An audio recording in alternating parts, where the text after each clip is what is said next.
Hold on, chat. I'm gonna take a quick piss. I'll be right back.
Okay, beat kind of busting.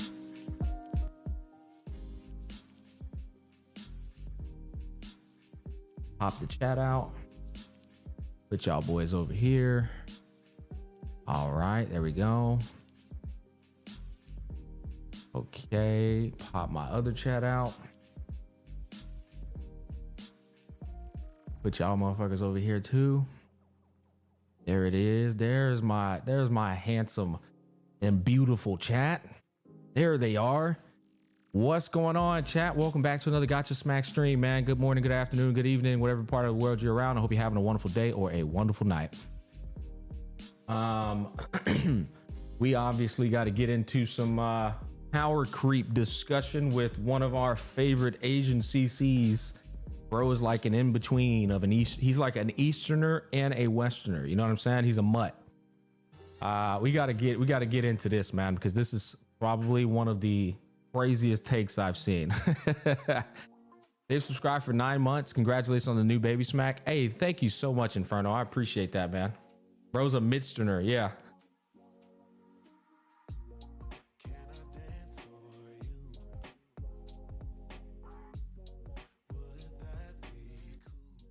That shit is jamming. Gacha Smack just checked the drip marketing. Y'all were talking about Phoebe, right? Yeah, we can talk about that later. I want to get this shit out the way as fast as possible because I do. Hey, this whole bussin' low key.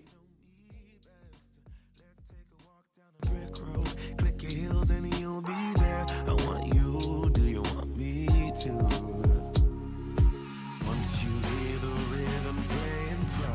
Oh, he fumbled it. He fumbled it on that bad boy. I thought that hoe was busting for a bit. That's a free to play song. That's crazy. Yeah, anyways, man. I want to get over this as fast as possible and move on to all the other news I had in store for today. I also want to get back into, like, I haven't been playing Wuthering Waves all day, like every day, because, you know, got all kind of shit going on IRL. But basically, I want to get into 100% exploration. We haven't had a chance to do that shit yet. But every time I want to do that, some shit pops up, and I'm like, all right, fuck, I guess we'll talk about that. And then before I know it, 3.5 hours goes by, man. And I'm like, holy shit. Okay, so what the hell is going on with what's going on with Mr. Pokey over here, man? I see he dropped a 1.5 hour video, the brutal truth about Honkai Star Rail Powercreep. Oh boy, I don't know if I want to watch an hour and a half video. I'll be honest. I kind of want to just like give my take on the situation. I saw some of his tweets too. I feel like this is like, I don't know. I feel like the public, the community, and the internet is kind of getting to Pokey a bit. Just based off of how he's handling this whole situation. It's like he's really feeding into the feedback. You know what I mean? I agree with his take. I'm not going to lie. I haven't even had to turn off auto to clear any in-game content, and I'm just a light spender. So the argument you just made, though, is not his take. So how do you agree with his take when that's not his take? His take is you're greedy or stupid if you think power creep is a problem in Honkai Star Rail. That's pretty much what the take is. And I'll explain it. We'll literally go into the tweet and I'll explain it. But yeah, it's like you're making an argument that nobody, well, I'm not gonna say nobody. I certainly, and I'm sure a number of people aren't even arguing against. If you can clear all content in the game, good for you. Nobody's saying that you can't. In fact, I know I'm not. I'm watching this and I'm saying power creep is a problem, even if you aren't greedy or stupid. Power creep is a problem in HSR, even if you're smart and wise. That's the thing I'm arguing. And that's the problem I take with the tweet. You know what I mean? So, but I'm not here to attack Pokey. Like, this is the funny thing. Like, this is one of the peers in the space that I respect. I think he's an excellent content creator. I just think that bro he's pointing the finger at the community, and there's no finger being pointing at the developer, and that's problematic. It's an enablement of the predatory practice that's occurring in HSR. It's like sweeping that under the rug and only saying, well, yeah, you guys are the problem. And that's just like, there's so much wrong with that. And so I want to take a look at the things he's stated, and we will go over them. And I want to treat it as much of a productive discussion as I possibly can. And I want chat to participate in this as well. I want to get you guys' mindset on it as well. But we've pulled up every single banner in HSR from 1.0 all the way up to 3.1. And I want you guys to go through this with me. We're going to paint out a scenario of the average player. We're going to paint out a scenario of somebody who buys a battle pass and a monthly pass purchase, chat. That's what we're going to do. And then we're going to paint out a plan for that person to attack. And you guys are going to come to the realization of how power creep is problematic. Because the thing with power creep is it's a much more nuanced problem than people realize. Power creep, we bring this over here. Power creep isn't a problem because of power creep isolation, right? It's not isolated. It's a problem when you take all of this into consideration. When you take in the banner schedule, when you take in the 50-50s, the 75-25s, resource acquisition, in-game cadence towards promotional characters, content creators and community hyping characters, kept in the dark on banner scheduling. Characters cannot receive direct buffs in Hoyo games, turn-based game with little skill involved. When you take all of that into consideration, you land on power creep being problematic. That's essentially what we're going to be discussing today. This is another important thing right here. This is the other problem that I have with Pokey's tweet, respectfully, okay? Practice what you preach, speak for what you know. The problem, chat, okay? The problem with this tweet right here, where we at? HSR has a power creep problem only if you allow it to happen, either by greed or stupidity. Change my mind. Is he's trying to speak for every single individual in the community. Their circumstances, which he does not know, right? You don't know what their circumstances are and what occurred in terms of their 50-50s that they lost, the goal, the plan they were trying to tackle, and how that ended up turning out. This is never a good thing. This is a blanket statement, and you're pretending to understand what every single person's account and scenario looks like. In chat, it's way too nuanced. When did they start? Did they start in 1.0? Did they start in 1.3? Did they start in 2.0? Are they a casual player? Are they a hardcore player? Are they playing for meta? Are they playing for a trope that they enjoy in the game? Are they playing for story? There's too many different people for me to shoot out. No, this is what it is, regardless of who you are and what you're playing. You can't make that assumption. You just can't. Even if you find a couple of people in your community who say, hey, by the way, Hey guys, I'm a free to play player, by the way. I'm a monthly pass and battle pass player, by the way. And my testimony is I can clear all content in the game. I can clear all content in the game. So that means that this problem doesn't exist. That's not what that means at all. You might have won more 50-50s than the other guy. Also, that's just you accepting power creep as a problem and continuing to play the game. How many times did you do that MOC floor 12 versus the guy who just bought the new shiny toy? How many times did you do it? Did you do it 30 times to get that full clear? Well, I did it one time because I bought the new shiny toy. And here's the reality, chat. Power creep is a problem in gacha games in particular because the money spent and the resources that you utilized, first of all, are completely expendable. You're not going to get them back. And they depreciate as time goes by because they just keep putting out better characters. So the money you spent on that character, which was faith you put into the developers to make sure that character has good value with the characters that they're releasing over time, well, it's gone. He's fucked now, you know? You liked Argenti, well, he's shit now. It is what it is. You tried to go for Dot. Dot was the playstyle you wanted to go for. You vertically invested into Dot. You got an E2 Black Swan and an E2 Kafka. Guess what? Fei Xiao's follow-up comp is stronger than your E2 Swan and your E2 Kafka. It is what it is. And you didn't do anything dumb there. You actually planned that out. You weren't greedy. You skipped a lot of DPS. You skipped a lot of other characters. Still got power crap. What do you say to that person? Do you say they're greedy or stupid, or do you say, oh, that's not a problem of greed or stupidity. That's a problem of the HSR development team. You see what I'm saying, chat? It's not, you can be smart and wise and still get fucked in this game because it's not a matter of greed and stupidity. It's a matter of the developer being in control of the board.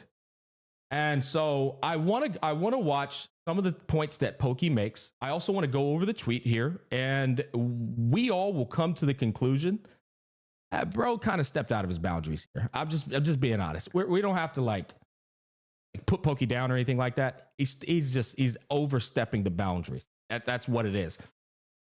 Holy fuck, that's a $50 donation on the YouTube side. Enemies define the meta with their resistances. Like you play one hand, HSR devs play the other hand. No matter how much you plan, you can't predict. And that's what I want to get into today. Chat, before we go into Pokey's video and Pokey's tweets, I want to do a little test with chat today. Okay. I'm going to play HSR from the beginning. Okay. And my goal is to secure 2 teams over time. Okay. I like Dot. It's been brought to my attention, chat, that Dot is a playstyle in Honkai Star Rail. I'm going to trust the developer is going to cook up some Dot compositions, right? You know what I also like? I like dragons. I like dragons, right? So if I see any character that likes dragons, that's kind of like akin to a dragon, well, I'm going to go for that too. All right. And here's the thing. Y'all are going to find this out real quickly. Okay. Chat, here's the next thing we're going to do. This is a very important part. We're going to cover all of the other banners. All right. We're not going to look at this in hindsight because here's the reality, chat. There is no hindsight when you're starting from the beginning. You don't have hindsight. That shit doesn't exist. Okay. So we're going to start from the beginning and we're going to apply the context of each patch. All right. Chat, we're going to apply the context of each patch. And first, before we go into that, I do want to play a bit of music. Hold on. I don't want it to just be fucking quiet in here, chat. You know, that's just a bit weird. Let's do. Sure. How's that volume, chat? Is that too loud or is that about right? Hey, again, man, thank you so much for the $50. Holy shit. Power creep only affects you if you're unprepared. So we'll see about that, buddy. We'll see about that.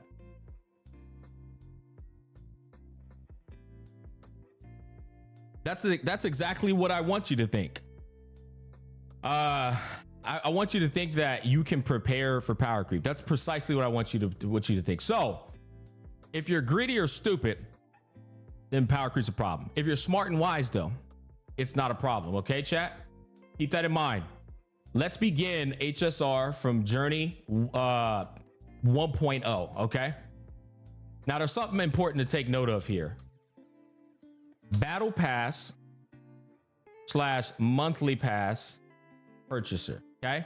You know what this equals? About 32 wishes per month.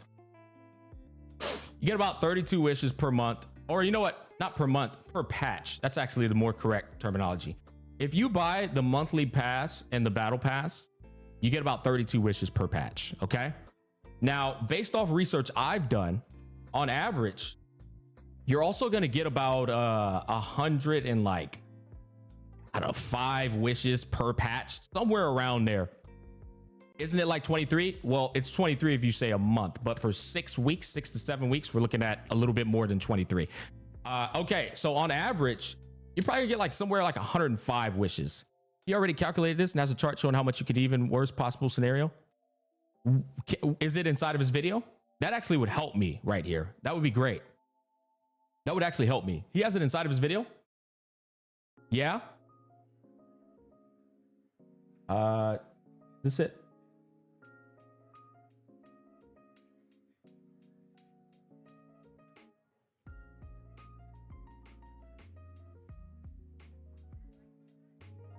Wait, is it this right here? This is it? This is the one? Okay. Oh, this is real nice. Okay, so we're gonna take this at face value. To be honest, the research I've done, it actually adds up with these. I'm not sure about the 1.0, but based off the research I've done, it adds up with this. So I'm actually willing to trust this. It adds up with this for sure.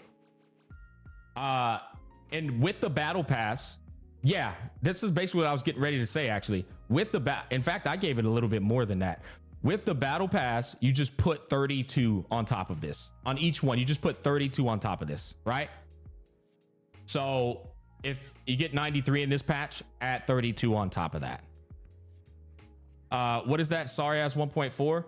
Yeah, hey, we're gonna get over that in a bit, chat. So this is actually, this is great. Fuck yeah, dude. Actually, this is perfect. Let me, this actually just paints the scenario even better for me. All right, so we're full blown min-maxing here with these events and shit. This means, okay, and I want to be clear here too, chat. This is actually very important. This means that you are doing every single thing in the game. Okay, you're doing every single thing in the game. You are fucking min-maxing in here, bro.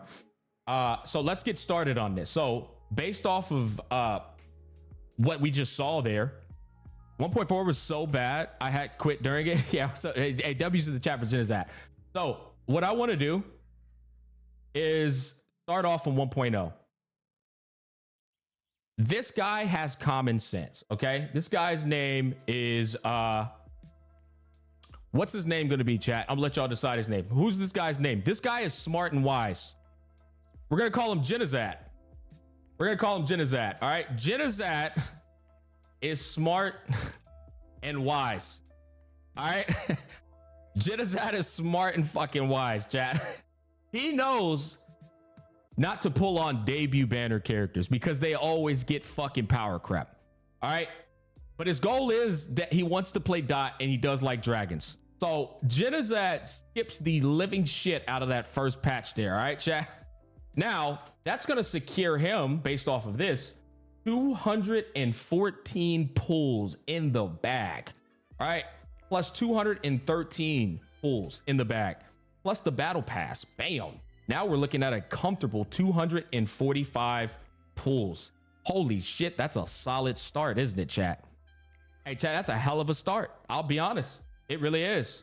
So we skipped that patch. Fuck that patch. No matter how much these fuckers try to gas up Scylla and Jingyuin, we're not grabbing them. We're not following that. It's not Dot. It's not a dragon.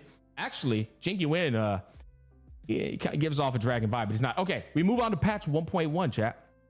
1.1, we get 93 more pulls. 93.5 plus another 32 from our battle pass. We're off to a banging start here. So now we're at 245. In fact, let me get my calculator here to make sure we ain't like cheating you out. All right.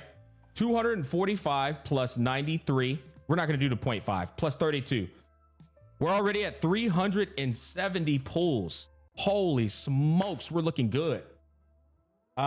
Move the camera, Smack. Okay. All right. But here's the problem, chat. Here's the problem. We don't have a Japart and we didn't get a Bailu. Unfortunately, we got Himiko and Yang King. Unfortunately, we got Himiko and Yang King. And guess what? Lorcha dropped. Lorcha dropped, chat. Skill point positive. Skill point positive. The first limited banner sustainer. Cleanses, auto heals. Bro's looking solid. Delete the account. So this guy is smart and wise. He knows that deleting his account and doing this reroll shit is going to take up 48 hours. He's not deleting his account and starting over. He's already spent on a battle pass and the monthly pass. You know what I mean?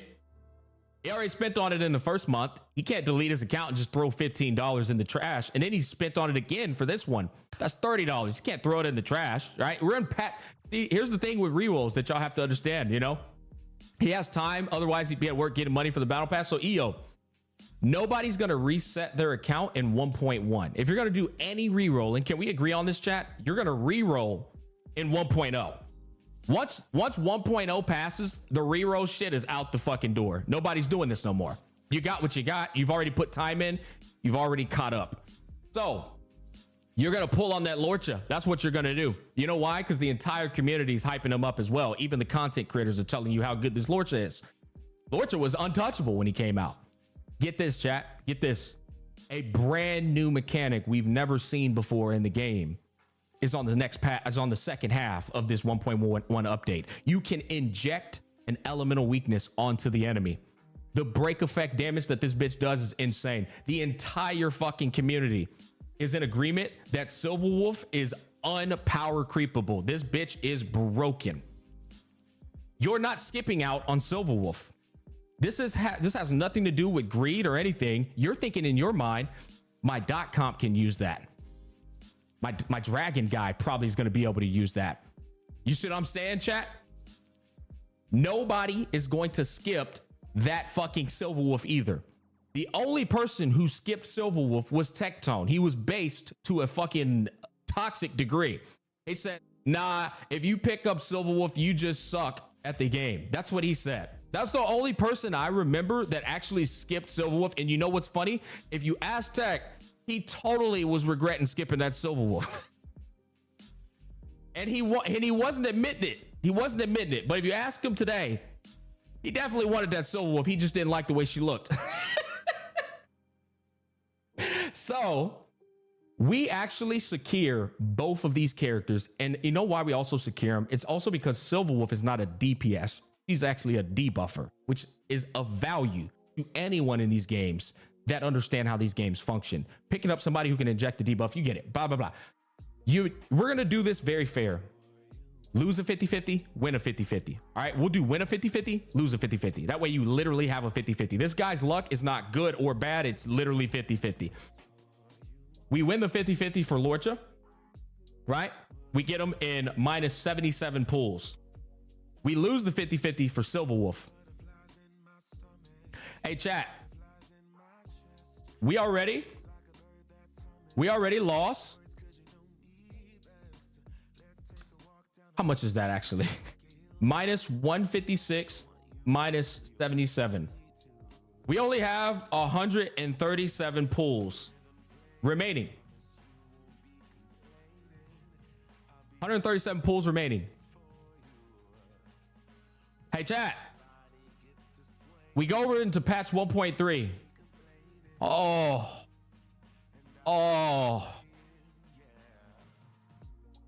Kafka. The queen. Everyone has been gassing this bitch to the moon. The content creators have all been talking about Kafka. The story has been making it seem like Kafka is the greatest bitch to ever walk this planet. You like Dot. That is in alignment with your goals. That's in alignment with your fucking goals, buddy. You get lucky. You win the fucking 50-50. So, first of all, how much do we get for patch 1.2? Let's pull that up. For patch 1.2, we get 94, okay? Plus 94, plus 32. So, luckily for us, we're sitting at a nice 263 pulls now. We have 263 pulls remaining, chat. All right? We're going to pick up that Kafka, and it's only going to cost us 79 pulls. We get her right before we go into the 80 to the 90 mark. 79 pulls. Now, chat, the question is, you're a smart and wise man, right? Do we get her S1 because we're trying to go for the dot comp? Chat, I'm going to let y'all be the decider of this. Is this guy going to pick up her S1? Yep, I agree. He's going to pick up that S1, isn't he? Yeah. Luckily for this guy, it only costs him 69. He only costs him 69. Jack. He wins the 75-25. Lucky son of a bitch. Good for him. Good for him. He wins the 75-25. Fuck yeah. Nuclear W for this guy. Minus 79, minus 69. He's got 115 pulls remaining. Looking really good. We're looking really good, aren't we? Damn, Genazad is fucking kicking ass right now, chat. That's awesome. So we now have our Lorcha, we have our Silverwolf, and we have our Kafka. And honestly, our Yang King and our Kafka is holding us the fuck down right now, chat. We're getting through the in-game content with these characters right now. They're popping off. We're doing our thing. Looking sharp. So we got 2 DPS kind of holding it down. Now the next patch pops. Oh no. I was planning to skip this patch. Actually. But there's my fucking Dragon Boy. There's my Dragon Boy. What do I do? I skip the dragon? Is that what I do? Chad, do we skip?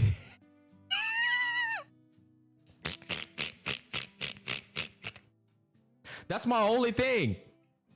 We ain't skipping the dragon because you want to know why? The content creators who I go to for solid advice to kind of help me with my decision choices, they're all saying that this dragon is shitting on every DPS before and after him. Yeah. And it kind of checks out. Motherfuckers over here hitting for 400K. We ain't seen those kind of numbers before. You know what's funny, chat? I need 2 DPSs, right? I need 2 DPSs. So do I pull for my dragon that I like, or do I skip them? Need 2 teams. Exactly. There's no right or wrong answer here, right? Because here's the thing, chat. If we skip Imbiber Lune, oh, we see Jing Liu. The same thing happens. The community tells you that she's fucking broken. So what do we do here? You skip Jing Liu too? Here's the reality. Nobody at this time in the game skipped both of them. And if you say you did, you're lying out your ass. One of us, you picked one or the other. We all know this. We all know this. Everyone picked one or the other because we all thought they were going to be fucking great. So it really doesn't matter if you pick Jing Liu or Imbiber Lune. We all know one of us chose one of them. So this guy likes the dragon. He's going to go for Imbiber Lune. Don't forget, CCs were making it super clear that S1. Yeah, exactly. No, I know. Yeah. So look, so chat, S1 was like a must have, right? So chat, the problem here is we have 115 pulls and Imbiber Lune is not even guaranteed. He's not even guaranteed, chat. And guess what? We won our last 50-50. So that means we're going to lose this 50-50. And we don't have enough to get to Imbibe de Lune. That's just the reality of it. Minus 79 pulls. Actually, you know what? We'll do 76. So now we're guaranteed. We didn't get Imbibe de Lune. Unfortunate.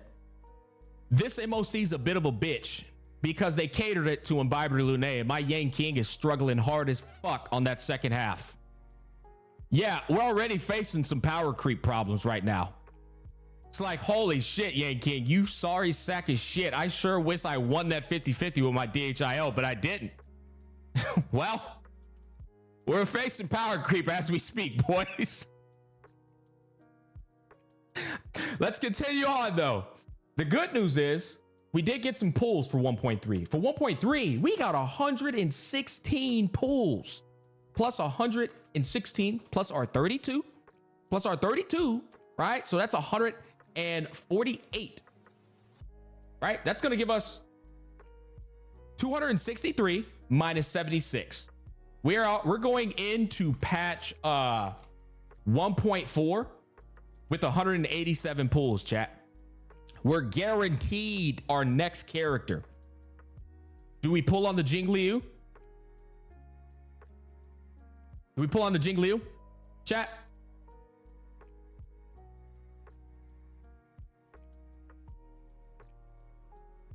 You have to at this point, right? We're tired of using our Yang King. Bro is sucking balls. Jingliu is 30 million times better than Yang King.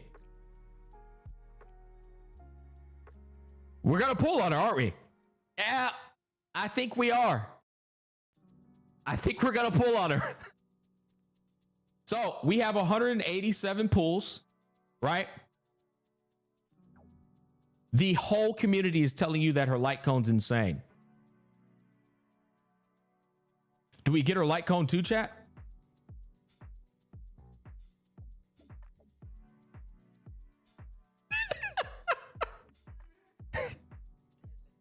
All right, so before we even decide that, 1.4 actually hands us a 70. We only get 77 in 1.4 plus our battle pass. 1.4 was a stingy son of a bitch. So we only got 296 pulls now. 1.4 was one stingy son of a bitch, chat. I'll be honest with you.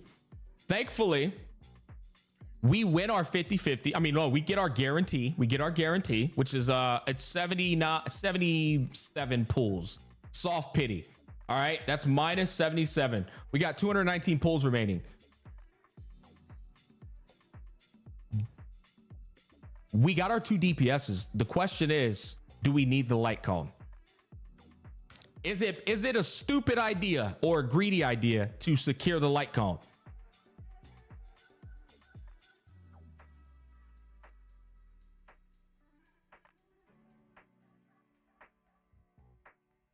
I love how chat is so polarized on this. It's greedy. It's greedy. You don't have the bank for it. Stop, use soft pity. Nobody has that much luck. So Jingliu never got a SIG as a free to play. So we skipped this. Hey, Lady Doritos, thank you for the prime sub. Chat, I'm gonna do right by you guys, and we're going to skip the light cone. We're going to skip the light cone. It's the smart move to make. We don't want to get too quote unquote greedy. All right. So we got 219 pulls, and now we're going into patch 1.5. That's going to give us plus 106.5 plus 32. 106.5 plus 32. Boom. We have 357 pulls going into 1.5. All right. Ooh. What the hell, boy? Hold up, chat. Things are getting interesting now. Scooby-Doo. Scooby-Doo is in alignment with both my Jingliu and my Kafka. I like how everyone's saying skip, but not acknowledging that Scooby-Doo is aging like wine in today's meta. You know what's funny? I didn't skip Scooby-Doo, and it's been the best decision I ever made. Scooby-Doo is literally the best in slot for Dot. So at this point, we have to ignore chat, and we have to ask ourselves, energy recharge is good for my Dot comp. Attack percent boost is good for my Dot comp. She can cleanse. She can sustain. This is a fantastic acquired character for my Dot composition. Absolutely. Furthermore, I'll now have 2 sustains for both sides. Lortra on one side, Scooby-Doo on the other side. This is an absolute pull for my Dot comp, and it's an absolute good investment. This is going to cost me. We lost the last 50-50, so we win the 50-50. That's excellent. We win the 50-50. Minus 79. So that's 278. We win the 50-50. 278.5 pulls remaining. That's excellent. And we already factored in our 1.5 pulls, so we're looking solid. I was not playing when Wuwa came out, and I hate it. Wait, what are we looking at? It might be easier if you which pulls were wins and losses. Well, I feel like we're keeping up pretty swimmingly, aren't we? You won the last one. I think we're keeping up with it pretty swimmingly. By the way, this is patch 1.5. 1.5 resources. I feel like that's probably, I'll be honest. You know what, EO, you got a good point there. It probably would be a bit better if I did that, but hey, I'm not going back and doing that, chat. We're too lazy. All right, so now, chat, here we go. We're going into 1.6. Oh, shit. That's a Silver Wolf down there. That's insane. All right, 1.6. Bloop. Wow. Wow. Ron May and Kafka. Ooh.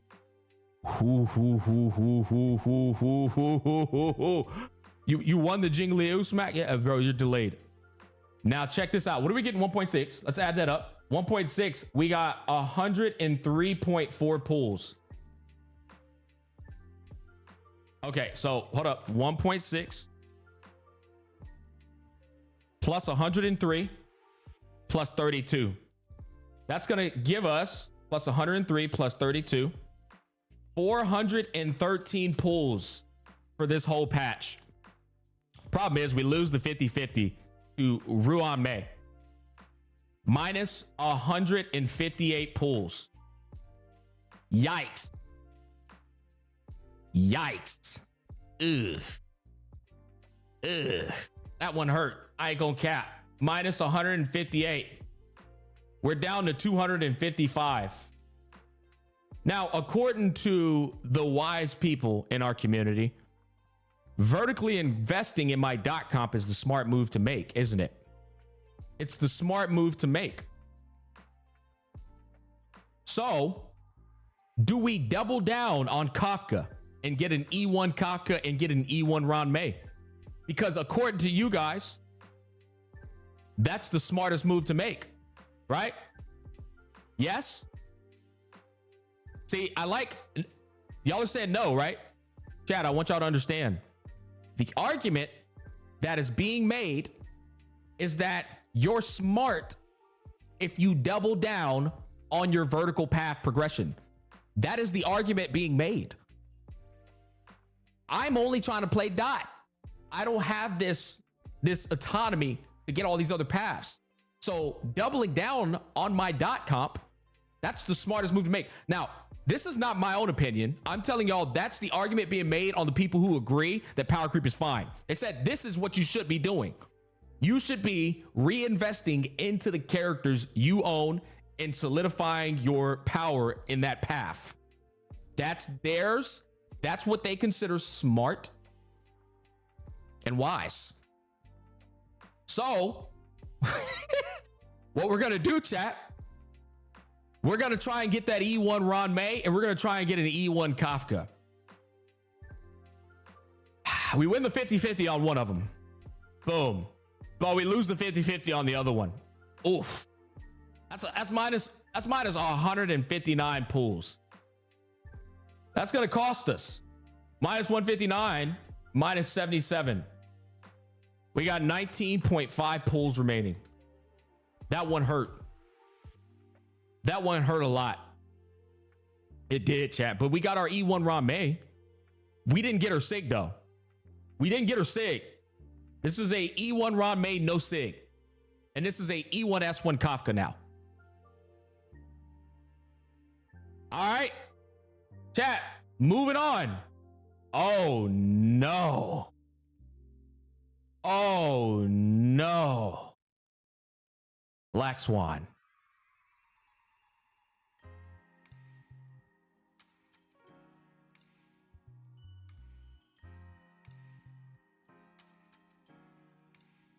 And Sparkle.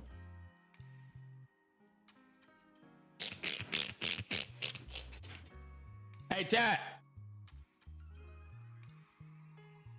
Hey, chat. The entire community is telling you that Sparkle is the most broken thing since Jesus walked this earth. She gives all the skill point positivity. She gives crit damage. She advances you forward.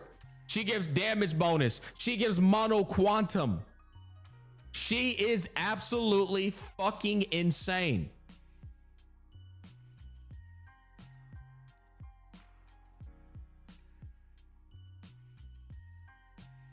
You don't need it? Oh, yeah? Chat, how many people in the community pulled for Sparkle? I like how you said you don't need it. How many people in the community pulled for Sparkle? See, in my mind, this is a support. Yeah, this is a support. Everybody pulled for Sparkle. Yep, everybody pulled for Sparkle. Why? Because it's a fucking harmony support. Who skips a harmony support? Morons do. Nobody skips a harmony support. Yeah. Nobody skips a harmony support. Here's the problem, chat. Doesn't matter what everybody does. I only got 19.5 pulls. That's the reality we live in right now. So we're at 2.0.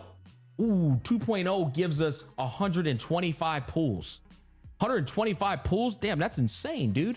125. That's almost a character. Plus 32 from my little battle pass purchase. Hey, chat, man, we're in patch 2.0. 6, 12, 18, 24, 30, 36, 42, 48. Chat. We've been spending $15 every single month without fail. And we still don't have a dot comp. That's insane.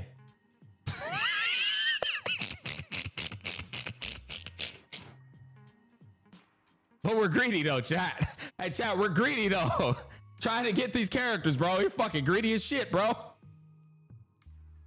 Chat, you spent $15 in World of Warcraft back in the day. You played the whole game. Final Fantasy 14, you play the whole game, bro. You know? All right, let's continue on. Let's continue on. So we get 125 and we get 32. Boom. We got 176 pulls at this point, right? This is the 2.0 resources. We got 176 pulls. We cannot afford the Sparkle. Hey, chat. Remember I told y'all I wanted my dragon? So I can't get my dragon because they reran them in the same exact patch as my Black Swan. This is my second chance at getting my Dragon Boy. I can't get him though because, well, he's in the same patch as Black Swan. Hey, chat, was I greedy ever in this? Was I ever greedy in this? I just want to ask y'all a genuine question. Was I stupid or greedy in any of the decisions I've made?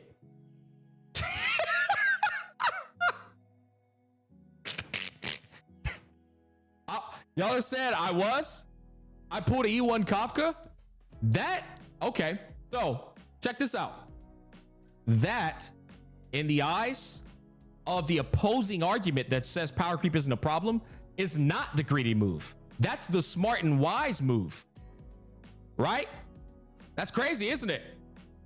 Look at how polarizing this is. Everybody thinks that they have the smart way to go about pulling these characters.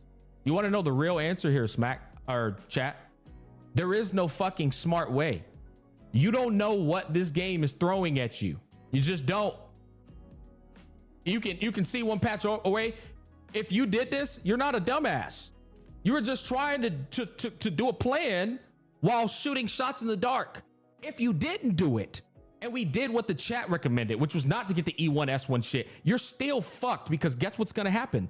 You're gonna run into this situation. Chat, listen, hear me out.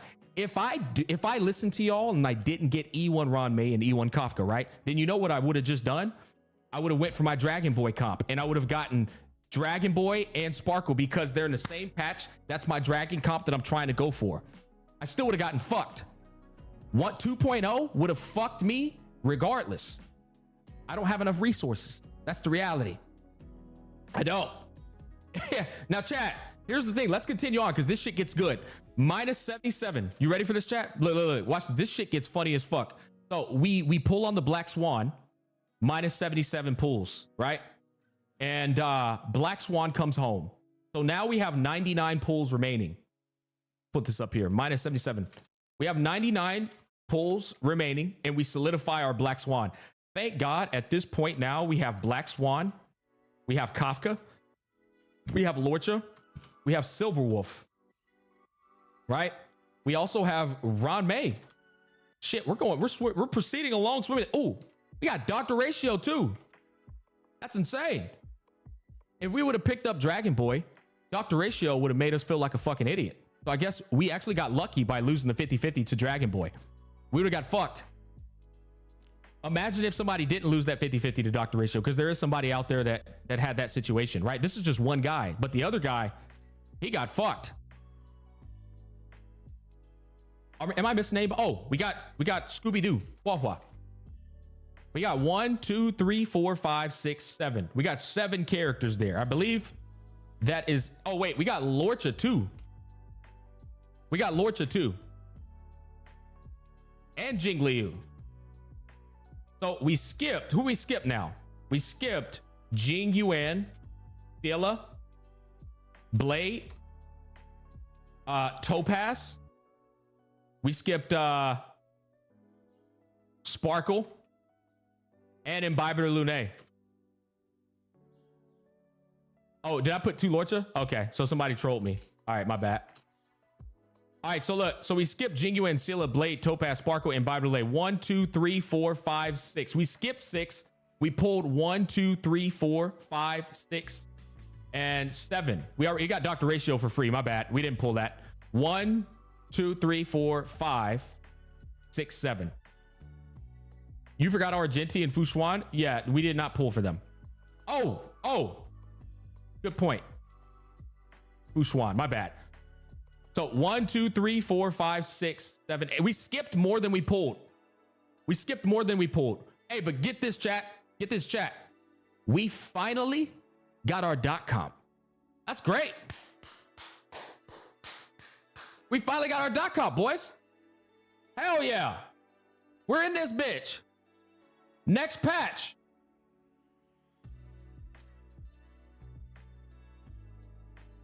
Hold up. Next patch.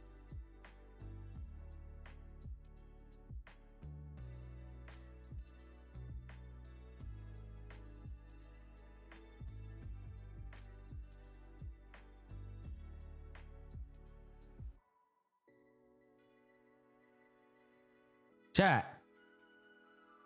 I just got my fucking .com. And now we got Acheron enters the fucking the Emanator enters the fray. Power creeps the whole goddamn game, including my my Kafka. And my Kafka's E1. She's still weaker than my Acheron.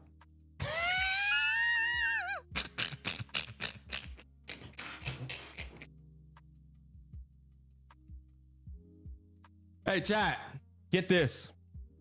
Here's the thing. Chat, check this out. Acheron makes it easier for me to get through the simulated universe. She saves me tons of time. Acheron's a Nihility character that actually does synergize with my Black Swan and my Kafka. That shit checks out. Chat, the entire community saying she's the most insane thing to ever walk this planet. What do we do here? What do we do here, chat? Chat, I'm looking at the YouTube videos and people are zero cycling with Kafka, Black Swan, and Acheron. I'm looking at the damn YouTube videos and we out here zero cycling with Acheron, Kafka, and Black Swan.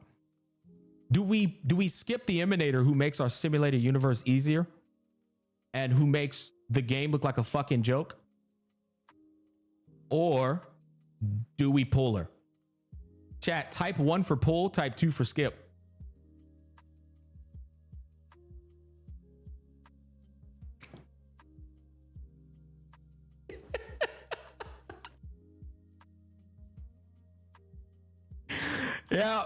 Yeah.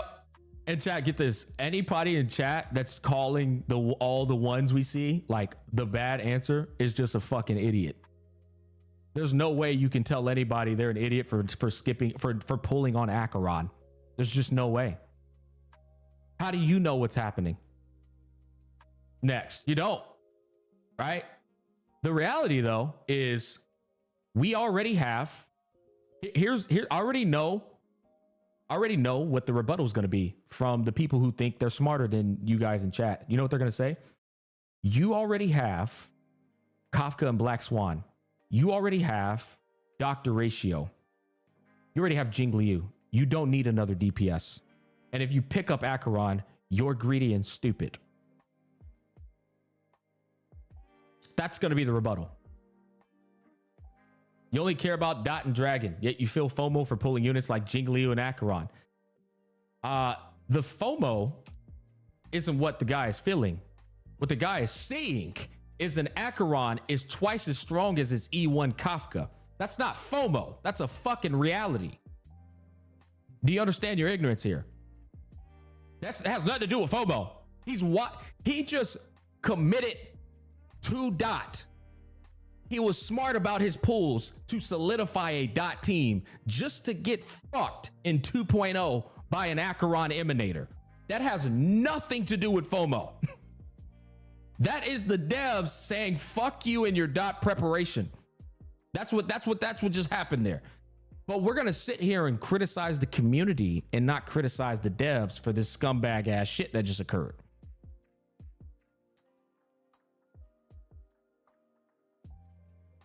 This is the problem with these guys. You enable devs to fuck you in the ass and you point the finger at your own teammates saying y'all are dumb. Y'all are dumb. Instead of looking at this garbage and going, why are these motherfuckers so aggressive? Hey, chat, you want to know what's funny? Did y'all ever realize that HSR coined this double banner, brand new characters for 10 patches straight? This is the first time this has happened. When did we start getting double banners for 10 patches straight? And chat, I want to go back to this. Hold up. I want to go back to this. Banner schedule, 50/50s and 75/25s, resource acquisition, in-game cadence, content creators and community, Captain Dark on banner scheduling. Characters cannot receive direct buffs in Hoyo games, turn-based games with little skill involved. You add all of this shit up, chat, and you come to the realization that there is no preparation for this shit. People are claiming that you always have enough pulls for the new meta character, right? Right now we're at 99 pulls remaining. And we're going into patch 2.1. It's about to give us 124 pulls. 124.2 plus another 32. So now we're sitting at, hold up, get my calculator out. Get my calculator out. We got 99 plus 124 plus 32. 255 pulls. We're going to pull on the Acheron. Why are we going to pull on the Acheron, chat? At this point, the devs have shown me I can't put my faith in them revitalizing Dot. If somebody has that mentality, that's not greed, that's not stupidity. That's them looking at what is occurring in real time. You can't call that greed and stupidity. This guy just spent the entirety of the game focusing on Dot just to get scuffed by Acheron. And then they put a QOL in her kit for Simulated Universe. How is this guy greedy? Somebody explain this to me, because I really want to know. How is this guy greedy? Are you calculating the redeem pools we get with the Stardust? No, we're not calculating the redeem pools that you get with the Stardust. That's definitely going to factor in here at some particular point in time. But you got to understand, if you take those redeem pools, it's at most giving you an extra chance at getting a character or a signature weapon. Toughness ignore too. Exactly. Toughness ignore. Oh my God. Another incentive. I don't get why it's greed. It's not greed. That's the thing. It's actually insulting to call the community greedy and not call the devs greedy. I think that's the biggest problem. Do y'all understand? Hey, listen, there are some greedy people out there, E6 and characters that don't need to be E6. That's sure. That's fine. But to say the entire community is greedy, that's where it's problematic. Some people weren't greedy in their pathing. What happened is they actually did do some wise decisions and still got fucked. They still ran into the power creep problem. Because chat, here's what we're not addressing. What's happening is HP inflation is rising to meet the demands of the new DPS that are strong as shit. Acheron's strong ass HP inflation has already went up. And now your Kafka Black Swan comp is actually performing meh, like meh, you know? And you did the things that they said to do, vertical progress into your path. Still got power crept by the fucking Acheron. Bro, you just explained the story of my account, except for Dale Dragon. My God, this makes me depressed. Yeah, so like, I mean, we could continue this path on, like on and on, right? We got 255 pulls right here, by the way. And we're going to pull on the Acheron. I don't remember if we lost the last 50-50 or not. Oh, wait, we did it. We won it. Yeah, so we picked our Black Swan up. We won the 50-50. Yeah, this was a Black Swan. Chat. So now, 255 pulls. Acheron E0 S1 is what we're going for. Chat, our luck ran out, right? First of all, we lost the 50-50 because we won the last one, right? So that's 158 pulls down the drain. Hey, chat, we end up losing the weapon banner too. Yep, that little good old 25 finally bit us in the fucking ass. That sucks. Ouch. 68 pulls. We lost. Damn. That's unfortunate. Chat, unfortunately, we only got 29 pulls remaining. We really, really wanted that weapon. Damn. Just get lucky. Yeah, just get lucky. Chat, do we do the 29 just and then we redeem the remaining shits in the shop that Buddy was talking about? Luckily for us, we had like fucking 57 pulls in the shop to redeem. Ooh, that's beautiful. Chat, we have 57 pulls in the shop to redeem, chat. We get the fucking weapon. Plus 57, boom. Weapon comes home in 68 pulls. So 86 pulls remaining minus 68 for the weapon, for Acheron weapon.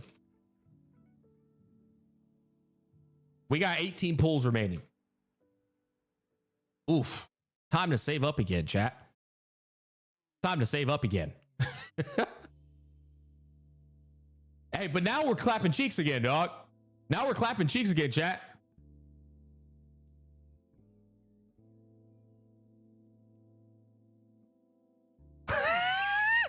Fucking Robin drops the next patch.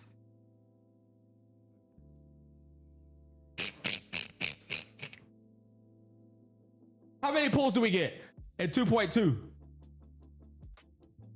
We get 106.5. Oh, thank God. Plus 106.5 plus 32.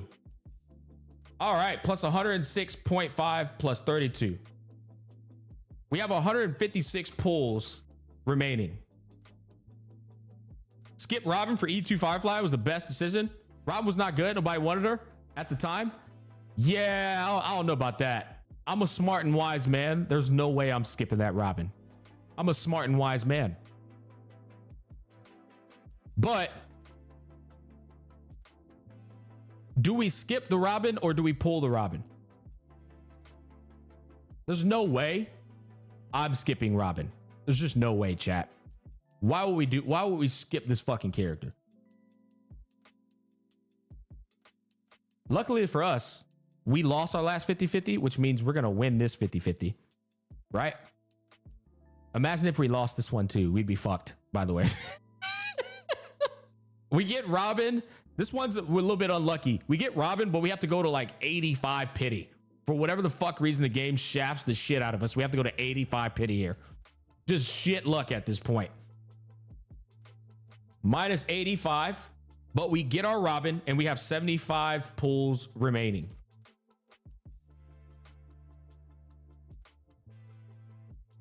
Bro, going to 85. Robin is just greedy. You have zero use for her. It's not about, so you're saying Robin is greedy. First of all, I would like you guys to understand, I think you're all retarded for calling anybody greedy for pulling a character in a game where you're supposed to play the characters. This is another problem I have with this greedy shit. I put a tweet out about this. I want to take a quick break from this chat and I want to show you all this tweet I put out. I actually wasn't too long ago, which is funny. We'll come back to this. Let's show you guys this tweet just so you can get a little perspective here.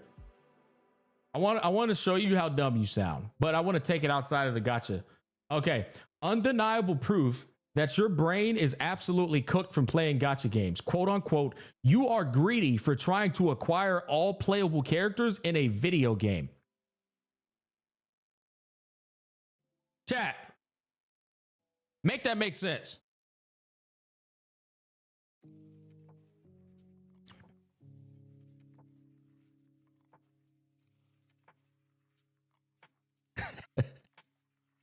They say without thinking. Yeah.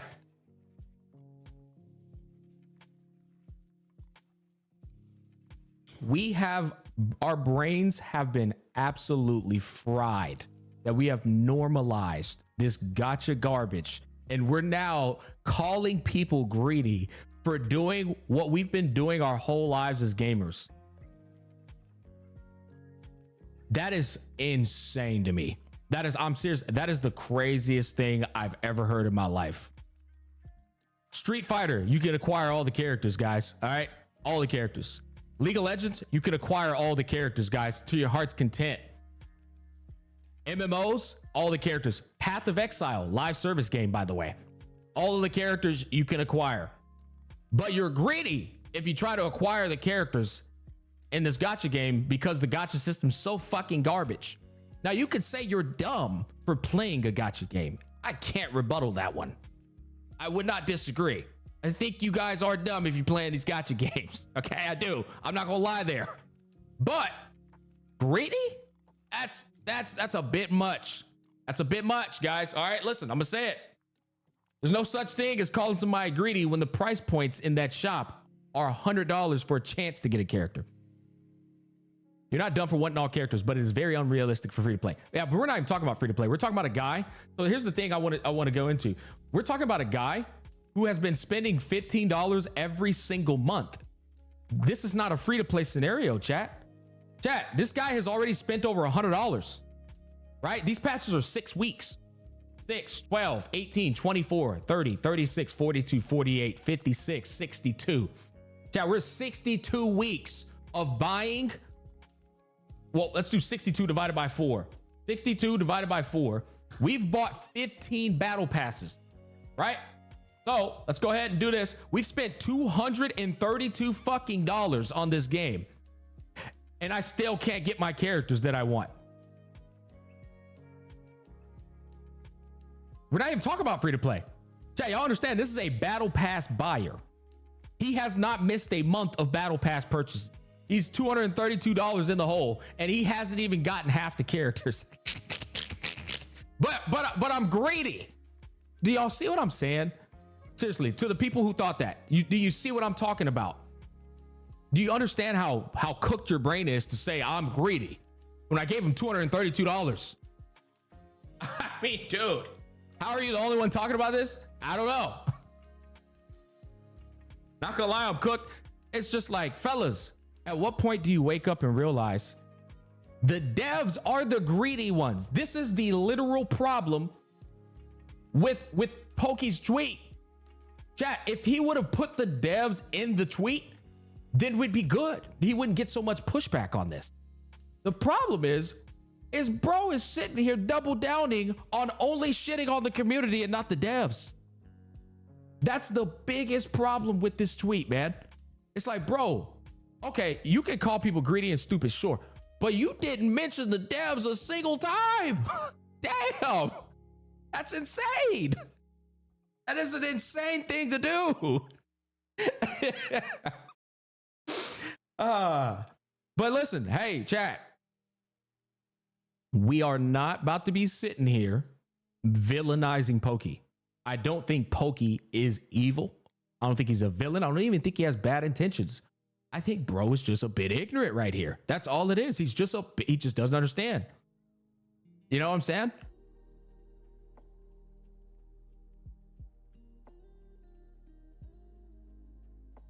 Was this supposed to be for a guy with average luck? It's okay. So the scenario I'm showing you is a guy who bought battle pass and monthly passes strictly for as long as the game has been going on.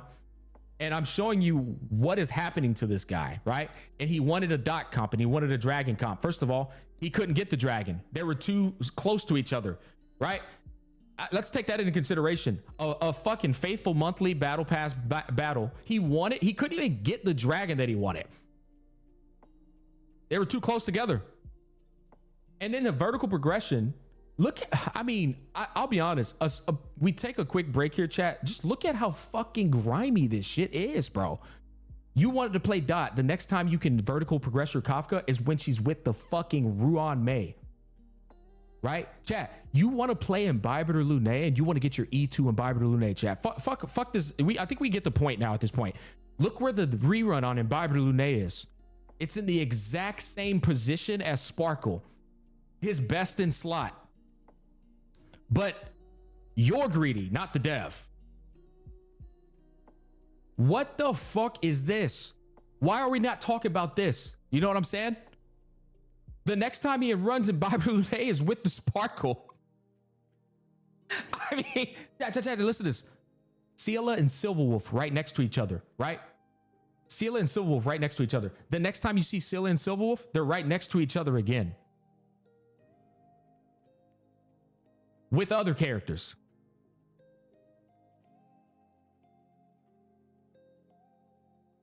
This is the problem, man. Sure, you can put some accountability on the player base in terms of what they're doing with their decisions to a degree.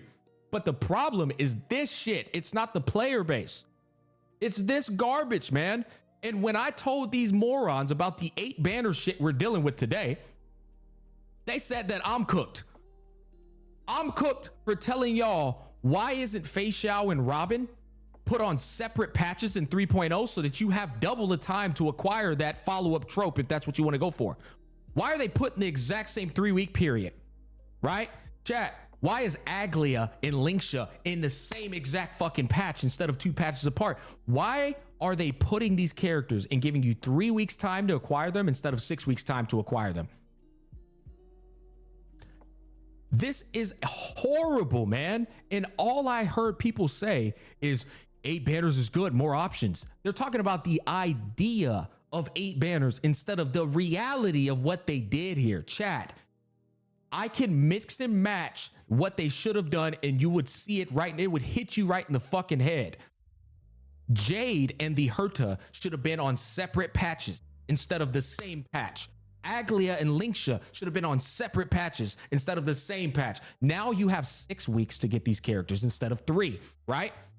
Dude, Robin and Fei Xiao, separate patches. Now you have 6 weeks to get your follow-up trope instead of 3.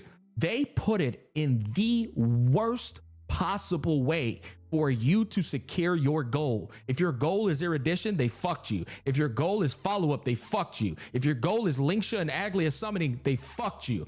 And all we talked about as a community was 8 banners. That's so good. 8 people on a banner. That's so good. Oh my God. Why is Smack sitting here going off about this? It's good. It's like, bro, am I the only sane individual in this company, man? I mean, in this community. Why aren't we saying, yo, why are y'all like giving us 3 weeks to acquire these paths? We should have 6 weeks to acquire them. If they do 8 banners every patch, it's not that bad. But okay, so that's the other argument. Are they doing 8 banners every patch? This is what I'm talking about. You're talking about the idea. Show me where they're doing this every patch. They aren't. They don't do it. Stop talking about the idea of it and start talking about the reality of it. This is an issue. Are people who are already set up and good with their accounts? Yeah, exactly. Like, this thing is insane to me, chat. Y'all keep saying, well, if they do it every patch, bitch, show me where they did it every patch. Every time this massive rerun shit occurs, it's garbage. It's literal garbage every time it occurs. Chat, Fei Xiao, Robin. When does Robin get her rerun? When Fei Xiao gets ran. Do they put her next patch to give you plenty of time? No, they put it in exact same fucking patch as Robin. Linksha's there too. If you wanted to vertically progress your dot comp, guess what? It's there with the Robin. Topaz too, yeah. It's just like, but we're sitting here talking about, well, this is good. This is good, man. Yeah. What's that Smack guy talking about?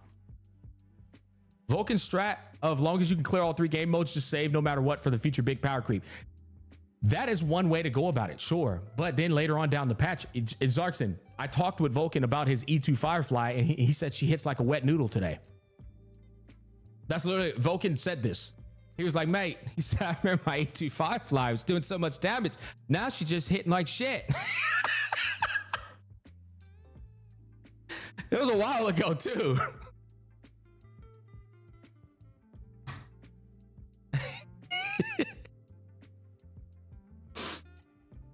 The problem is, man, my whole entire like idea of putting this shit up on here, chat, is first of all, stop speaking for everyone. Okay, you don't know. And chat, I gave y'all a fair circumstance. There's people out there who keep losing 50-50s. There's people out. My resources are stretched, and this was a fair. This was a fair guy. There's people out there who lose 50-50 after 50-50. Okay, like. This, what I want y'all to understand how bad this looked, and this was a guy who actually had a fair amount of luck. It could have been way worse to this. Also, this was only one element of the picture, chat. What if the guy wanted to go for Scylla? I want to, you're like, oh, this is gonna be funny. It's gonna be fucking hilarious. I brought up 2 different videos from me and from Pokey. Chat, get a load of this. This shit is pure fucking comedy. So it is what it is. But as of 9 hours ago, Sparkle's kit has been revealed to the player base. Basically, what her kit does is essentially there. It is just that she is lacking the multipliers. So we can't talk about her multipliers, we can't talk about her Eidolons, but pretty much the general gist of her kit as well as her signature light cone, we can talk about it, right? So we're basically just gonna go through generally what she do, so that when we do come out with Sparkle's CN unit analysis, it will be the much more in-depth version. So look forward to that upon her banner release, right? So, yep, Sparkle is our newest and first and only Quantum Harmony character to come with Honkai Star Rail, right? And before we even look at her kit, the very first... To those of you saying that he sounds different, this is a very common thing in content creation. I sound different too if I were to bring up a lot of my older videos. What happens, chat, is you basically start to get in the element of confidence and, you know, you start to find yourself as a content creator. And so you're just going to change over time with how you present things. First thing that players have in mind is Mono Quantum is now finally going to be a thing, right?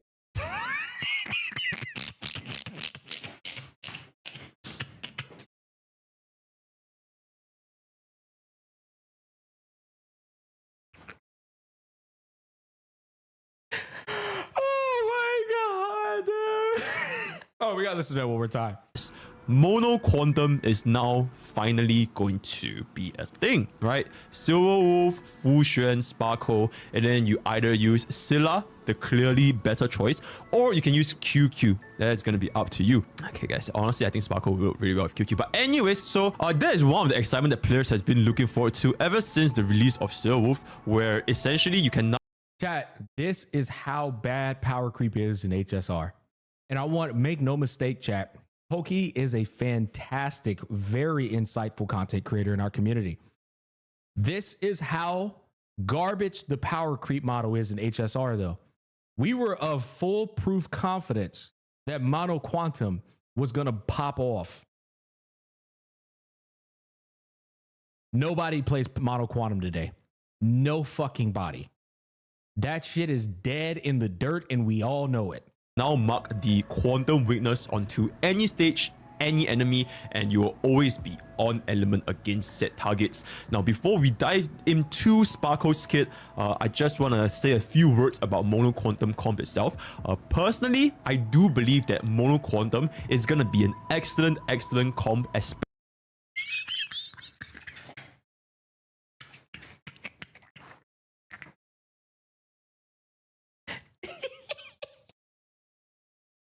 Listen, hey guys, I'm not making fun of Pokey, by the way. It's just really funny because like that, I believed it. I believed it too, man. Like, it's just funny looking back on it in hindsight, bro. especially for the free-to-plays, new players, or people that just genuinely have poor relics, especially poor crit relics, where Holy shit, we didn't even get into that part, chat. We didn't even get into like relic RNG and shit. you cannot brute force your way through an off-element stage in difficult content such as Memory of Chaos, Pure Fiction, or Golden Gears Storm Disaster, right? Okay, I don't want to spend too much on it, but like Pokey obviously was completely convinced that Mono Quantum was going to be fucking peak. That shit fell off, bro. I don't even know if it even landed on. Okay, now check this out. Oh shit, smack with the curls. That's insane. All right, Black Swan, Sparkle. All right, here we go. QQ mains cannot pass up Sparkle. Imbiber Lune mains cannot pass up Sparkle. People.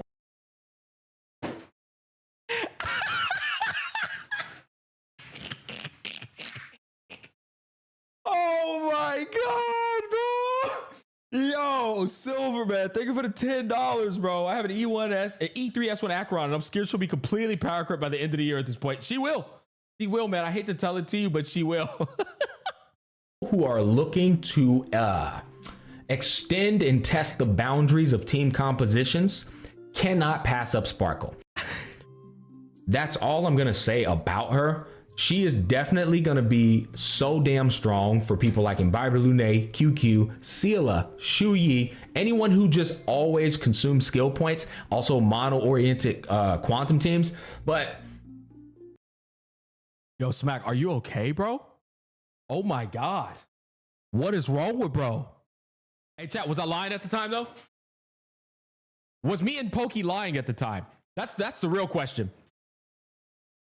Was me and Pokey actually lying? No, we weren't, chat. That's what I'm trying to tell you.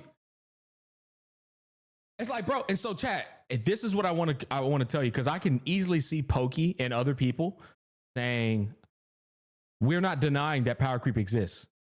That's not why I'm showing this, chat. I'm not showing you to prove that power creep exists. I'm showing you to prove how powerful community content creators that people trust. I still to this day get people saying, hey, Smack, should I pull this? They come to us for advice on what they're going to do with their accounts. And we're sitting here telling them, Sparkle, Sparkle, Sparkle. We get them to pull Sparkle. This bitch is dead in the dirt today. That's why power creep is problematic. That's why power creep is problematic right there, literally. That's just one of many reasons why power creep is problematic. We are literally sitting here with our content creator influence selling the fuck out of Sparkle to niggas, and nobody is going to use this bitch in 1, 2, 3 months. Do y'all understand now? You don't need her if you're not trying to extend the boundaries of team compositions. You don't need her if you don't have those characters. Nobody's listening to that part right there. They're going, fuck yeah, I'm getting that sparkle. I'll just put it at that. Misha is looking to be a 4-star DPS unit. That is just completely unnecessary. I'll just tell you that much. But Black Swan does look like she's going to be so fun. The problem, what I will tell you though, with these banners, chat, I always been on game with the banners though. Look, I always been on game about these banners. Is the reruns that are associated with them. You got Imbiber Lune next to Black Swan. If you don't own Imbiber Lune, which you're probably a newer player if you don't, he's a strong DPS unit, but he's going to be so much stronger with Sparkle. There it is, chat. There it is. Who's coming right after his banner. And this is where like the gacha system is just predatory in a way, right? Keeping it a stack. Keeping it a stack. Because everybody gets so lost up in the theatrics of, again, presentation. Oh, they're giving us a 10 pull and the other company only gave us a 3 pull, or the other game only gives 3 pulls. Like, people get caught up in all this stuff. And it's so easy to just like forget that it's still a gacha game at its core. It's like, chat, I've always been cognitive of this shit. But like, Imbiber Lune being placed right before Sparkle is some petty shit. I'm gonna keep it a buck with you. Chat, and this was when I wasn't as real as I am today. I was actually being polite here. Like, it's just, the rerun couldn't be a worse placement. I've always understood, bro. I've always understood it, bro, from day one. And that's my problem, man. It's like, dude, all I'm asking is you acknowledge the scumbag bullshit that occurs in these games. That's all I'm asking. Acknowledge it, man, because it's there. And if you're going to shit on the community, sure, go for it. But at least be real enough to shit on the devs too. Because Sparkle is literally going to enhance.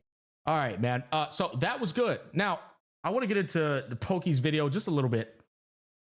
I want to read this real quick. He says, as of 72 hours since this post went up, not a single person has proved what I said is wrong or changed my mind.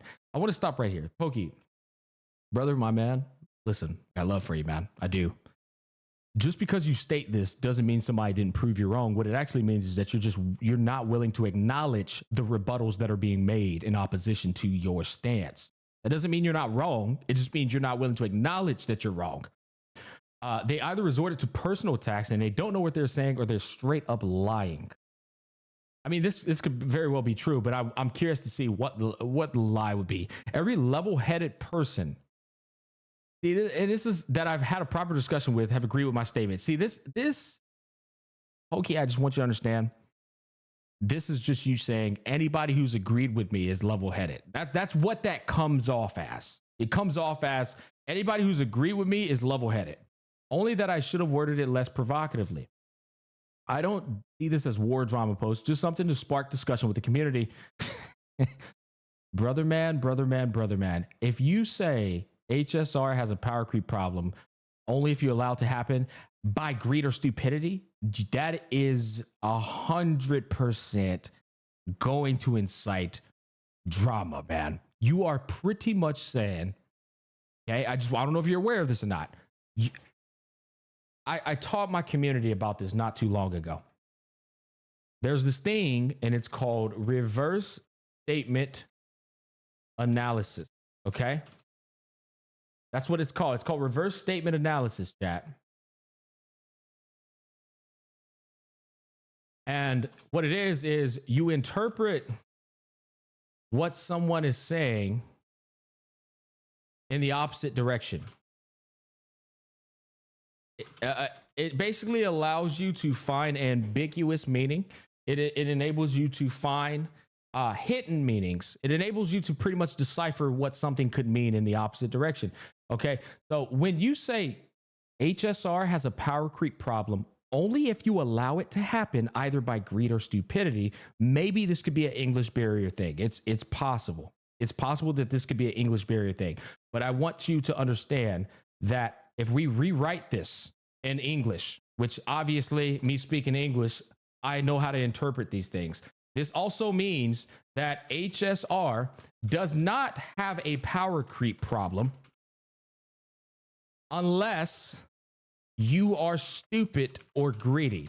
I don't know if Pokey is aware of this, but this is literally the same meaning as what he just said. Only if you allow it to happen by greed or stupidity. Let me translate this for you, Pokey, in a different way, in a semantic way.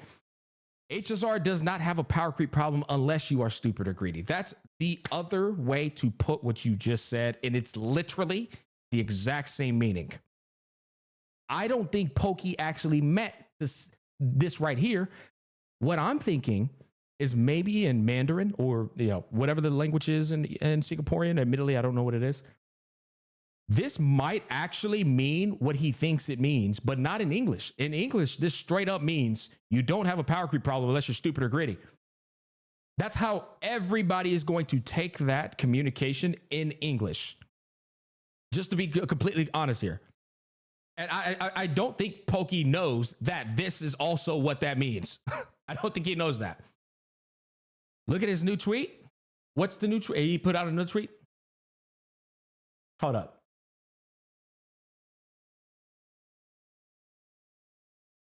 I don't see a new tweet. I remember that Blood said this is not toxic for C standards. That's why I tweet that. I don't see a new tweet.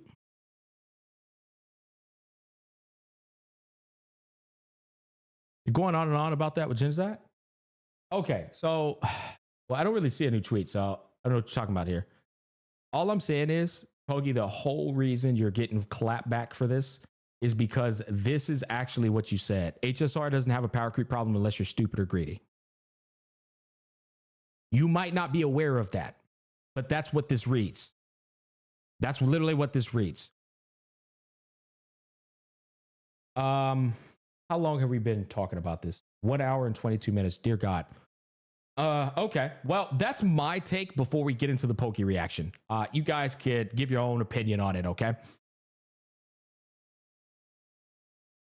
All right, I want to check this out just to see what this video is about. I haven't even fucking looked at it. So let's go ahead and take a look at this. I'm very curious to hear what he has to say because he just dropped this. Literally, wait, hold up, this is the wrong one. Oh shit! Exit this out. Here we go. He just dropped this. Let me refresh it. Having the preparations beforehand. So unfortunately, you are all. Okay, so 3 hours ago. 3 hours ago. Let's go ahead and get into it. I'm curious to hear what he has to say. I don't know if we're going to watch this whole thing. I'll be honest.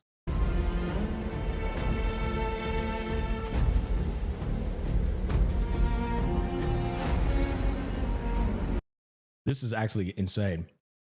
This is the most theatric fucking intro from an editor. Holy shit. Bro he picked the most relevant people in the space as the intro. Insane. And that's not me self-glazing. Like all three of us are very relevant in the HSR community.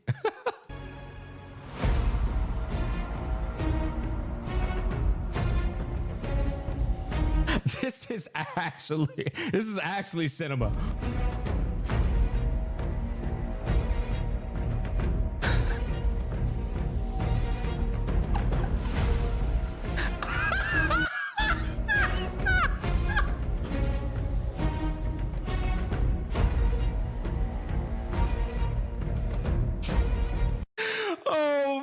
God, bro, this is why I can't dislike him, bro. He's so fucking hilarious, man. And his editor does a fantastic job capturing his humor. His editor does a fantastic job capturing his humor. It's so fucking annoying, though, man. Oh my God. Here, and this will. Thank you for not staying back with another video. Most likely be one of, if not my most, not really war, but I would say thought-provoking Honkai Starbucks video I've ever made in my entire channel. And I do mean this genuinely when I said like no more war, right? I'm over war in 2025. In fact, I sincerely don't think this is a war video unless you choose to make this into a war video. You choose to insert clickbait. Pokey, my goodness, man. Holy shit. Time, Brother, it is a war video. Do not misplace the fucking the hostility you've incited with your tweet to everyone else. clickbait titles, clickbait thumbnails, misconstructing my words, just starting war for fun. You choose to one word, then sure, you can twist my tweet into a way that you can deem it as war, right?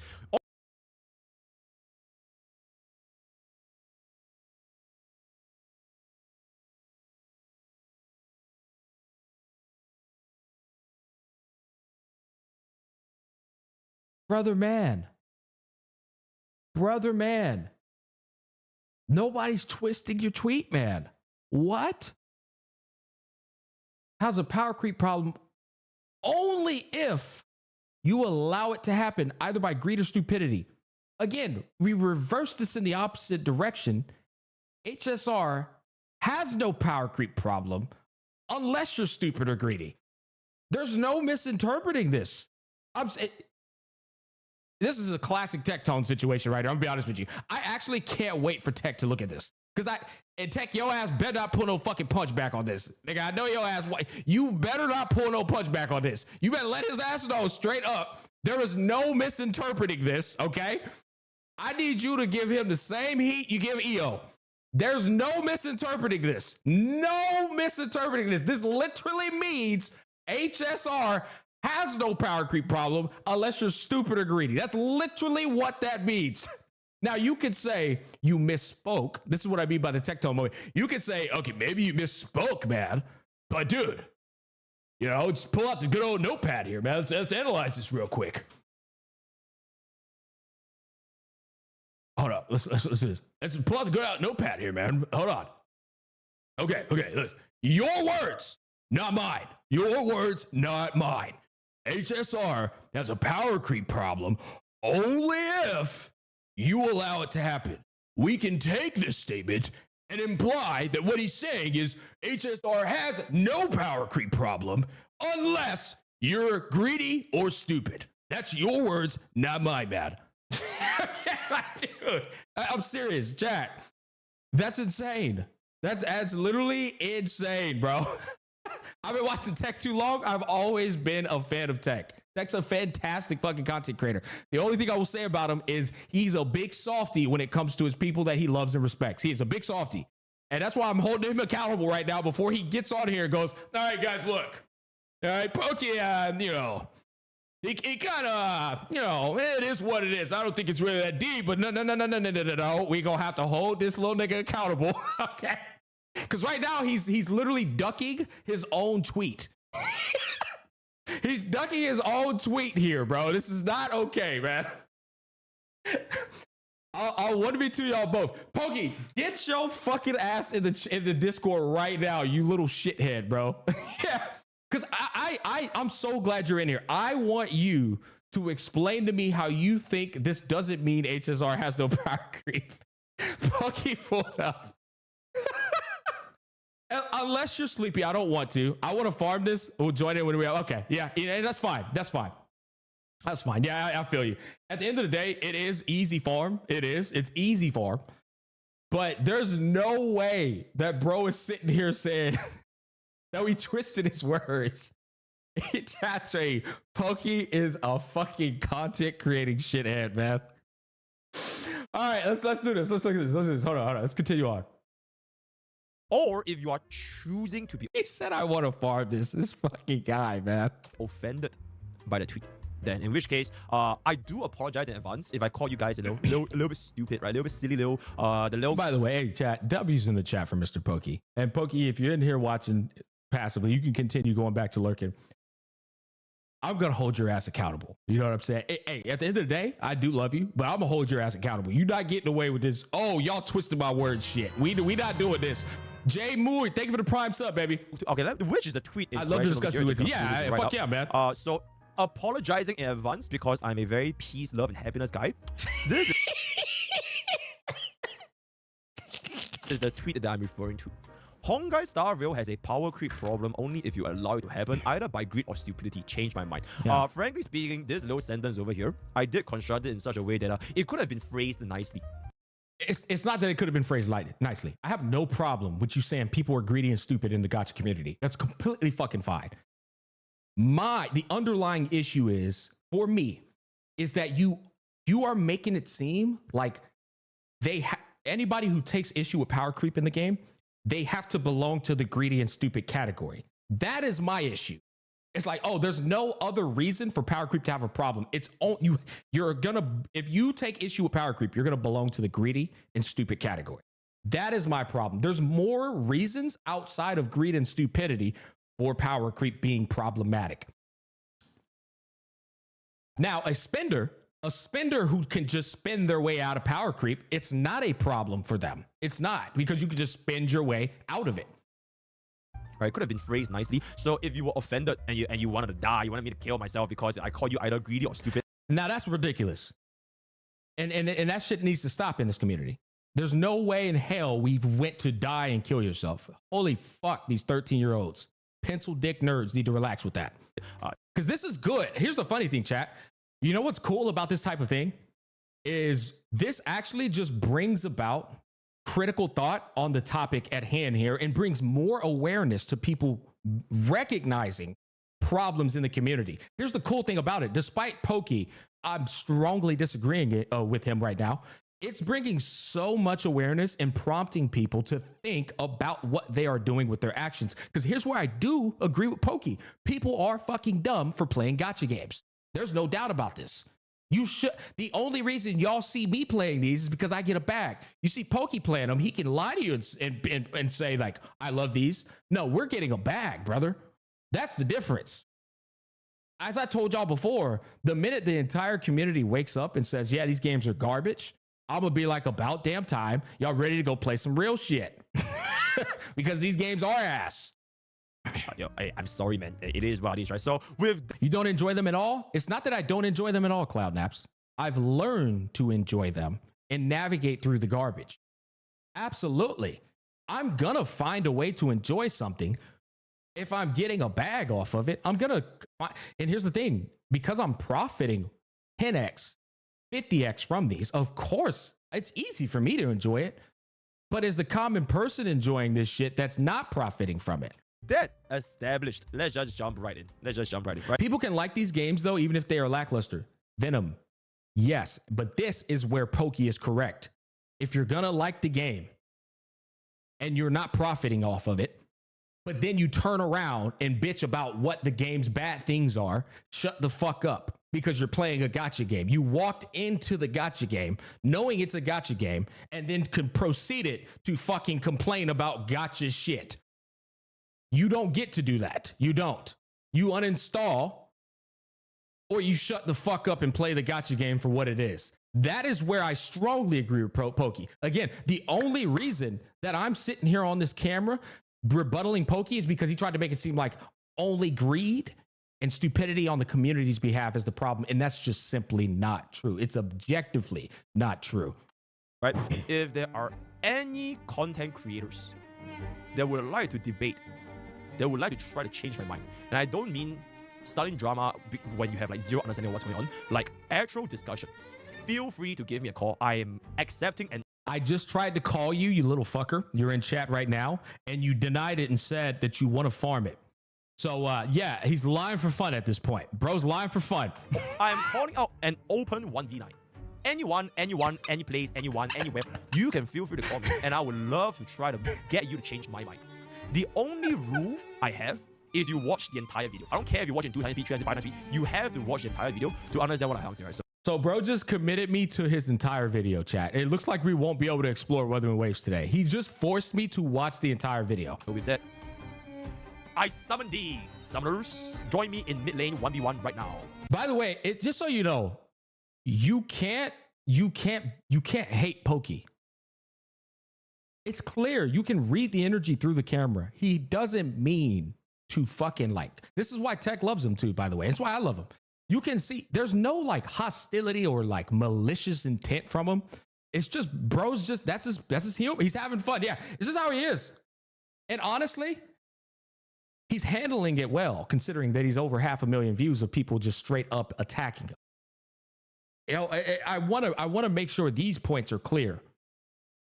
because a lot of people in the same exact shoe are going to get that same hostility and crumble. They're going to get on camera and be like, and play victim and shit. He's tanking it, bro, right now. But I mean, he also AoE taunted, so you got to tank when you AoE taunt. Otherwise, what the fuck are you doing? Why are you AoE taunting and you're not tank?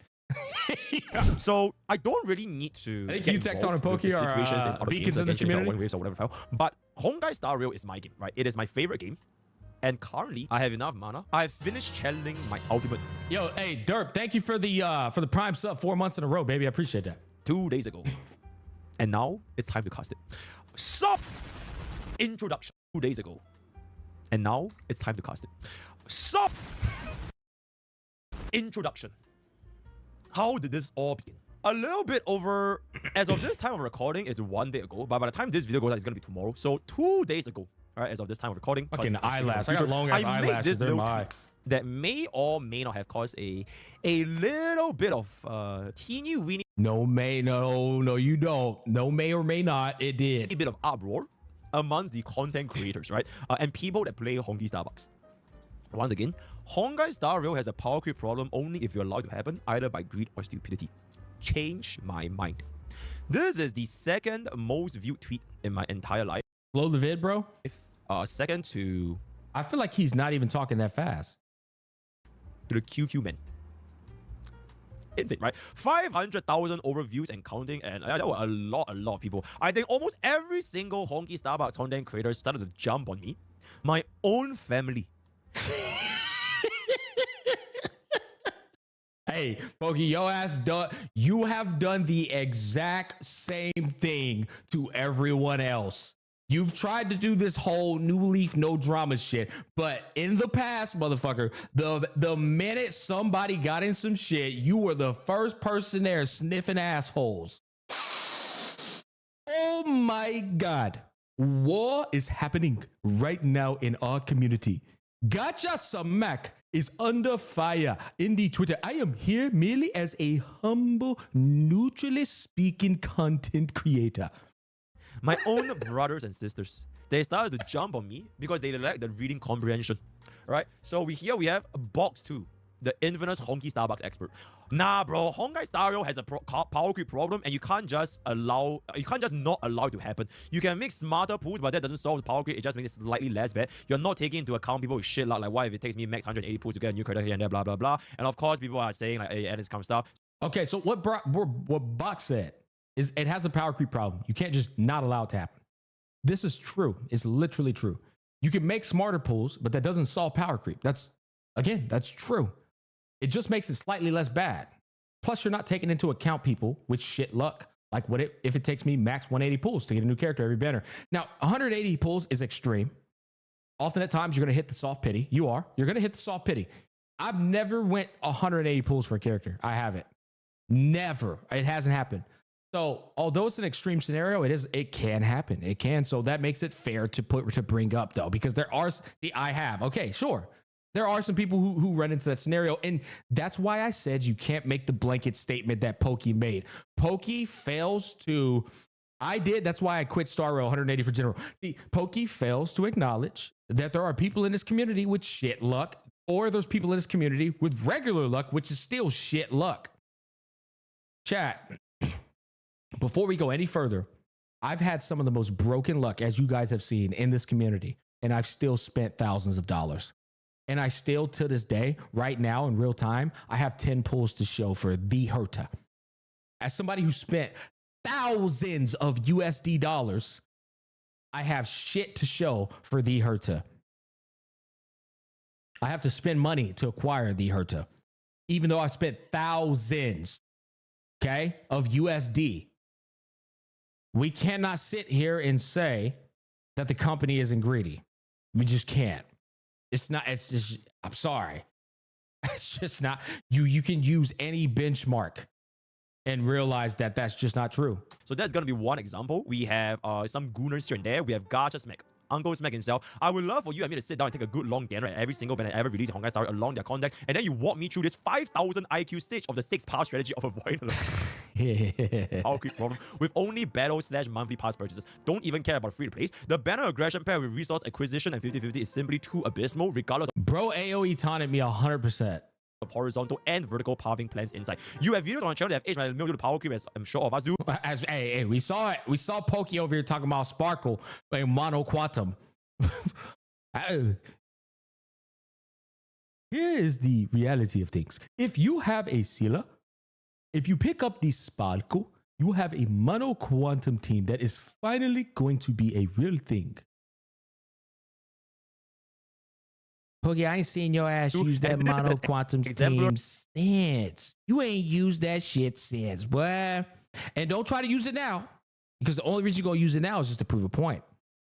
You let that shit dead in the ditch because you know the ditch is where it belongs. Yeah, you know.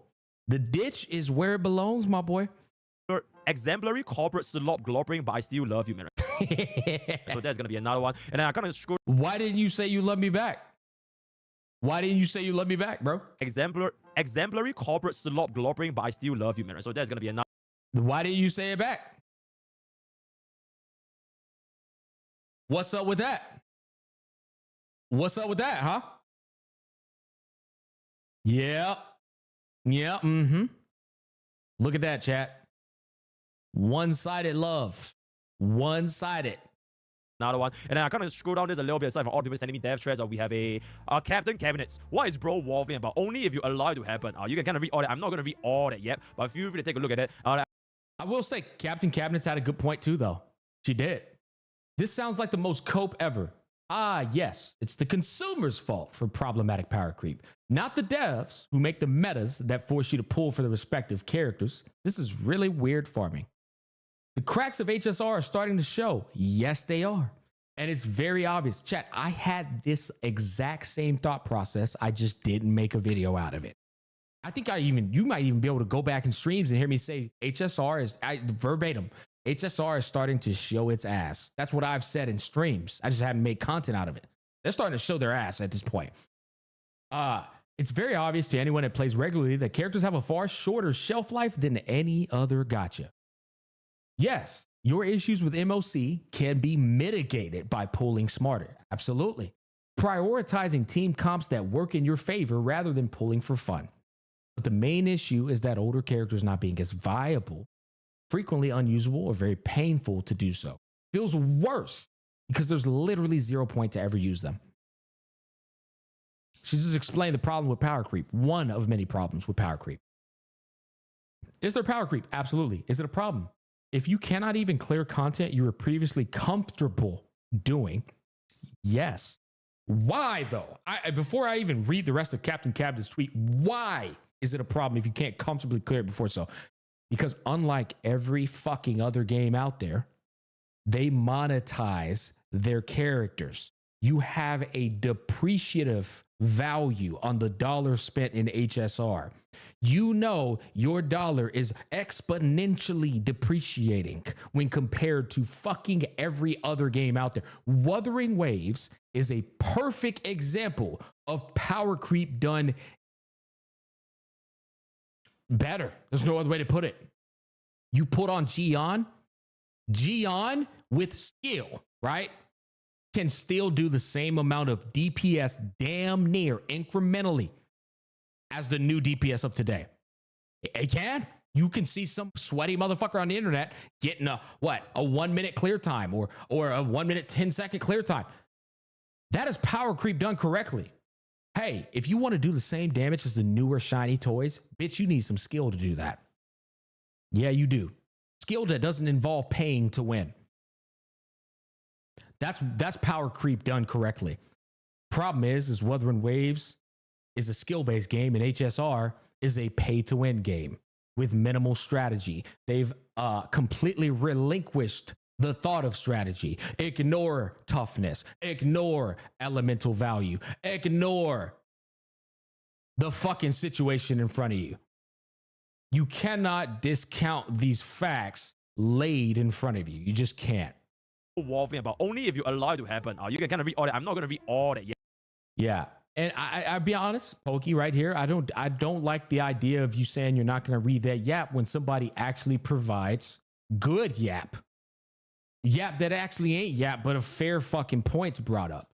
These are fair points that Captain Cabinets brought up. They are. Captain Cabinets. And you just kind of like undermined the critical thought she put into her post and just concluded it as yap. If you cannot even clear content you were previously comfortable doing, yes, this is planned redundancy, and it is ass. Chat, this bitch is spitting. She is spitting facts. You are effectively pulling for 6 months of fun for a character, unless they are a support. Knowing your character has a time limit is turbo giga shite. Team comps in HSR are so innately synergistic. Having to replace or pull for a new character to fill in the gaps often means having to do a lot of work to your entire team to make them run properly. I haven't seen a single idiotic take from Captain Cabinets in this tweet one time. I'm serious. This is pure intellect being communicated right here.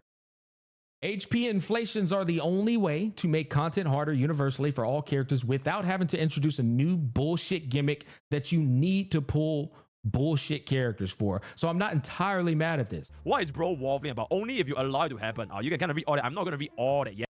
This is a classic case of, oh, that person made a good point. I'm going to gloss over that one. That's some good ass arguments being brought to the table. I'm not ready for that one yet. I need a little bit more time to prepare for those arguments. I've played HSR since launch. It's probably my most played gacha. I love it, but we all knew Super Break and follow-up would mean this would happen. Now we wait for 3.0 to give us a new bullshit meta that'll make MOC trivial again. Rinse and repeat. I rate this rebuttal a fucking 12 out of 10, chat. I rated a 12. It's that good of a fucking rebuttal. It's just the reality. And it's spoken with eloquency. It's spoken with pure objectivity. It's just good shit. I don't know what to tell you. Yeah, but feel free to take a look at it. I don't think Tadon retweeted me, but bro just started instigating war for fun. And alongside with...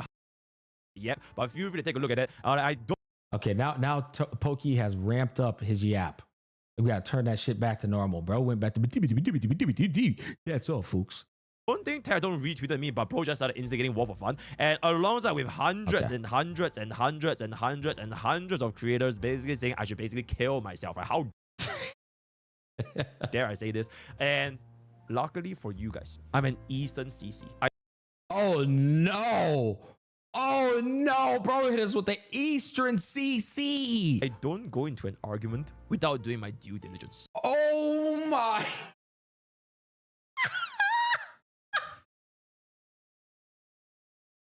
So what we can infer from this is that Western CCs do go into an argument without doing their due diligence. No, I'm kidding. He's trolling. He's trolling. Don't take that serious, chat. I'm serious. He's just fucking trolling. He might have been a bit serious, honestly. It's possible that he might have been a bit serious, but I think he was like 90% trolling, 10% serious, somewhere, give or take. I wouldn't make out a tweet like this without having the preparations beforehand. So, bro basically said that he's Batman. Bro never goes into a battle without understanding the enemy's weakness. Bro is Batman at this point. He should be the only motherfucker driving the black Cybertruck, matte black Cybertruck that I have in my garage right now. I should give it to Mr. Pokey right now because bro is Batman. Unfortunately, you are all basically at like 10 HP. All right, Pokey, go ahead, bro. You feeling yourself, but let's hear it. Let's hear it. And I am the Yasuo about to cast. Oh my God, bro. Give it a fucking... You got a whole ass booger in your nose, brother. That bitch is the size of the Amphorius. Okay? You got Aglia inside of your nose right now as we speak, brother. What are we waffling about here? Hosugi and so...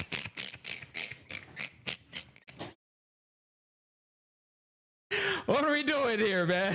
And I am the Yasuo about to cast.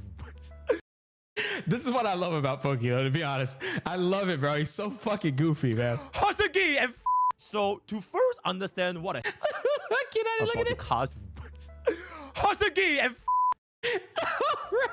and I am the Yasuo. I gotta see this Pokey face.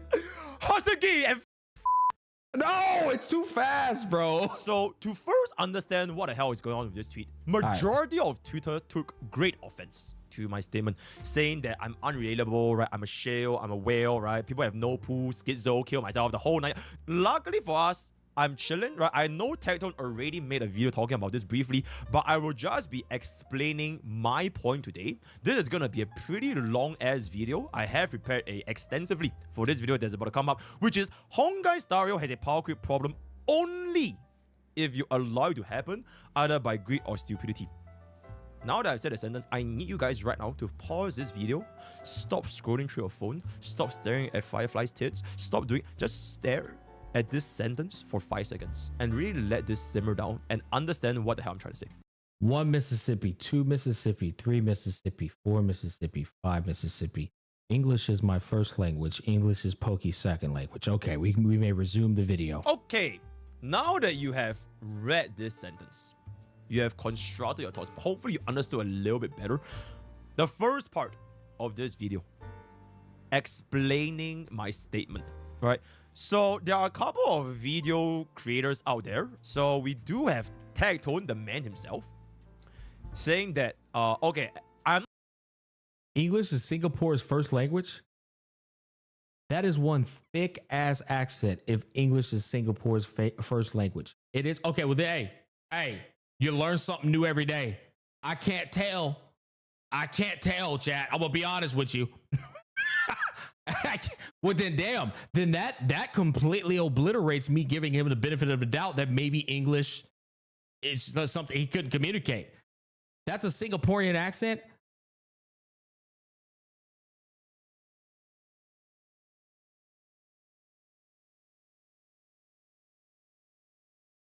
Chat, I'm blown away. So then it's equivalent to like gypsies talking, huh? It's equivalent to like a gypsy talking, basically, right? Only gypsies can understand what the fuck gypsies are saying. Chat, I hereby confess. First of all, I stand corrected. I didn't know this. Secondly, that's insane, man. I mean, to be honest with you, that's insane. Gamers. This changes everything. Well, then I can't even give him the benefit of the doubt of like him misspeaking, because my rebuttal earlier is maybe Pokey doesn't know because English isn't his first language, but he actually does know it actually is his first language. So that's crazy. I'm not sure if this is what he's saying, but he's putting this, there's no power creep on top of my face. And then we also have another creator, okay, hold hold on. He's putting this, there's no power creep on top of my face. There's no power creep. Tectone put this. Okay. And then we also have another creator like VSV Viction. Honkai Star Rail has no power creep. Okay. Right. So these are the little silly goobers. Why are they silly? Why are they silly, Pokey? That failed to understand the sentence when it is literally in the first 5 words.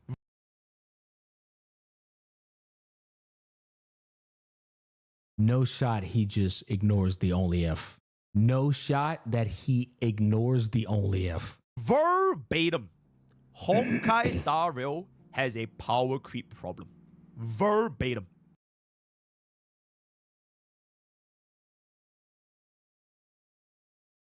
Hey guys, I'm gonna take you through this house tour. All right. This house is beautiful. In the back, though, chat, secretly.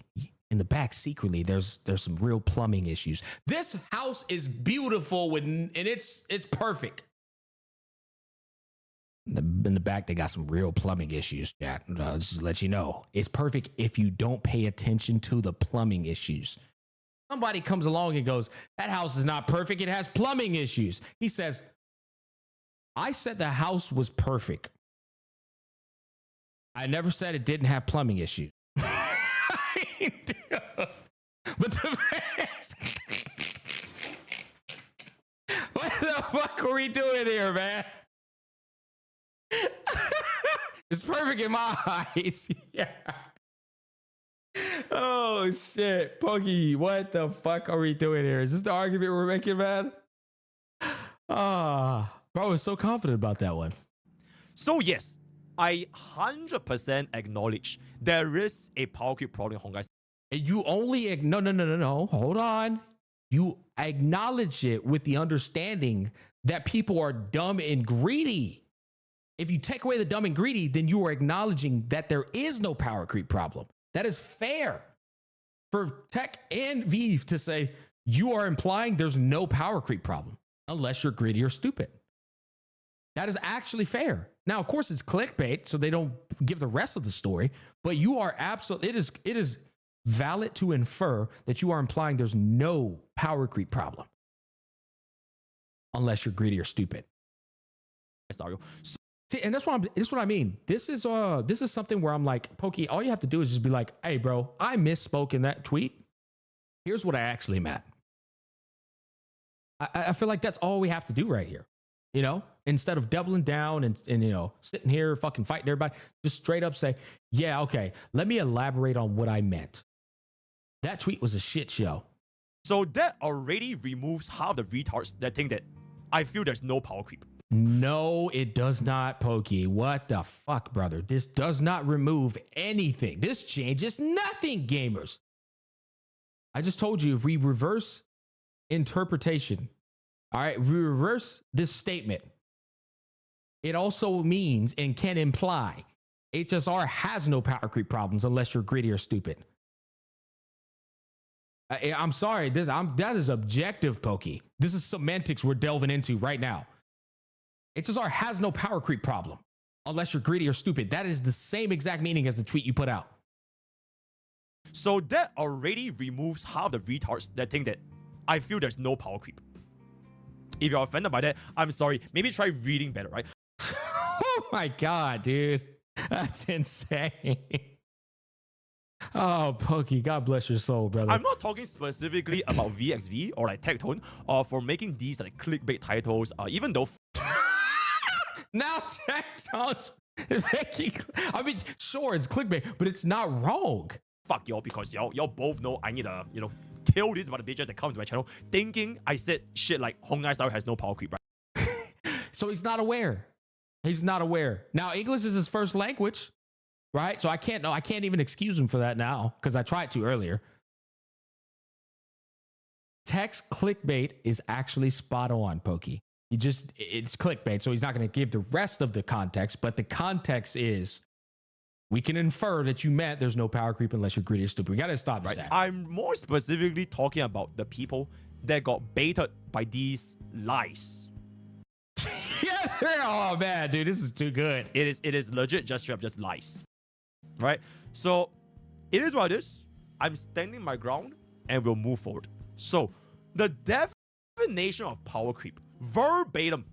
Oh, bro's bringing out the definition, guys. We gotta learn what the definition of power creep is right here. Okay, let me re-educate myself on something that's self-explanatory real quick. A term used to describe when new content in a game makes older content obsolete or less useful. From Wikipedia, power creep noun.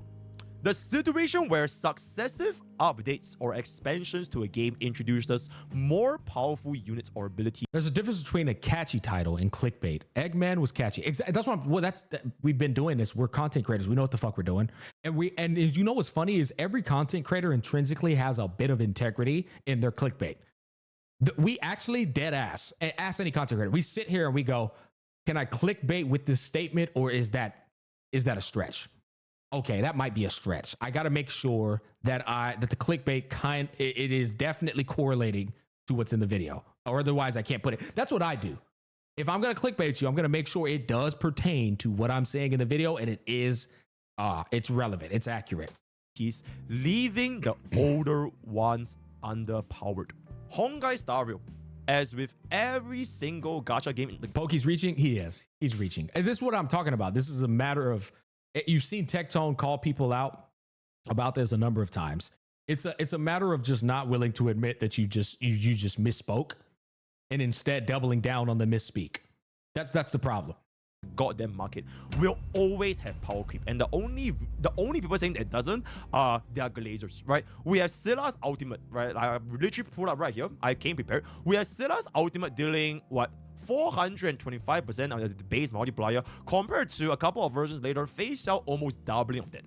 All right, this is the most egregious example of a straight up raw damage number multiplier power creep. We have Sparkle. So now he's acknowledging the power creep exists, which, to be honest with you, I know he knows the power creep exists. She was great, right? Skill points, action very advanced, and then 4 patches later, it came out with Barbin and Sunday. Completely basically wiping her off the face of the planet. Lingsha nowadays literally deals more super break damage than Firefly in a 5-target scenario. Acheron with or without Jiaozhou nowadays is basically like a completely different unit compared to start. And don't even get me started on the HP inflation, which I have made. I have made 4 separate videos specifically addressing this HP inflation thing, right? Nobody is denying its existence. And literally last time, if you guys want to remember what happened in... So right now, he's essentially like defending the perception that he thinks power creep isn't real. He's basically explaining how he knows that power creep exists. He's even made videos talking about the HP inflation and stuff. Pokey, I acknowledge all of that, brother. I truly do. Your tweet doesn't say that. Your tweet doesn't shit on the devs. It shits on the community. That's the problem. And if you would just come out and say, I should have shit on the devs in addition to the community, it would be much better. It's that simple. But your tweet straight up put all blame on the community and no blame on the devs. That is the problem. Dead ass. I cannot stress to you enough. All he had to say was, now the devs are mainly responsible for this, but that does not discount or completely pardon you from being an idiot with your resources. Memory of Chaos, the very, very first Memory of Chaos. He's become the #1 dev defender. It is, yeah. The Pokey is the rank 1 Hoyo shill right now, 100%. Well, he's the rank 1 HSR shill, not Hoyo. That's a bold statement. HSR shill. Very, very first Memory of Chaos back then. It literally took us, you could 3-star in 20 seconds. Holy fuck, look at this HP, bro. 1.9 million, basically. 1 billion. Oh my fucking God. No, my bad. 10 million. My bad. I'm wildin'. 10 million. I'm wildin'. Boy, I'm about to say. 10 still 10x. 10x. I thought it was 1 billion for a second. Hold up, chat. Hey, relax. That's the Soul Glad talking. Still, hold up. 1.9 to 10 million. That's 5x, chat. That's 5x. Okay. HP on the AOE. So this single, and then there's HP AOE. This is 1,328,000. And then there's 4. Okay, so then AOE, if it's shared HP, then it's times 4. It's times 4. Yo, Xenophobia, think of it a tier 1, 10 months in a row. Can't believe that he even doubled down on his dog shit take. It's all good, man. Honestly, if you want me to be fair here, man, a lot of content creators do, right? Everybody has their innate pride. Everybody has their innate pride. And here's the thing I will say, Zenobia. Again, I'm not going to wholeheartedly like paint Pokey as a villain. Y'all have to understand that the bro is dealing with a lot of hate from a tweet right now. There's going to be a passive amount of defense in his soul. Because right now there's people saying that he should kill himself and like he's a fucking piece of shit. They're discrediting everything Pokey has done in HSR and they're treating him as the tweet he made. Now, to be fair, he brought it upon himself, but we don't like all of a sudden treat Pokey like he's just some fucking villain. It's the same thing I tell you guys about EO. I don't give a fuck what anybody says. I don't care what tech says. EO's not a bad guy. Bro was put under all kinds of scrutiny all at once from 8 fucking different angles, and he went into a defense mode. It's the same damn pass that Tech gave to fucking Saint Tontes. We don't get to sit here and paint people like a fucking villain because of one shit take and make them seem like their whole character is pathetic. It's just not true. Alongside with the ridiculous amount of multipliers that we have seen for the HP going up and up and up and up and up and up and up, right? So, if anything, Honkai Star Rail has a much bigger power creep than the other big gachas. Because team building is and always will be the most important aspect of a turn-based game, specifically Honkai Star, right? You basically have a basic skill, ultimate talent. Okay, sometimes you give the technique. There's no such thing as perfect parry. There's no such thing as perfect dodge. If you want to run a sustainless team in Honkai Star, Pokey, there's no way you got that booger in the nose again, brother. This is coming There's a no common occurrence. such thing as perfect parry. There's no such thing as perfect dodge. If you want to run a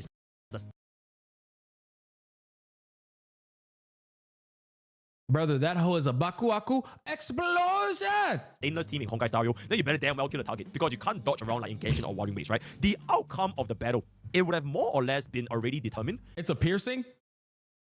Wait, Pokey has rank 1 Hoyo shield. Pokey just became a prime sub. Hey, Pokey, thank you so much for the prime sub.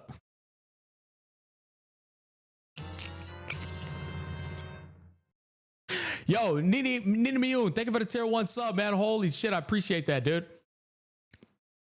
Okay, what was I gonna say?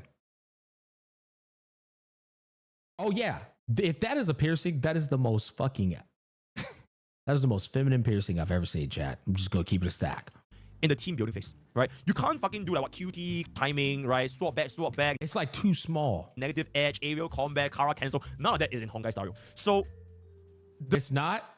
The actual units themselves, they are a lot more significant compared to all these gacha games where there's a lot more degree of freedom for players to express their skills. It is quite literally skills, right? And for the input within the endgame content, like whatever, it doesn't matter as much as team building. Yes, it matters. Sometimes you see like people just running it down like in PvP or whatever, but it matters less compared to the casuals. Compared to team building, which is why casuals, they love Super Break. They love Firefly, they love Super Break because you press the fun button and the team just plays by itself, right? But that is a completely different point. My basic gist is you cannot outskill and dodge an incoming attack, right? You can't animation cancel to increase your DPS. Okay. And every single unit within Honkai Star Rail, they will have a more impact compared to all these other games. Okay. We're talking about the intricacies of turn-based inside of HSR. Okay. If a unit has a stronger multiplier, right? If they have a stronger multiplier, if they have more synergy because of their kit, if they have a better team as a whole, they are going to be stronger. Holy shit. Nene for the 5 gifted. Holy fuck. Thank you, man. I appreciate the support, baby. Period.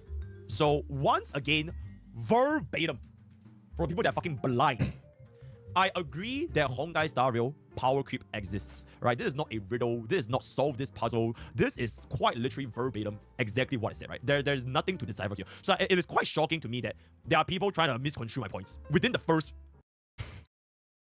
All right, here we go with this again. Pokey, you misconstrued your own point with the tweet, man. You misconstrued your own point. We didn't misconstrue it. You misconstrued it. It's not even fight. The first 4 words.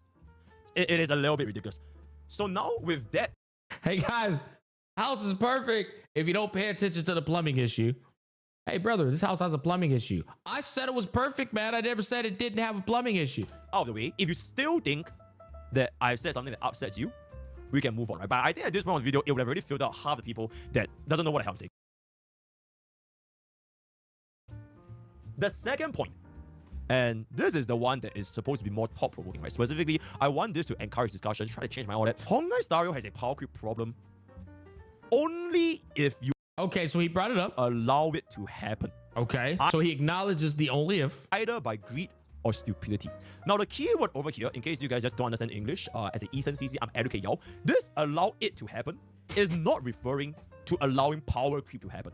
It's allowing the problem of power creep to your account. Power creep is going to happen regardless, right? All it takes for a developer that changes nothing. But just release a better. Big Herda is a fucking 900% multiplier on the enhanced skill nowadays.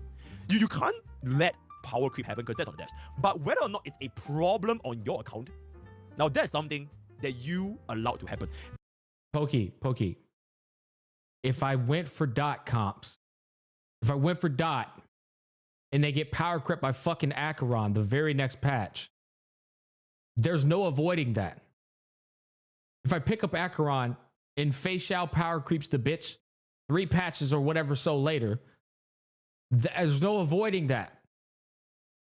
Then the MOC caters to the person they're monetizing, making your character seem even more shit.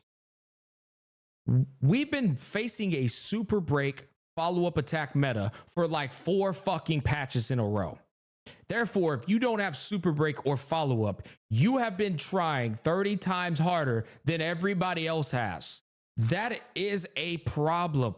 because they're basically saying either get with the fucking program or fuck off. That is a problem. Regardless, it's a problem, man. And no, it is not by swiping. It is not that you can solve this problem with the power of wallet, right? Because if this was the case, there wouldn't be a single free-to-play player left playing Honkai Star Rail. There wouldn't be a single free-to-play player left that can... You have to be a consumer of leaks for this argument to work. It still wouldn't work. Leaks don't tell you what the entirety of 3.0 to 4.0 is going to be. They tell you what the next 1 or 2 patches is going to be. Leaks don't fucking cover all of 3.0 to 4.0, man. It still doesn't work. Can clear all 3 endgame content with 3 stars for everything for the past... Also, they change. They literally change.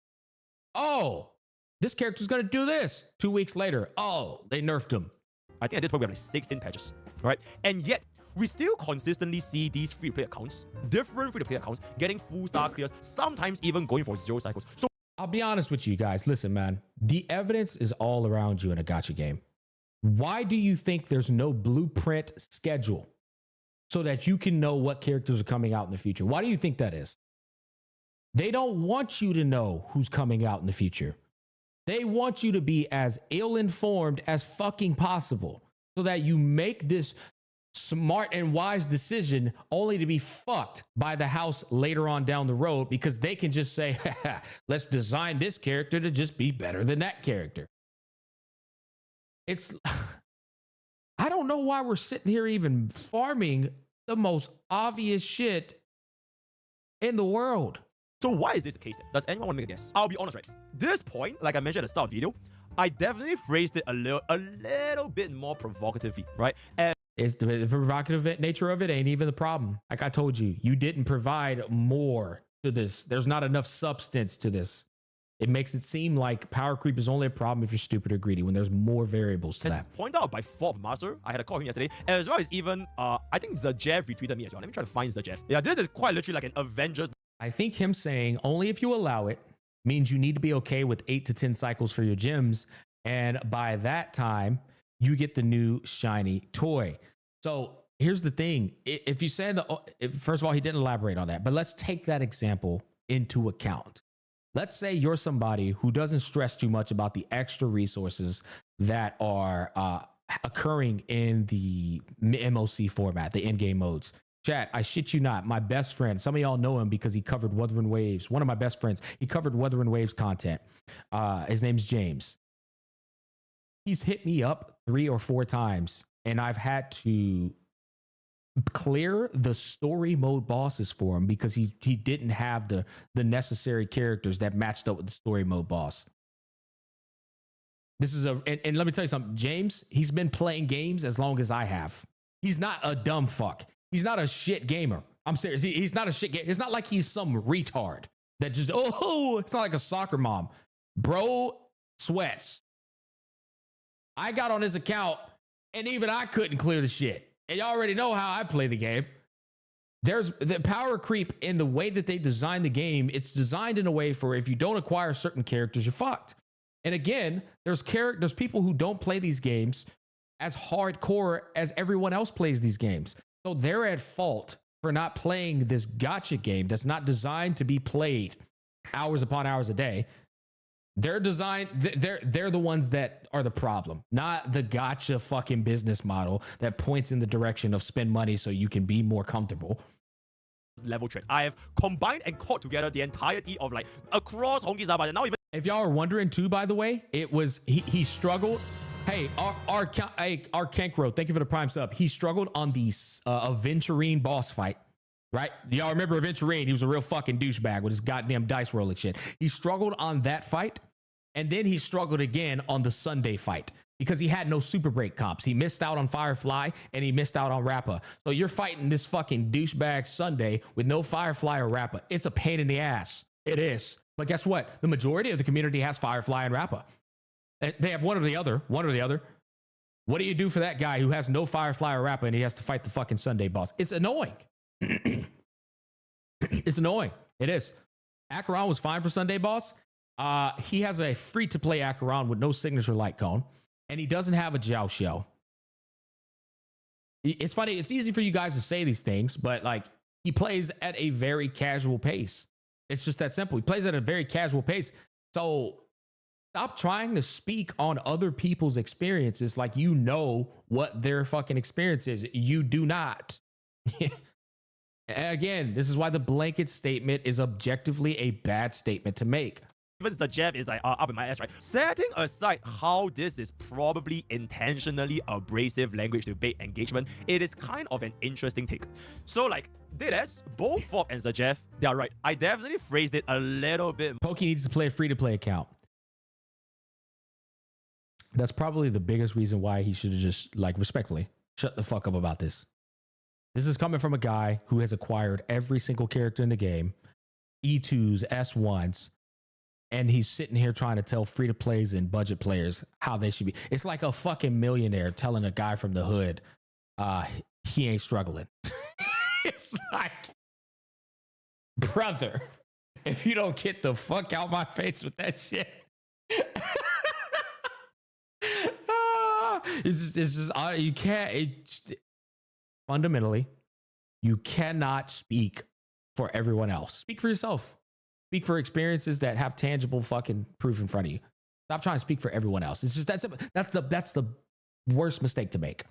More abrasively, right? I definitely phrased it a little bit more abrasively. I could have said verbatim what Fob told me the other day. I could have said Honkai Star Rail's power creep problem is fine if you are smart. Right? I think that would have made less people angry because people don't like to be called stupid, right? Ooh, that's very, very sad. But that being said, though, I am feeling a little bit more chaotic when I was posting this tweet. So if you are offended by this tweet, I'm guessing specifically this final word, stupidity. The classic 175 speed pokey take. It is one of two things. You are not smart. You are not smart. You are getting defensive because your account is bricked, but you refuse to accept the reality that you were greedy, you were stupid, or you were both. It's insane, man. It is. It's just so insane. It's like, oh my God. I just walked y'all through it, and I just spent the fucking first hour of the stream walking y'all through somebody who wasn't an idiot and they weren't greedy and they still got fucked. I did. I just showed it to you in 4K, man. Oh, man. Yeah. It's rough. It's a rough watch. Very likely, you're probably both.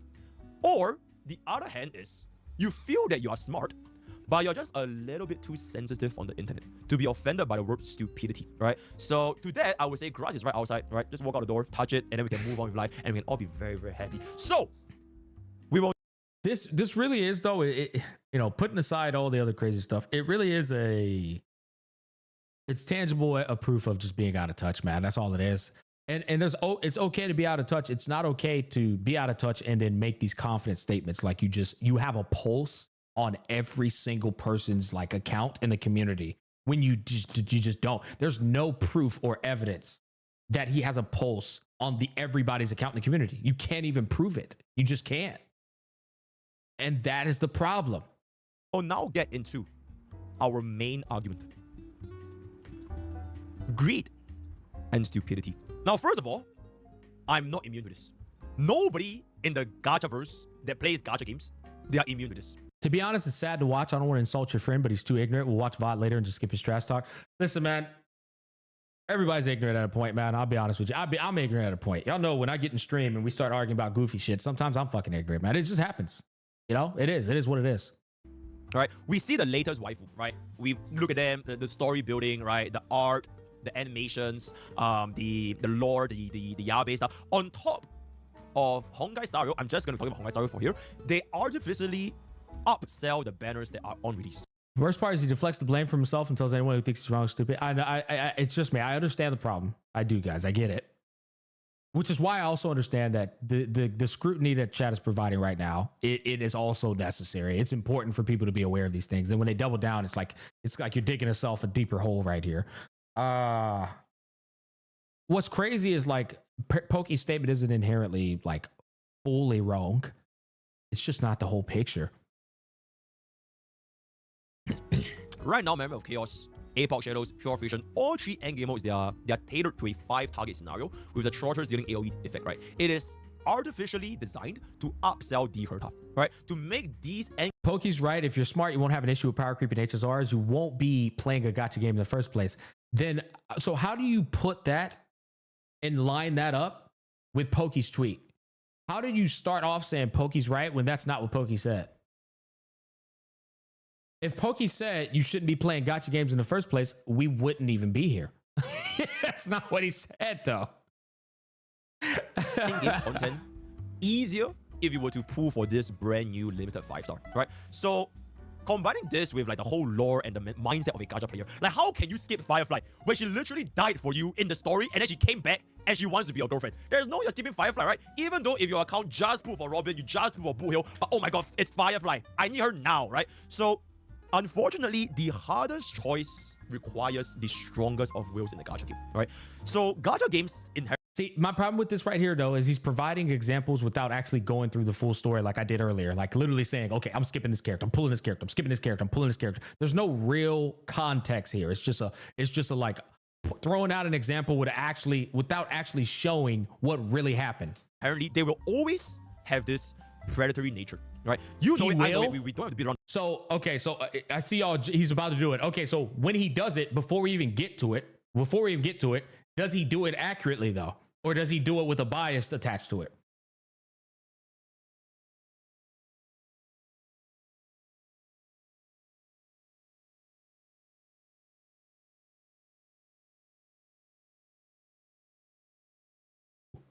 We got the Pokey meat riders in here, chat.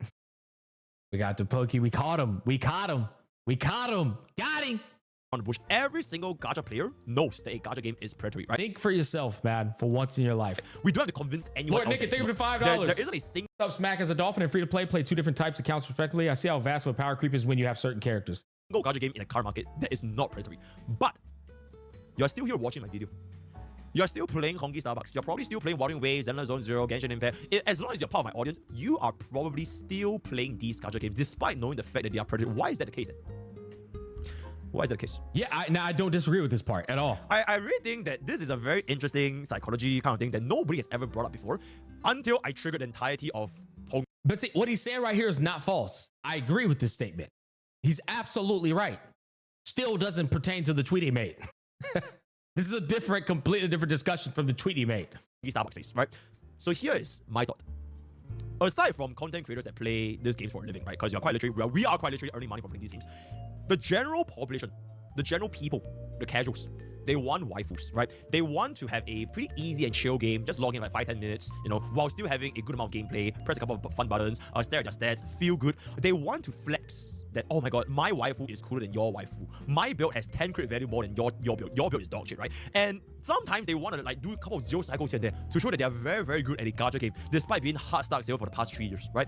Above all these, there's one common point. Gacha players want to win, right? They want to have the feeling of being lucky. Gacha players don't want to win. Everybody wants to win. Of winning a 50-50, of an early 5-star, of getting a double, triple, quadruple 5-star, right? Of proving that they are better than other players playing the same game.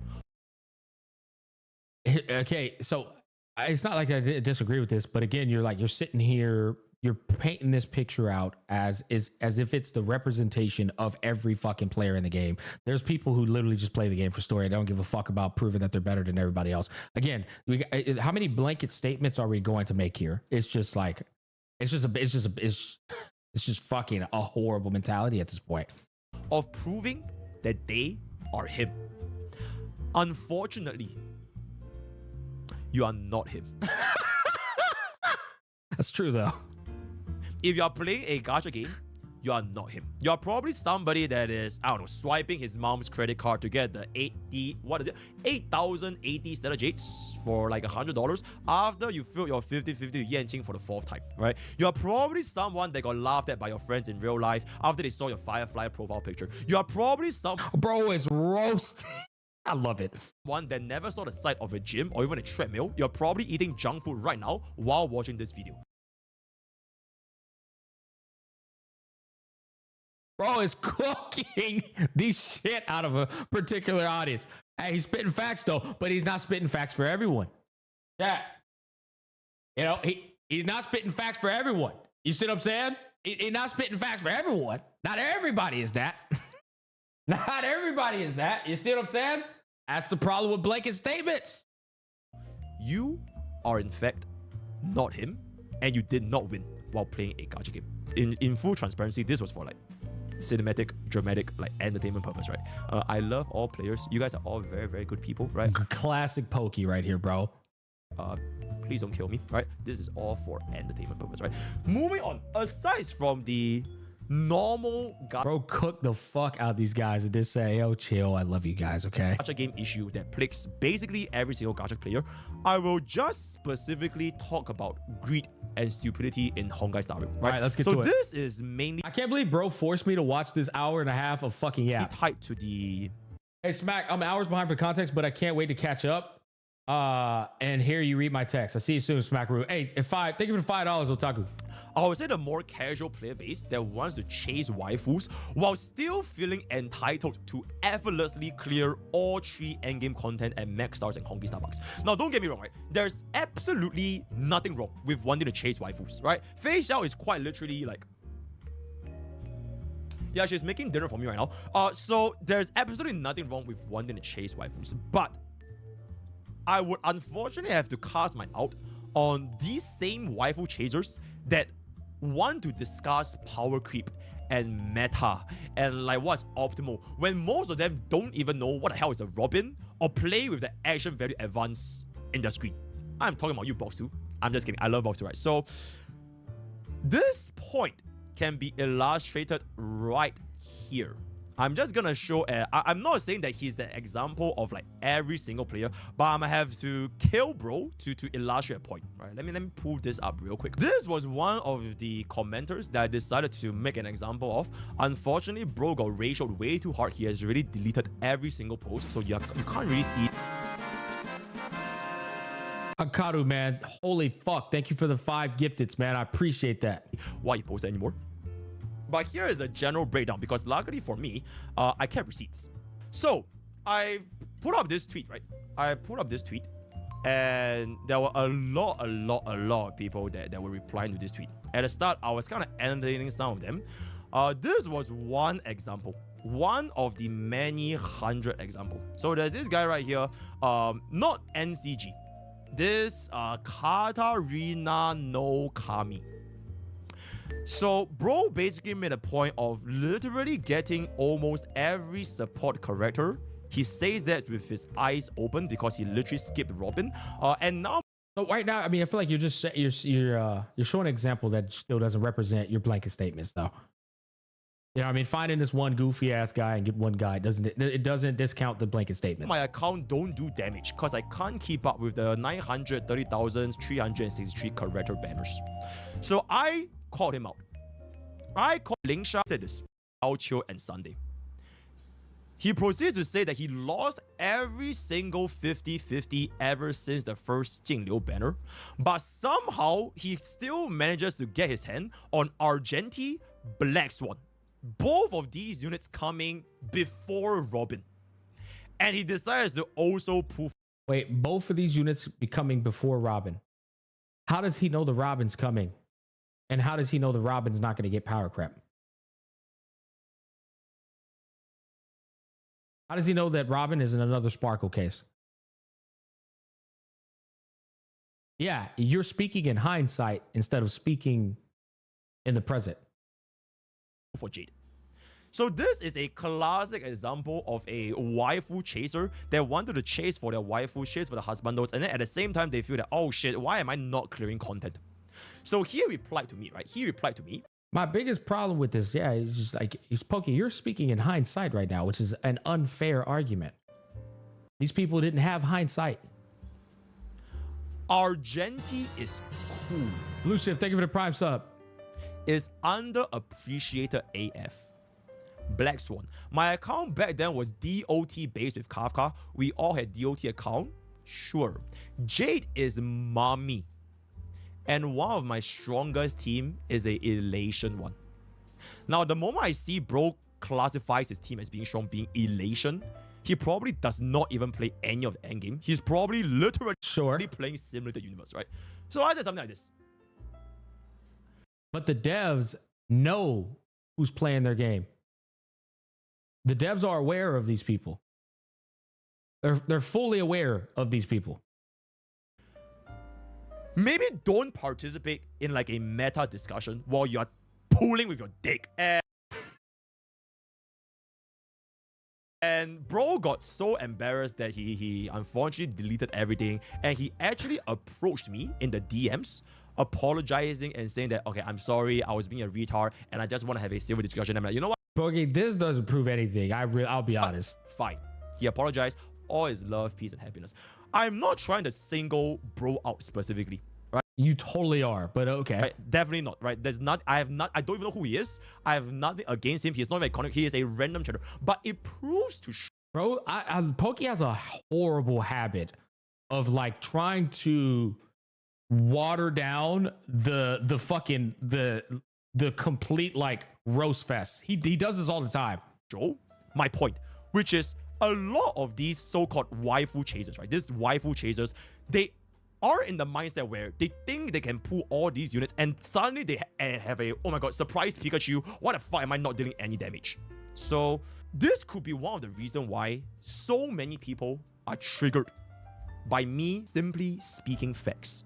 Albeit it is a little bit more blunt, right? It probably hurt his feelings a little bit when I said, why would you pull Argentine Jade and then you skip Robin? And then he thinks that I hate Argentine Jade, right? So maybe I hurt his feelings a little bit, but I have a feeling this is not a minority of the player base, right? With that point being established, I feel like this is a serious case of just like being on stream and kind of like ADHD getting in the way, and you just kind of deter from the point. We'll now move on to the Honkai Starbucks cycle and kind of showing you guys my very first. I'm not denying this, right? Power creep in Honkai Star Rail, it exists. I'm not denying this, right? So He established a point there, not a single one. let's see why. Other than there's some fucking goofy kids in the game who just don't understand anything. This is a problem. Why this is a problem. And in order to illustrate my point, I would like to quote this great man. Actually, I will say the one point he establishes is that there are some people who fit inside of the stupidity box. That I would say that's the only. He found a guy who fits inside of the stupidity box. G. Michael Hoff. Hard times create strong men create good times create weak men, and weak men create hard times. True. Absolutely. Why would I use this quote here? All right. Oh my god, Honkai Star Rail is like a fucking gacha game, bro. You are crazy. You're schizoing out. You're in the thick of it, right? You're in the thick of it. Let him cook. To use this as a comparison of Honkai Star Rail. So let's think of Honkai Star Rail in the good days, in the good times, right? Since 1.0. And I do want you guys to really think this logically with me. Are you gonna get in the call room later? Probably not. I tried to get in the call room like right now, and later I'm fucking catching Z's. Honkai Star Rail, it started off easy. MOC was easy, all right? The health pool was like 1/10 of what we have nowadays. You had 20 cycles to clear 3 stars. There was no such thing as 3 different endgame content. HP inflation did not exist. You could literally beat the fuck out of Cocolia using Hook the Great. Jingyuan is still. So based off what I'm hearing right now is he's literally, he goes online in about 2 hours. What I'm hearing right now is that he's basically explaining what HSR was in the beginning. 20 cycles to clear, and you know, so on and so forth. On release, they were both tier 0, right? Silver Wolf was the next coming of Jesus Christ, and we You acknowledged that Silver Wolf was the next coming of Jesus Christ. didn't know how Robin is gonna destroy the meta for crit DPS, much less to say how Subric was gonna be the thing. Nobody knows any of these are gonna happen, right? The list goes on and on and on and on. And during this period, between version 1.0 up to, I would say, version 1.6, which is the release of Runmei, a lot of people in Honkai Star Rail, they were just running whatever, and they didn't really feel this difficulty in the endgame content. That's not true at all. Everybody was struggling with that damn in-game content because you were gated by gacha bullshit where you can only farm so much in a day. You're fucking what is it? Your level, your HSR level. You got to get to a certain level before you start getting 5-star gear. And then you go into the fucking MOC and you're severely under leveled and under geared. It's the same shit you deal with in every gacha game. If anything, people were definitely facing it, but not for the right reasons. They were facing it because of garbage ass gacha pay gating or gatekeeping you in terms of building up your characters and developing them properly. Using whatever the hell you want to use, you had 20 cycles to That's just not true. 3-star the floor. He max refresh. And guide makers, myself included, right? We always stress on the priority of playing a gacha game is to have fun. It shouldn't be chasing meta. It shouldn't be optimizing your team. The main priority. Whoa, that's an insane statement to make considering the context. That's an insane statement to make considering I'll be honest, that contradicts the fucking the goddamn Sage of the Six Paths strategy to like okay, let's let him cook. Priority of Honkai Star Rail and every single gacha game is to have fun, all right? Because this is, at the end of the day, a very, very casual side game. You're not right now, we're making an argument that Powercreep is a horrible fucking idea inside of this casual, you should play for fun game. And to play like 8 hours a day, learning speed tuning, action value advance, team building optimization, predicting what the next banner is going to be. You don't need to do all that. It is a very simple casual side game. And even to this day, I would say that this should still be your #1 priority in Honkai Star Rail, which is to have fun, right? Okay. So if you want to prove of who you like, and you hate the way Robin looks, you hate how she keeps fucking singing non-stop, Rise Up to My World, you hate how bro just has like a, what the hell is Bubble? Yeah, you just hate. By the way, this is a very minority of people. This is such a fucking minority of people. It's insane. Majority of people acknowledge that this is a beautiful looking character. They like her, they love her. Hate bro, right? You hate bro for whatever reason. You want to skip her. You are well small within minority your rights to skip Robin. Absolutely, right? But there wasn't that big of a deal when you skipped all these like strong characters back then, because the sentiment for Honkai Star Rail was that it was quite easy, right? And I'm gonna be honest with you. I feel like this is one of those where we can use the statement, the factual statement that humans are forgetful. I wouldn't go so far as to say HSR was easy back then. It was easy if you acquired all the fucking toys. But if you didn't acquire any of the toys, you were just dealing with the same shit we've been dealing with from the get-go, which is the caterance towards the fucking characters they're promoting. And then you got shit-ass Dan Hung, base form Dan Hung with goddamn Yang King, who was popping off in the beginning, I admit. But still, pair that with the restrictions of developing your account because of the day-to-day shackles that they put in a gacha game. I don't know about this. I really don't. Arlon, yeah. I remember not having Jing Liu and it was a pain. Yeah, it was a pain in the ass. It's always been a pain in the ass if you didn't pull for the characters they're promoting. He's reaching. It's like he's reaching, but there are select few people who would max refresh and no life this shit just to prove a point that they could clear the content. But those are the exceptions, not the rule. And most people, if I'm being honest with you, they were forced to ignore doing MOC. It was just like, you know what? I'm just gonna have to keep ignoring it. Maybe next patch I'll be able to do it. Because right now I just can't. if you want to think about it, I feel like we had a very similar discussion for another gacha game. This game was very, very easy. And all of a sudden... By the way, chat, that friction and that resistance is by design so that you want to pull the other characters to go, well, now maybe I can clear it now. But I digress, right? Most people, since version 1, they probably wouldn't bother on team building, playing on what to do, and they lack the foresight. HSR has been pushing out stronger and stronger characters every patch, and it was all planned. Oh, yeah, straight up psychologists working there. They know what they're doing. I mean, I feel like this is obvious. It's not a matter of even psychologists. It's just business people. It's psychologists, sure, for sure. They got the funds for that, but it's just good business to maximize a profit. That's actually what it comes down to. Because you didn't need a foresight back then, all right? You didn't need to think, is Robin gonna break? My Scylla is dealing 0 cycles using Team Yun, Pella, and a sustain. He says that with a S1 Scylla. But the average person who has a battle pass and monthly pass, they weren't getting that signature light cone. And that signature light cone was fucking cracked. He says that, and Pokey secured both Lorcha and Silverwolf. Right? This is why I said it's out of touch. You shouldn't be speaking on this shit take. Because you're speaking from the experience of somebody who acquired all the characters because they could just spin their way through the problems. Oh, I'll just grab this Lorcha. I'll just grab the Silverwolf. I'll just grab the next characters too. Like, you're not speaking from a standpoint of somebody who actually went through it with either free to play or battle pass, monthly pass intent, and therefore you can't speak on it. You just can't. Nobody is gonna be worried about Scylla. She's so strong. Jingyuan is so strong. Oh my god, Silver Wolf applies like a 50+% defense reduction. See, you're assuming that they had the funds to get both Scylla and Silver Wolf in the same exact back-to-back patches. There are people who straight up tried to get them and just lost.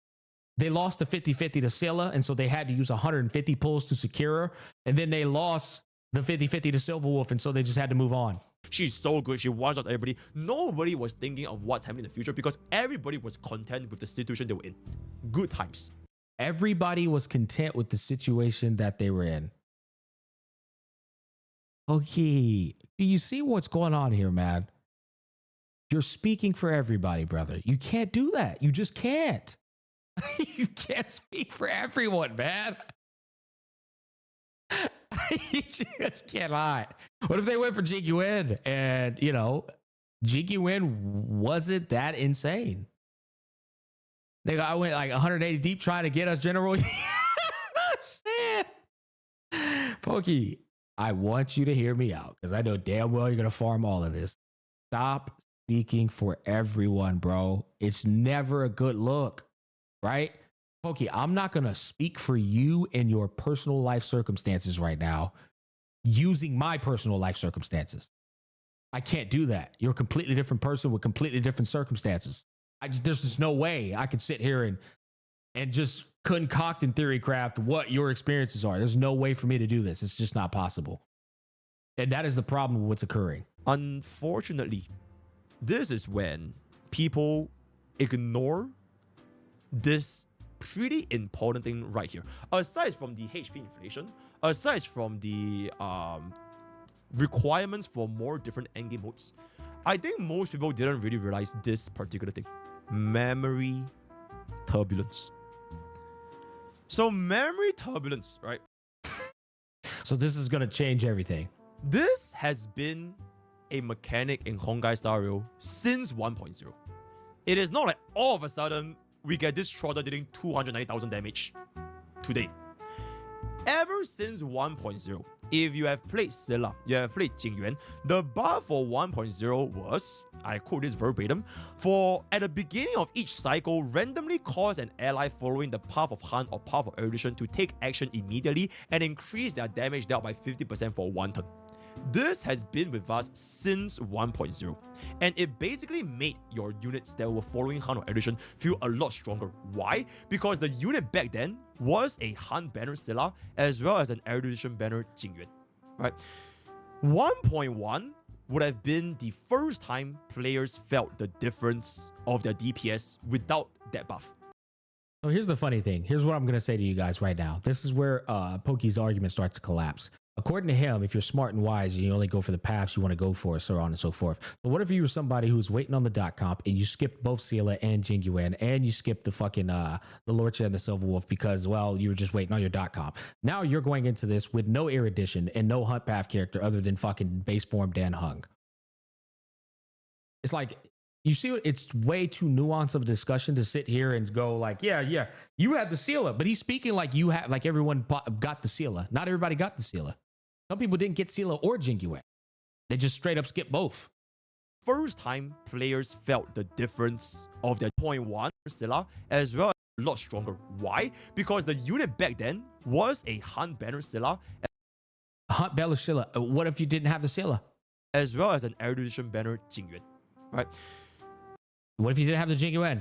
There's people who skip both. There are. 1.1 would have been the first time players felt the difference of their DPS without that buff, right? And it was the start of filtering out whether or not you pull for the latest mechanic that makes the rate up unit stronger, or are you content with your DPS that you put at a value without this artificial inflation because of this Memory of Chaos buff.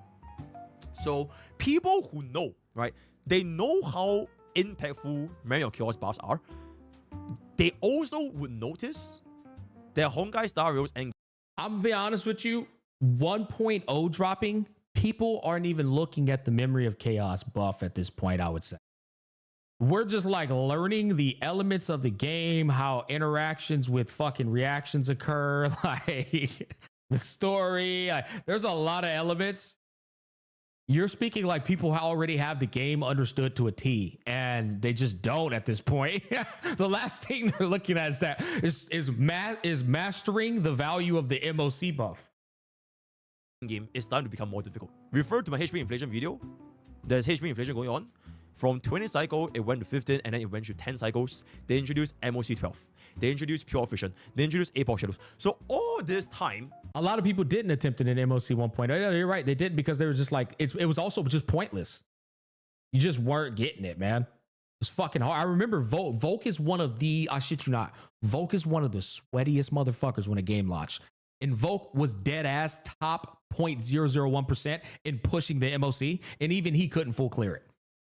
Because Volk loves that shit. He loves when a game launch and he just tries to push as hard as he fucking can, as fast as he can. And then he goes, look at my limited resources. I made it to MOC 6.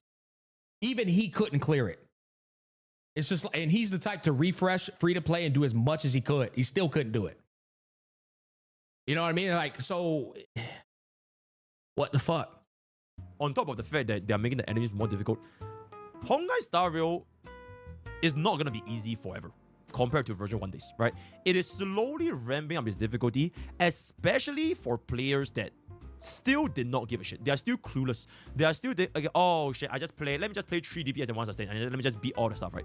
They are still clueless when all these things are slowly happening over time, and now you can kind of see this as like a snowball effect, right? I feel like the ultimate problem with Poki's video is he keeps speaking in hindsight. I don't think he understands that in order for him to have this discussion, he has to speak devoid of the hindsight. When Pure Fusion first came out, everybody laughed at Pure Fusion. Oh my god, there's only 4 stages. And it was so easy. And nobody gave a shit, right? And even nowadays, Pure Fusion, I feel that something similar is going to happen very, very soon. They reworked Pure Fusion. They made it extremely, extremely easy in Pure Fusion for this current patch. I feel that players who are smart, I'm not going to say dumb anymore because too many people are offended. Players who are smart would know this Pure Fusion won't be easy forever. Right? It won't be easy forever? This Pure Fusion won't be easy forever. Right? You don't need to be a super genius to figure out that this has been the pattern ever since 1.0. Okay. So, moving on into the argument. I was trying to understand what he said. He said it won't be easy forever. Okay. Honestly, you don't know that though. Honestly, you really don't. Pure Fiction, for me, to this day has been not really that difficult. I'm gonna be honest with you. It just hadn't been that difficult. But again, I'm somebody with a different experience from everyone else. I own every character and shit. Whether or not you can clear this endgame as a free-to-play, right? For my channel streaming in Honkai Star Rail, I have done this thing called account reviews for 1 year plus, close to 2 years, right? It is kind of like data sampling where I see what people's accounts look like.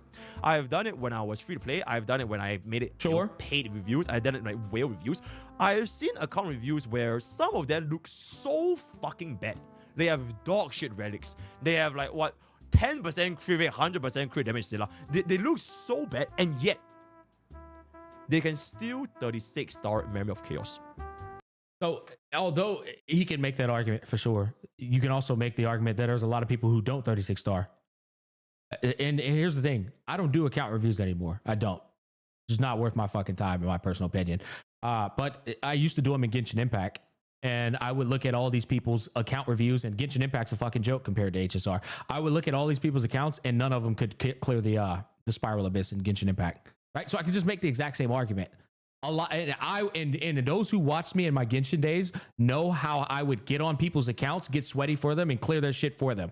I would literally straight up clear their shit for them and and it was insanely fucking annoying because that's how horrible their accounts were. It was like I would try so hard just to clear their fucking account for them. And it was tangible evidence that they were playing the game on max difficulty and I wasn't. I was like, damn, bro, your account is fucking shit. So basically, it's like, again, that argument doesn't really go anywhere. With a very, very limited roster. Because these like free-to-plays, these low spenders, they decided to invest in this comp that they put for, right? They raised up these comp that they put for because if They're not telling the whole story, though, Pokey. They're not telling the whole story. There are definitely some MOCs where they couldn't fucking get to full stars. There are people out there, 100%, who get full stars with this little scenario you're painting. And then there's the MOCs where they're like, this shit just doesn't match up with what I got. And honestly, it's a fucking nightmare. if free to play, they are not able to chase the shiniest banner every single time. It is simply impossible, right? It is not possible for every single free to play just, okay, this new unit come out, I pull this. Next unit, I pull this. I pull this. It is not possible. So, I'll tell you right now, there are some MOCs in this super break fucking meta that Dr. Ratio would have a nightmare of a time against. instead of trying to take every single new unit that comes out and all of them look super, super strong because of the Memory of Chaos bars, right? They instead just say, okay, you know what? Fine. My account is not going to be that strong anymore because this buff is not tailored for the account that I put, the unit that I put last time. So I'm just going to chill and I'm just going to wait. I'm just going to wait. I'm going to wait. I'm going to wait. And I'm going to wait for units that actually benefits my account instead of chasing the next shiny thing. See, he's doing this Sage of the Sixth Path shit again, where he's like, I'm gonna do the perfect strategy, and I know exactly who I'm gonna pull on, and it's just like that just doesn't exist, man. These account reviews that I see, right, like literally free to play with like really, really bad Reddit quality because they can't spam stamina refresh. They mainly put vertical investments on powerhouse supports, namely units like Robin and Ramei, right? They didn't have a You can't just state Robin and Ramei when nobody even knows they exist, though, in the earlier patches. You also can't state them in hindsight because you know they haven't been power crept yet when they could have just been power crept by the fucking company. The company could have easily just butchered the fucking Ramei. They just chose not to. They could have easily power crept the Sparkle. I mean, the Robin like they power crept Sparkle. They just fucking chose not to. You're speaking with information you know today and not the information you knew then. A lot of people were sus about Robin. You know why? Because Robin's value didn't instantly become apparent. We had to like learn, okay, it is actually good. It is good. This is all the house design by design. They're going, okay, we're just going to fuck that character over. Fuck them. We're just going to make this character. Yeah, we're going to do it. Nobody knows these things, man. very white team comp because, like I mentioned, they can't afford it. They simply cannot afford it. Sometimes they get a signature light cone for their main DPS, right? A Aircron with signature or an Aircron without signature, or maybe even a DPS item. These players, it doesn't have to be like Aircron. They can be Scylla mains, they can be Jing Liu mains, they can be DOT. Fuck, they can even play Blade. All these players, I'm not saying that it is encompassing of the entire player base because clearly there are players on Twitter complaining that their Jing Liu and Scylla does absolutely nothing. But these smart players, they can Smart players all clear these end game content consistently. And oh my God, Poke, bro. Holy fuck, man. What is this argument, man? Oh, okay, so I can make, okay, so let me tell you this. These people that you're referring to as smart players are really not that smart because they're spending 8 fucking hours a day playing Honkai Star Rail to get diminishing returns on their resources when they could spend some money, spend 1 hour instead of 8 hours, and have 7 hours available to themselves to get a fucking bag in real life. These niggas aren't smart. They're dumb as fuck because they're playing a gacha game. They're not fucking smart. Let's stop this goofy ass nonsense here about they're smart. They're smart for fucking free to play playing HSR and getting sweaty in the fucking MOC for some 80 damn Stellar Jade. Stop it, bro. What are we doing here? I'm not These niggas are dumb as rocks. talking about it. I'm talking about just clearing them, even though they stuck with their Scylla's, Jing Liu's, DOT, and Blade. Are they whales? Or did they just pull for every single unit? No, they're not. I gotta take a minute there. Hold on, bro. Holy shit. That one triggered me a bit. I'm not gonna lie. Pokey. This shit is pompous. It's pompous, it's a bit condescending, and it's all opinionated. None of it is objective. You're calling people smart. That ain't facts. That's just your opinion. And it's a shit opinion if you ask me, man. We gotta relax here, bro. There's a reason why these free-to-play accounts or like low 5-star investment teams can still clear the end game. You can see YouTube. You can see YouTube, you can see Billy, you can see any of these media platforms. The reason why this is the case is not It is elitist. Yeah. He's basically gassing up elitists. because they spent $1 billion, because they're literally free to play. It is because they weren't greedy and they weren't stupid enough to chase the latest things that comes out. They know that, okay, I'm going to build this team up and I'm going to log in and make this team as strong as I can be, because There you go, right there. He's going to make that team as strong as he can be. I remember some dipshit in chat earlier.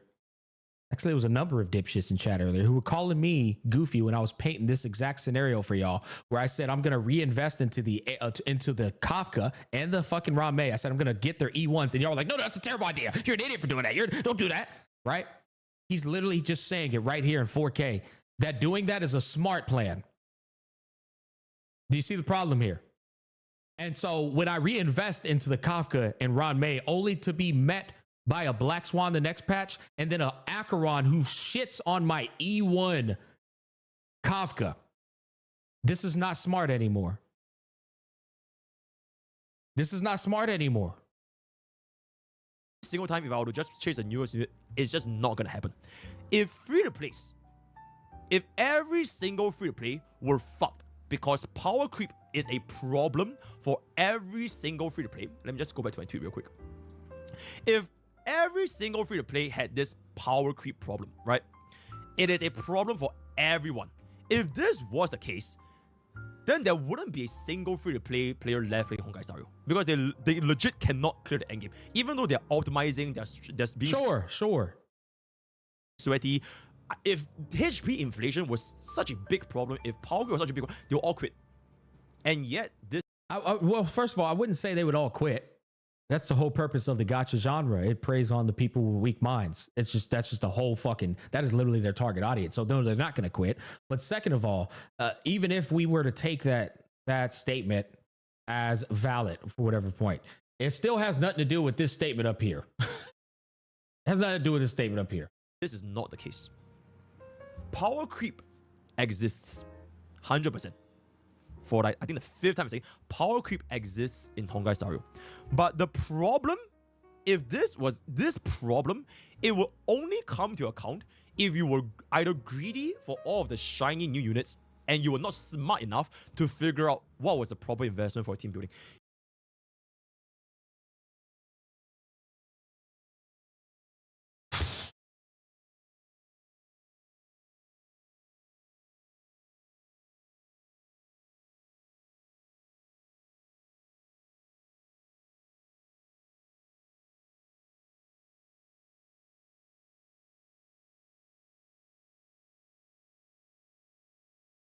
This is why I said, show me this Sage of the Six Paths strategy of being smart enough.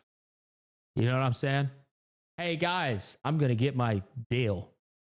That's my smart play right here. I'm going to get my Imbiber Lune and I'm going to E2 his ass.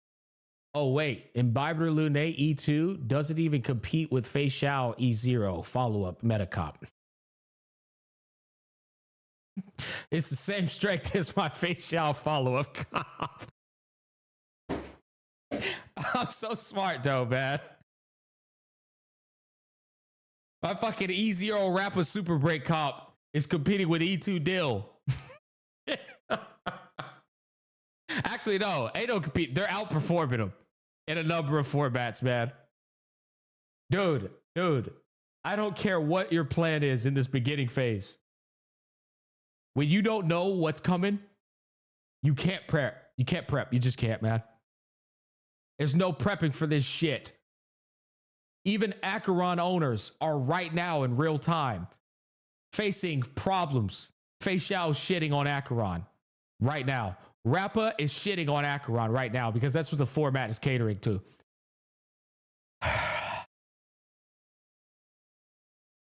Boot Hill, as much as we love and adore Boot Hill, he can't keep up with these goddamn units.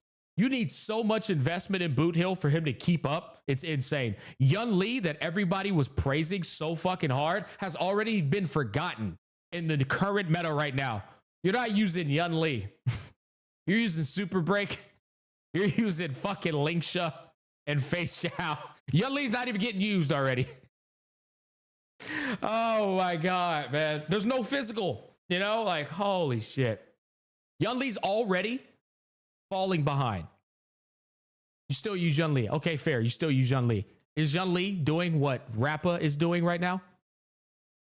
Is Yunli doing what Rappa's doing right now? No, you know she's not. Yes, you're lying your fucking ass off. No, she's not. The cope has begun. The cope has absolutely begun. Not really, but enough to clear 3 stars. Thank you for being honest. These dipshits in chat lying to themselves. Thank you for being honest, man. Okay, anyways, let's continue on. If you were attracted by everything, you are 100% going to run out of pools at some point, especially as a free play, leading to maybe you had to skip a banner, right? 3 cycles is good enough to be fair with what you said. He's a robot.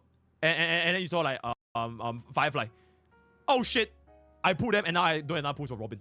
Then like, ooh, then sometimes you get punished because you have to skip Robin. Sometimes it's not so bad, right? Sometimes, you know, you pull for, let's just say you pull for Jingliu, and then you don't really want to pull for Argentina or Huan. You ran out of pools for Argentina and Huan. It's fine. You technically don't need them because the banner right after Argentina and Huan was Run Me. So sometimes you get punished, sometimes you don't get punished. And this brings me to probably my... Rage, thank you for the $10, man. Showing love and support, big dog. I defended a lot of Pokey's points, but you're right about him talking in hindsight because you're right. We don't know enough, even with leaks. We have no future sight. And that's all I'm saying. That's all I'm saying, man. Listen, Pokey's a fantastic content creator. His biggest fucking like mess up in this whole video is he keeps speaking with knowledge we have today instead of speaking with the knowledge we had then. And I showed y'all the video of Pokey over here telling you about mono quantum comps are going to work because he was so excited about Sparkle with his fucking Scylla. When's the last time we seen Pokey use Scylla Sparkle mono quantum?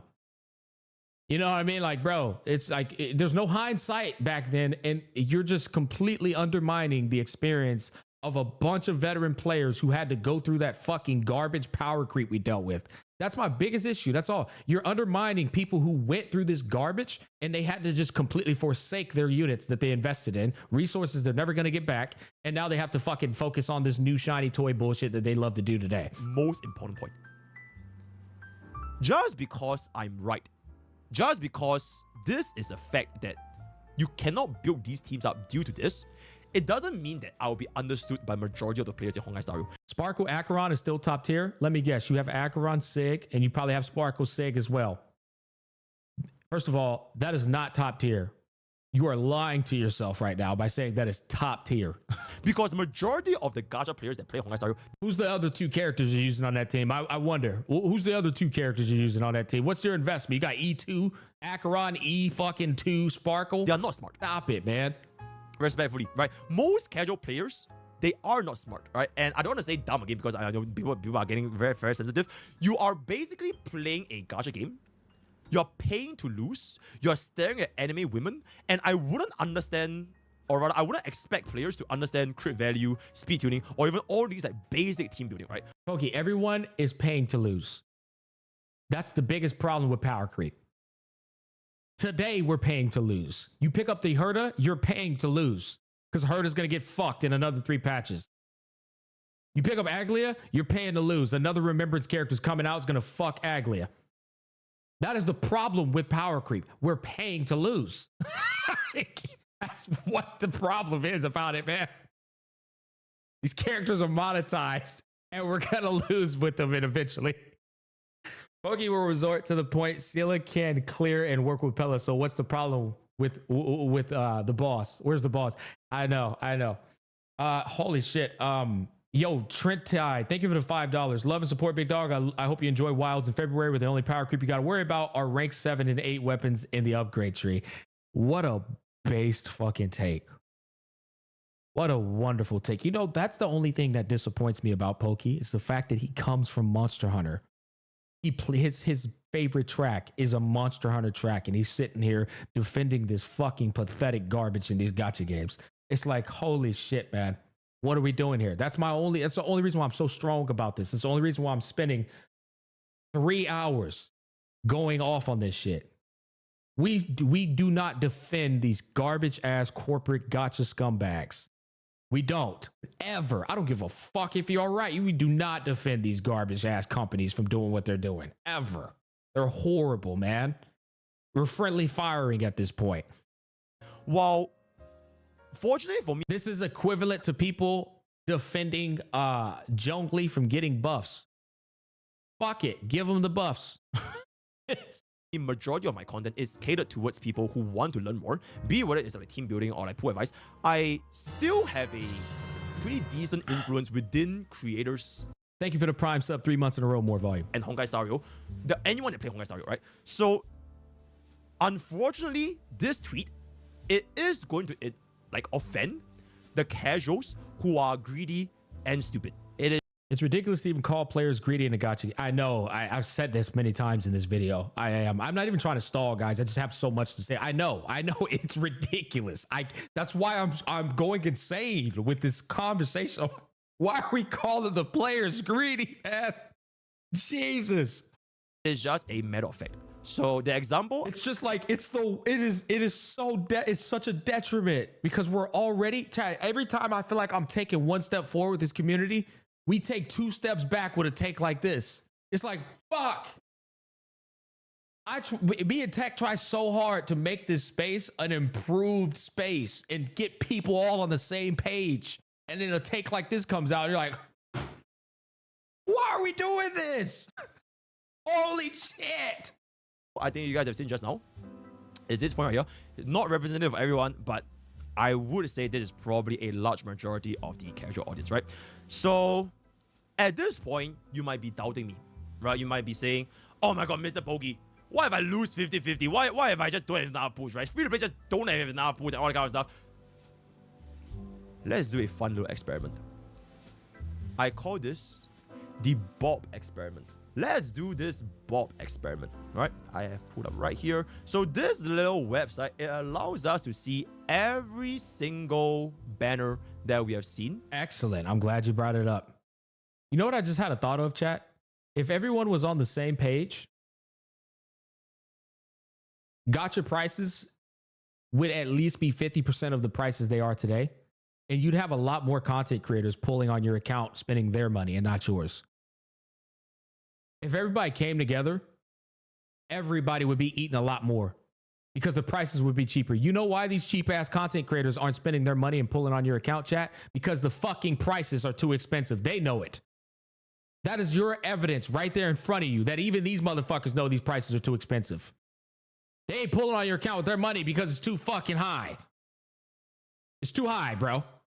If it was half the price, you'd see a lot more content creators spending their money on your account because they could afford to do it.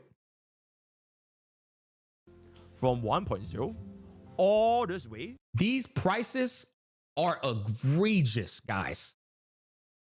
I can't stress this to y'all enough, and I know it. These gacha players have normalized your minds to think that this shit is okay. Dude, these fucking characters should cost $20, bro.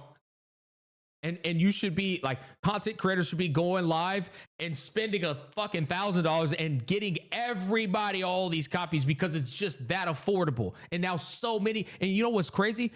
They would make just the same amount of money because you would have more people spending money because it's more affordable. It's like, oh my God, man. And that's all I'm trying to get people to understand. If the prices drop, they're not going to lose money. They're going to make more because more people can afford it. Oh, and even if they don't, they're already making way too much. They're making too much money, man. Yo, Rivenus. Holy shit, that's a content creator in our community. Hell of a theory crafter. Thank you for the tier 1, man. W's in the chat for Iron Rivenus. Check him out. He makes fantastic theory crafting content. One of the best mathematical content creators in this space. Underrated, honestly. To almost 3.0, right? So let's do an experiment, Bob. We will try this up until 1.6 because 1.6 is Ranmei's banner. And I believe the ownership rate for Ranmei is around 90-ish plus %. Almost everybody pull Ranmei, which means most people would have the Stellar Jades for Ranmei. So what happened to the people that actually ran out, right? after you pull for run mate and you're completely dry. So let's take a look at the 14 different banners between. Okay, this is an important part because he's basically about to give his stage of the six path strategy. This is such an important part for me. I don't know about anybody else. This is important for me because Pokey's basically, he's finally about to show us his 5,000 IQ stage of the six path strategy to avoid power creep. 1.0 all the way up through run mate, right? This is not emotions. This is simply facts from 1.0 all the way through run mate. Facts. Okay. So when you take a look at the 14 different banners. No. You take a look at the 2 banners. We don't see the 14. We only see 2. At that time, in that context, we only see 2. And if you want to start it as a player today, then you have to specify that we're talking about today's context and not. But even then, you fuck up because your blanket statement is applying to everyone who's ever played HSR being greedy or stupid if they think power creep's a problem. So even then, you can't even do this. We have to mention the day one players and the context of the day one players because of your blanket statement. From Scylla, Fusion, blah, blah, blah. Almost every single banner here is a DPS banner. The only exception is Luocha, Fuxuan, Huan, and Silverwolf. Every other banner here is a DPS. So we're speaking in hindsight. Let's make sure we're clear here, chat. He is taking into consideration one of many different audiences. That's it. So between... Because in reality, chat, if you go back to the 1.0, we don't see 14 banners. We see Scylla and Jingyuin, and that's fucking it. And we heard some leaks about Kafka coming soon. These 10 different DPS banners, right? How likely is it that you got tempted by them at any point of time? So we're going to use Bob as an example, right? Bob has an Oracle Ball. Bob is replacing Fu Xuan as the Divinator.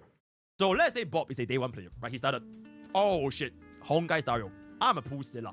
I'm not gonna win. Bob is a seer. Yeah. I'm just gonna pull Scylla. I'm gonna have fun. I'm a free to play. We pick Scylla for team 1, and we are not thinking about pulling for team 2 yet. Because literally the game just started. Nobody's thinking about building 2 different teams unless they're will. So he just pulled for Scylla. He just pulls for Scylla. Does he get her S1 at all or no? And then he doesn't need a second DPS. He's chilling.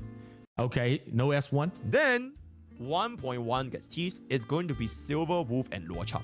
Now, whether or not Silver Wolf was a bait, that is a completely different point. But nobody thought she was a bait. Let's just stop that right now. Nobody thought she was a bait. But let's just say he decided to pull for Silver because, oh my god, Quantum Witness implant. And let's just be real, guys. When Silver Wolf came out, it was a huge buff to Scylla in 1.0 because Elemental system was still quite annoying to deal with. Yes, and her ability to allow this Scylla to ignore and just implant quantum, she was still very useful back when she first launched. Bob knew? Yeah, that's true. I forgot Bob is him. And I don't think anyone would try to argue with that. Unfortunately, she didn't age well, but that is a topic for another. So let's just say Bob decides to pull for Silver Wolf. Now, he would love to have a Luocha, right? He would love the Luocha because, his Bailu just keeps dying or whatever, but he doesn't have enough pulls. He doesn't want to commit all in yet. So he... Wait, so he got a Bailu. Okay, so we're giving him a favorable scenario where he has Bailu. Okay. All right. Biased point number 1. Hey, remember those chatters earlier that said he goes over it? And I told them, is he being biased? And they pretended like I was being unreasonable. So he got the Bailu. He got the blessings of Bailu. Okay, bet. All right. That's cool. We'll let him have that one. He just decides to pull for... He avoided using Natasha and March 7th as his sustainers. Good for him. And he's skipping the Lorcha, which I severely doubt anybody skipped Lorcha back then. Scylla and Silver. So at this point, he has the elemental coverage, and this Scylla team as a core team 1 would have been pretty strong. You have access to unit-size team. I'll say some people totally, yeah. Sorry, some people skipped Lorcha. Fine. That's fine. A lot of people didn't, though. In the blanket statement, just saying. You have just used like Pella, and you just run a sustain. This team would have been a very strong team back in version 1. So, okay, real quick chat before we proceed any further. When y'all skipped Lorcha, I see a lot of people are saying skip Lorcha, and I'm not going to gloss over that. Fair. Y'all skipped Lorcha. Now answer me this. Did you have Japard or Bailu on your account?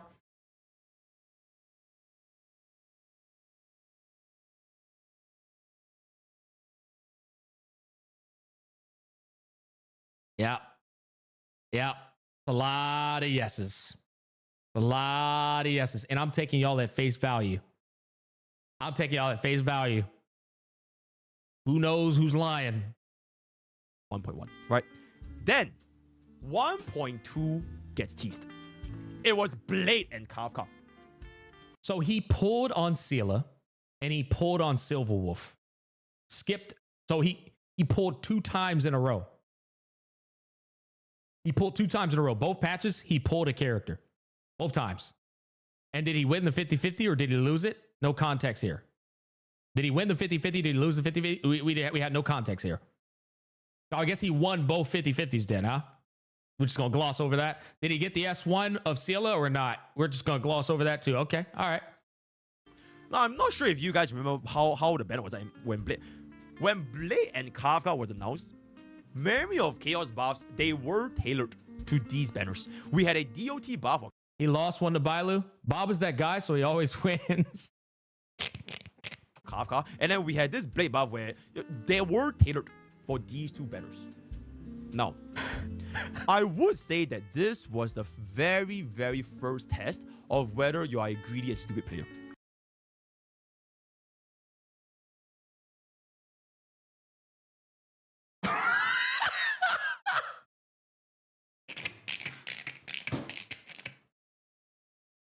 Hey, you don't have a second DPS yet. You want to play Dot. You pull on Dot, you're a fucking idiot, bro. You're a fucking idiot, bro. You're a greedy son of a bitch. No second DPS, you pull on Dot, what a moron. Between if you are smart or not, right? Because while you're not smart for that one, bucko. Chat, this isn't fact. This is opinion. And this is basically kind of coming at a way like my thought process is the process. There is no other thought process. You're stupid. Think like me. That's what that gives off. Hey, thank you for the 4 months. Hey, tier 1, Maheen, I appreciate that. He forgot DPS couldn't ignore type weakness, so we weren't incentivized for horizontal investment. No, we weren't. We were still building up our teams. You know what I'm saying? both Kafka and Blade, they were pretty strong, right? I think on release, they were definitely very, very strong. People were saying like Kafka is better than Jingyuan, right? This was a sentiment back in version 1. That was the sentiment. He's right. While they are both very strong in their own rights, and it can also allow Bob to build up a second team, right? Since, you know, he can just start... He would be really, really stretched on his Stellar Jades. Because this means that he would have put a unit every single patch. And that's assuming that he actually won the 50-50, right? So right now, and that's fair, but right now what we're doing is we are assuming that we're not going to run into the scenario where pulling a unit every patch is just what the fucking devs designed for you to do. So if he was to commit to this version 1.2 banner, let's just say he on average got a 5-star in 100 pulls, right? Half of them lost, half of them won. It is like the definition of living from paycheck to paycheck. You are not saving up all these Stellar Jades because you're living from paycheck to paycheck no matter what you fucking do, unless you just simply ignore every character in the game and you don't care about clear in-game content. Oh shit, Kafka has tits. She's Dekai. DOT is great. It's gonna be the best thing. But the thing is, it wouldn't have been necessary for Bob to start constructing this team too. Because at the end of the day, if we are talking about a casual player base, most of them wouldn't need to care about this that much, right? So if Bob made the right choice here, if Bob decides to not pull for 1.2, he will wait for the drip marketing in 1.3. And then he sees Imbibitor Lune and Fusion. Ooh, okay. What are we going to do? What's Bob doing right here? What's the Sage of the Six Paths doing? So once this drip got released, because the drip released during their patch, right? So you would have knowledge that these two banners are the banner right now, and these two banners are the banners coming up. Most smart people would say, he has got to chill with this smart people thing, bro. Oh my God, man. That shit is so insane to me, bro. Oh shit. Fu Xuan is absolutely massive. She looks like she's gonna be super, super comfortable. The live stream showcase what she's gonna do, damage mitigation. I really, really want Fu Xuan. So that's what the smart person does, bro. Oh my God, man. Wow. So the dumb person pulls out DHIL for the second DPS. So at this point, if Bob was going to be smart, he would consolidate all into this team 1, try to pull for Fu Xuan, and you will have a team of Fu Xuan, Silver Wolf, Scylla, and one more 4-star support, be it Pella or Team Yun. At this point, where players are arguing, I'm sure some of you guys, oh my god, but what if you want to build 2 teams? What if you want to pull for Invincible Grenade, which is like super strong, and I want to start like full clearing all these endgame content, which is basically Memory Chaos, right? This argument that you need 2 teams for endgame. You don't know their kit during drip marketing? Yeah, you don't. Unless you look at leaks, and leaks are always iffy. Is by itself a unrelatable argument, because more than 90% of the player base right now, they don't even clear MOC 12. If you clear MOC 12, you are part of the 10% or maybe even less than that try for these endgame content. Back then, it was not even 12, it was MOC 10. And if you were really a very, very sweaty player and you wanted to push for Memory of Chaos, you would have either became like greedy because you wanted to push for the sake of pushing, or you started spending money. Do you need to push because you wanted to push for the sake of pushing, or you started spending money? Became like greedy because you wanted to push for the sake of pushing. You're greedy for trying to play the game's in-game content. How does this, can anybody explain this logic to me? You would have either became like greedy because you wanted to push for the sake of pushing. I'm so confused. So now we're calling people greedy for trying to play the game in-game. We're not calling the devs greedy for gatekeeping you from building your characters to enjoy the in-game. We're gonna put that's the consumer's fault as well. Am I crazy? Hold on. Can anybody like defend this? I'm just. Can anybody? I know I got some pokey glazers in here. Can anybody defend this? It means, why do you expect to be able to fully clear in game easily when your account is not fully developed yet? Why is your account not fully developed yet? That's what I'm trying to get you to defend here.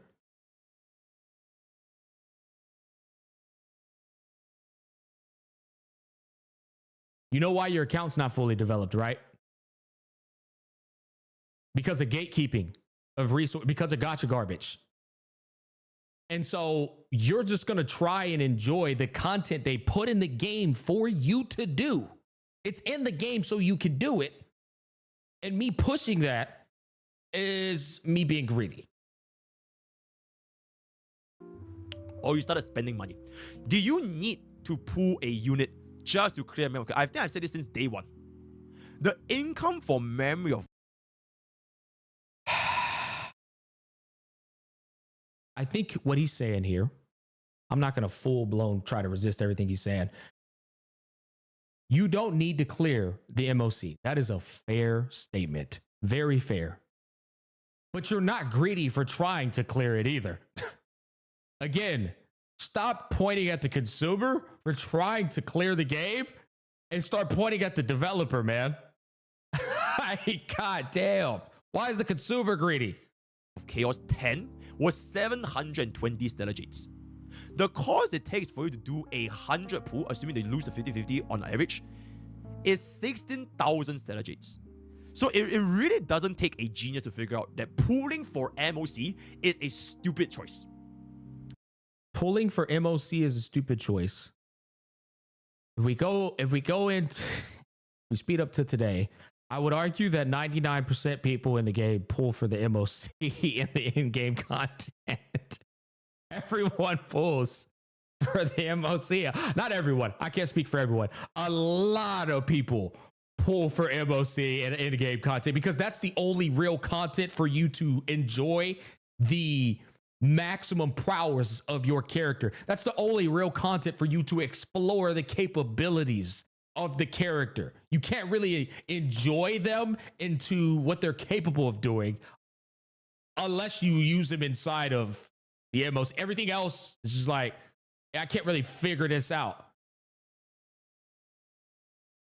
Is that an insane take, chat? Does anybody disagree with that? Type 1 if you agree. Type 2 if you disagree.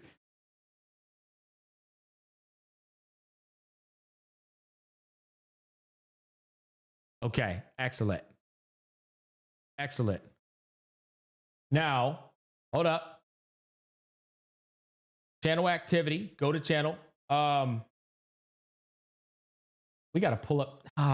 You know what, man? That's okay. It's with this shit's already taking too long. I was going to debate the people who put 2 and hear their logic, but it's fine. Back to my point. I already know their logic's probably just going to be retarded. It's fine. Stupidity. It is a stupid choice to try and pull for 2 teams at that point. I've seen too many times Tectone click on these people, the people like that, and then they just say some dumbass shit and just waste your time. Because you're literally like cracking 1 billion eggs for like one teeny little game, right? So that is going to be that. Moving on, right? Moving on. Let me go back to the warp travel real quick. Now that bro has decided to lock in for Fusion, right? He sees the next banner. Jingliu. Wait, did we even did we even acknowledge if he won the 50-50 or lost the 50-50? Are we just glossing over this every time? Oh my. He got early pity. My God, bro. Jingliu. Okay, I need to drink some water, bro. Jingliu. Oh my goodness. Bob always wins. Right, Jingliu released. Bob never loses. Or not released yet, teased. Drip marketing, live stream, they showcase her kit alongside Topaz and Scylla. Oh my God. He's like, holy shit. My first team is more or less complete now. I have Scylla, Wolves, Fusion, and one more force as well. So a smart person skipped DHIL and a smart person pulled for the Jingliu. I think I really want Jingliu right now to build up my second team. I'm sick and fucking tired of using QQ for the 10 billionth time and missing out. I want this 5-star DPS. And he is 100% valid to feel that because Jingliu on release was broken. So DHIL wasn't broken on release. And I really don't think anyone will argue. Wait, bro is not flipping this argument for Jingliu and then saying, but for DHIO, you're an idiot, bro. There's no way this is real life, bro. There's no way, bro. There's no way. Bro is literally changing the argument up for Jingliu. Oh my God, dude. That is so fucking funny.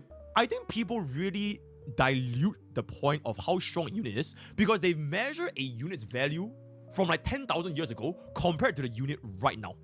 On release, Jingliu was completely busted. It was one of the best DPS that the free-to-play can build because you had a 50% additional crit rate and the multipliers Why didn't he apply the same argument to DHIL? was basically the highest over time compared to And say that people would be valid for getting DHIL. units like Jingyuan, Scylla, and all that kind of stuff, right? So on release, Jingliu was insane.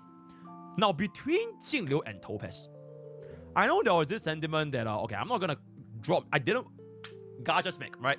Gacha Smack is one of those players that Topaz is gonna be an excellent. I think EO also said Topaz is gonna age like wine because Topaz is gonna be good in the future when we get more flop teams and everything. This exact sentiment of planning for the future is what fucks up the player.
I needed that, chat.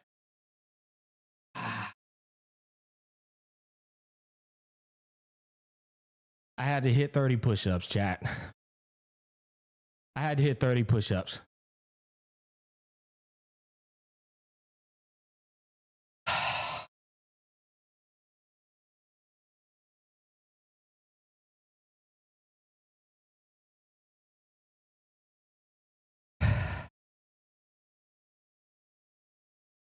I am in disbelief.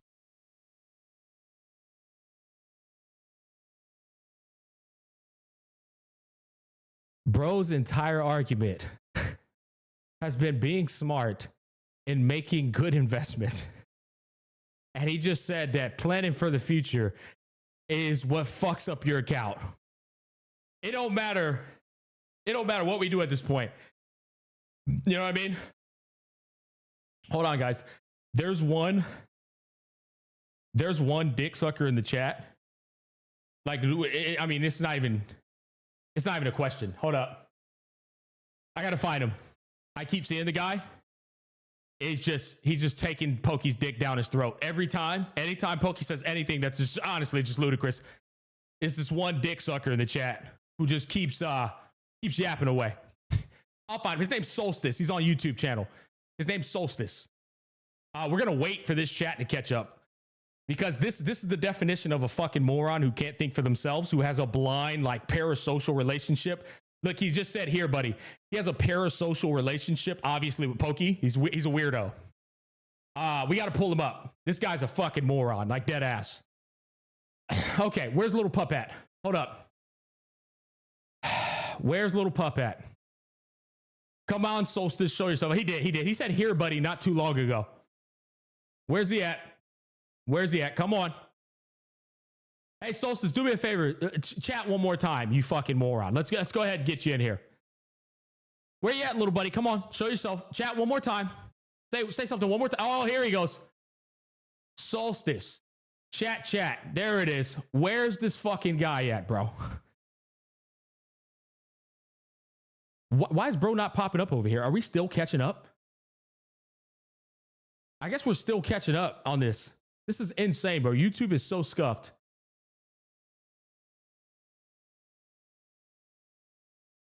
Let's refresh. There we go. Where's this fucking moron at? I just want to see his history, please. I just want to see his history. We can find him. I know we can.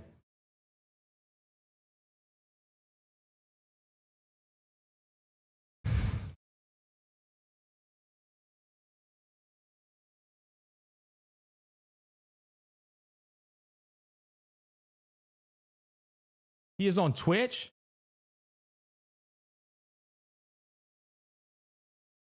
I see. Here we go. I found him. All right, let's bring this fucking moron out here real quick, chat, because this shit is just insane at this point, bro. Let's read bro's YouTube.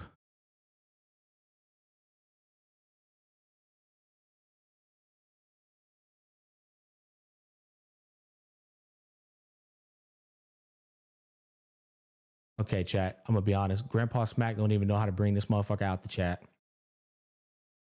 Chat, Grandpa Smack don't even know how to bring this nigga out the chat, bro. Hold up, bro. We just gonna have to do it like this. Here we go. We got the unk moment real quick. This is good enough. Calm down and watch. People just hear the first 5 words. Bro, spell words, wards. Bro, put W-A-R-D-S. We're already off to a rough patch here. Then pause the video instead of hearing the full sentence. Yeah, because you can't. Heard the point. Can't even speak English. Play the damn video. And as soon as it gets called out. Hey, Solstice, what's the point?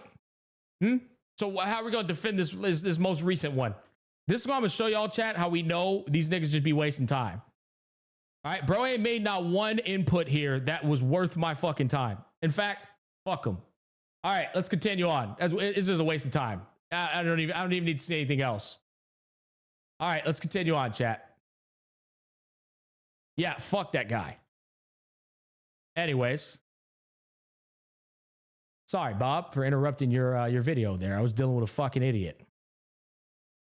Chat, am I the only one that's going insane with what Pokey said there? Is it just me? We got to listen to that one more time. Because they are constant that sentiment be good in the future when we get. You also said right? Gacha's man is one of those players that Topaz is gonna be an excellent. I think EO also said Topaz is gonna age. He's praising me, not insulting me. No. Listen close. Like, listen why? close. Because Topaz is gonna be good in the future when we get more flop teams and everything. This exact sentiment of planning for the future is what fucks up the player.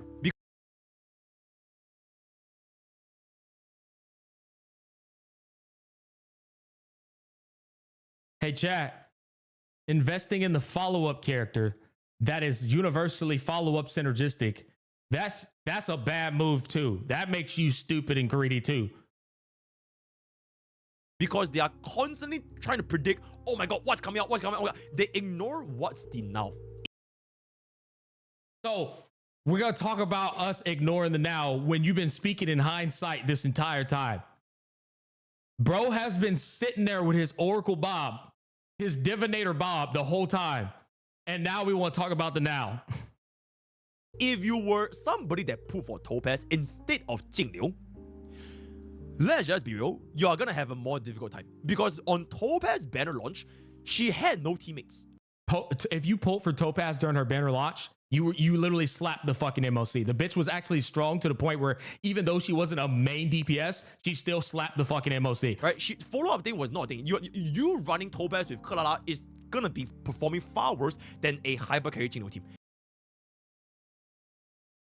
And nobody would debate me on this. So this is... Oh, man. Man, this shit is crazy, bro.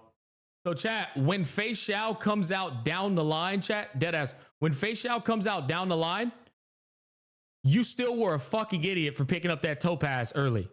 You know what I'm saying? In fact, hold up. When does Topaz get re-ran again? Oh, look where she gets re-ran again, chat. On the Robin banner. Yep, couldn't have got her there either.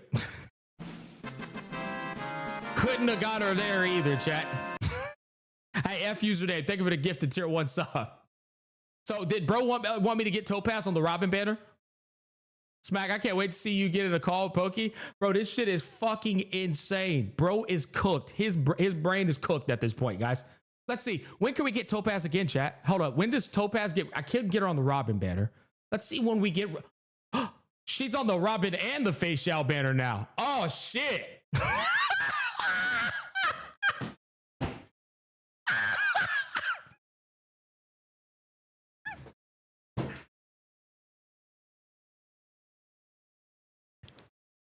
So I guess just fuck Topaz permanently then, huh?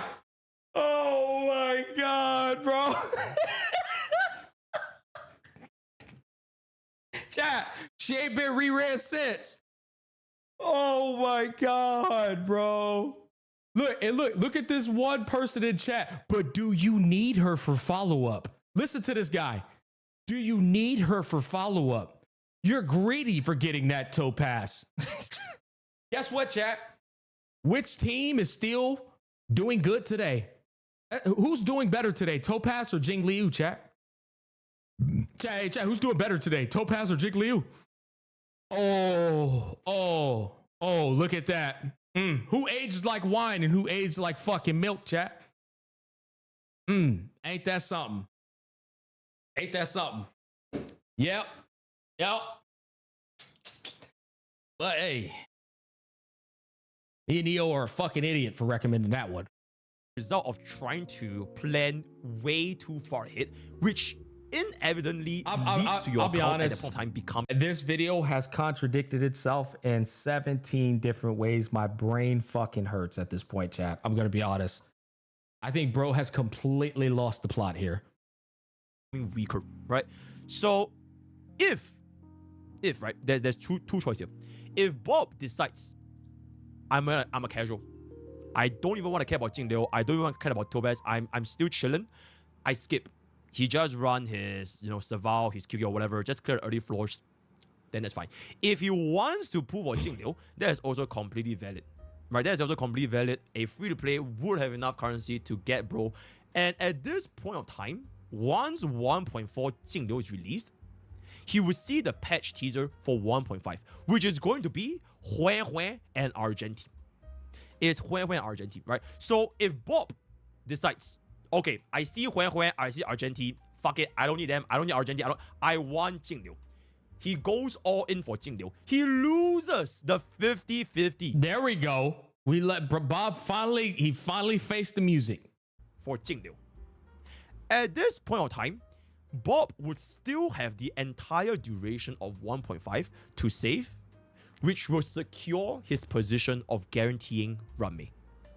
And that would be our Bob simulation, right? So you could apply that same exact metric to DHIL. You literally could have applied the same exact metric to DHIL. Why was DHIL the dumbass choice and Oh Girl wasn't? So this is Bob, a player that. But here's what I want y'all to understand though, chat.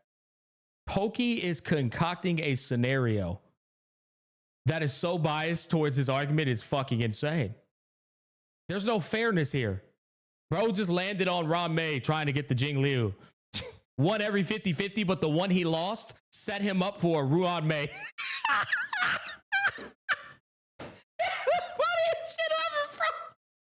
And this is supposed to be the representation, dog, of the average person. Bob just fucking can't miss, chat. He can't miss. Even when Bob misses, he hits. Bob missed Jingliu. Now he's guaranteed Runmei. And Bob already knows the Runmei's coming. That's why he skipped Scooby-Doo and Seal. He knew the Runmei was around the corner. And he knew Runmei was going to last all the way up until today's meta. He knew all this. Bob is the omnipotent divinator. Basically kind of made the right choice at every step along the way.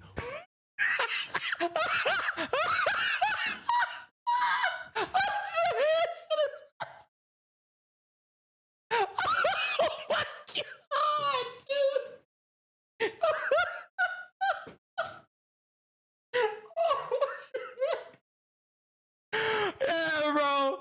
I'm glad he admitted that one, bro. Oh my fucking God. Bob don't miss, man. Without knowing the future, So this is the sage of the six path strategy, without guys. knowing what's Robin, without knowing what's Ray, based on what You just need a little bit of luck, you know? he had at that point of time, he made basically all the right choices, right? We account for 50-50 win, 50-50 loss, no like or whatever. He has Scylla, he has Silver Wolf, he has Fu Xuan, he has Jingliu. Assuming that he averaged 100 summons each. That is, assuming that you win half, lose half, right? That is 400 summons spent across 1.0 through 1.5. I will get into the income of free-to-plays later. I have the numbers. Sure. The scenario you're painting out is like a pretty solid scenario, I'll admit. It is totally biased, though. It's not even fair. And I will This nigga Pokey is funny as fuck, bro. There's no way this is a satire, bro. This shit is insane. guarantee you that is way, way, way more than enough to secure Runmei by 1.6, right? Easily, right? And your scenario is hindsight. That's what's crazy. Nobody knew Runmei was coming around the fucking corner with that heat. Let alone she was going to be that good. Everybody was actually dog fucking piling on Runmei, saying she wasn't going to be all that because these dumb fucks didn't know how to quantify how good delay was and break effect was and fucking speed in the beginning of the battle was. They just was shitting on her. But you're sitting here already with the divinator fucking knowledge of, oh yeah, Runmei's coming around the corner. You might want to wait on that one, little pup. Right. And chat, let me tell you something. You know what Pokey did in this exact same scenario? Pull.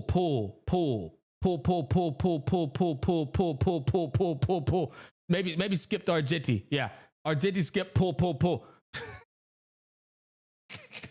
So at this point, he doesn't know, right? He doesn't know that Silver was gonna be useless. Or Silver was, he doesn't know, and he doesn't know that Scylla is like, oh, going forward, facial, Acheron, my fucking facial does twice the damage of ultimate damage. He doesn't know all that, right? He only needs to know that this was the best choice with what knowledge he has at that point of time. So, back to me, right? Bob, thank you, Bob. Now back to me. Thank you, Bob. Applying this concept of focusing down, not getting tempted by units like Blade, Kafka, not... Okay, we didn't address what if Bob lost the Scylla 50-50? What if Bob lost the Jingliu and the Runmei? Because he fell for the Wuwa and he got the Wuwa. Right? Oh, it's greedy and dumb at this point. What if Bob lost the fucking silver with 50-50? Bob doesn't lose. You know what's funny? If you change a literal, like if you change Bob losing the 50-50 on Silverwolf, right? Then Bob picks up Jing Liu and now loses the 50-50 on Rod May. And now now Bob's in a completely different shit show. Back to me. Thank you, Bob. Tempted Yo, Bluebird, thank you for the prime sub. by units like Blade, Kafka, not getting tempted by all these different shiny things. If you apply this concept of focusing on a narrow team This and shit is building them funny, up, bro. to this day, Bob can very well still use his Jingliu and Scylla if he wanted to. He can pull for the Lycons eventually. He can pull for the Islands eventually. He starts pulling for diabolical supports like Robin, E1 Robin. He can still make Jingliu and Scylla a version 1 DPS viable Bob is the way. to this day. I guarantee you there's a clear somewhere out there where Scylla 0 cycles or a Jingliu 0 cycles or not even they simply clear the content. There's 100% a video out there somewhere. And unfortunately,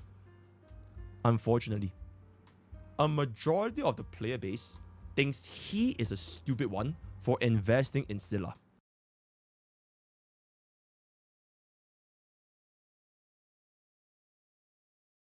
Bro, Pokey is schizoing out so hard. I think Pokey just projected right there.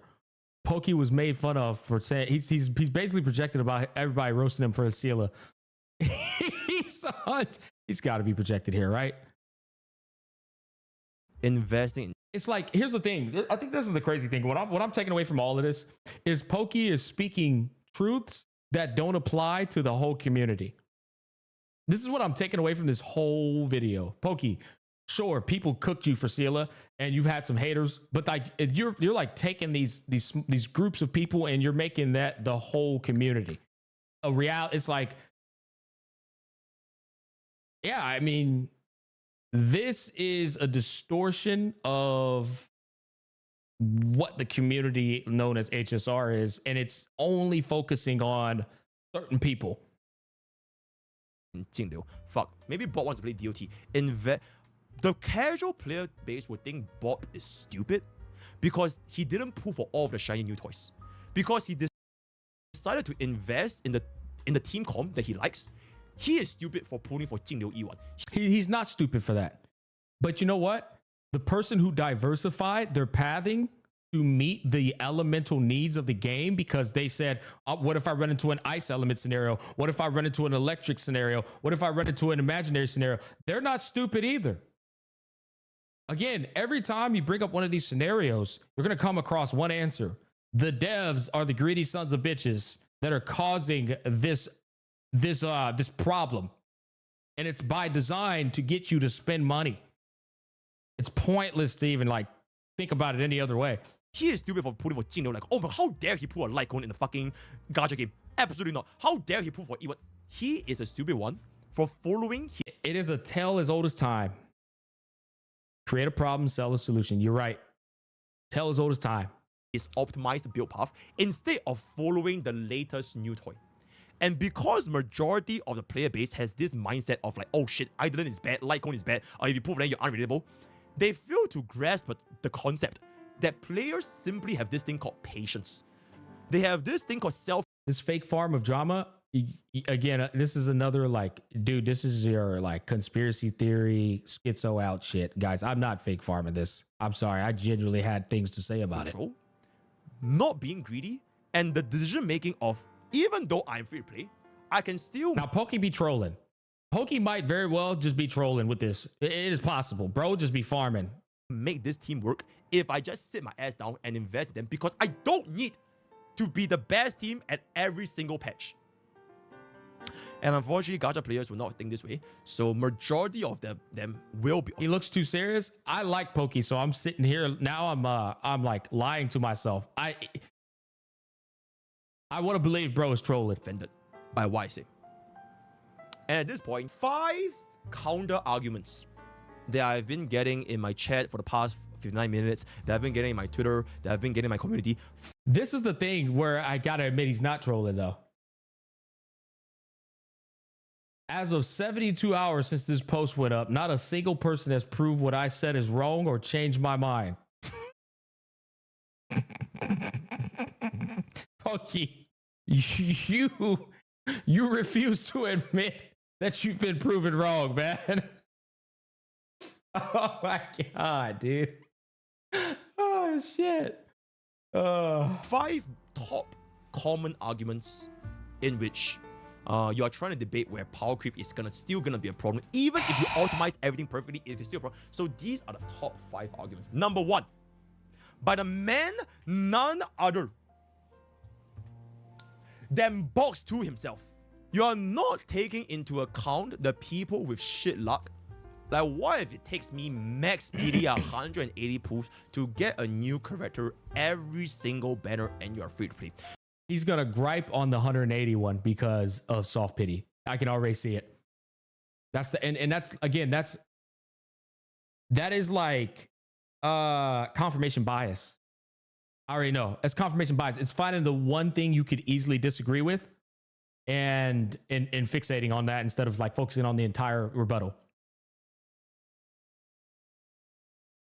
So this argument is one of the biggest arguments that I've seen for the past 1 hour and the past 2 days. Yeah, which is free-to-plays just don't have enough pools. Straight up. Like, even if they wanted a unit, even if they wanted to vertically invest, they simply do not have enough pools. Now, luckily for me, this is one of the biggest lies and misinformation that has been spreading around in Honkai Starbucks for the past couple of weeks. But luckily, as the Honkai Starbucks guy, I'm here to clean up this dog shit mess, right? I am a Eastern CC.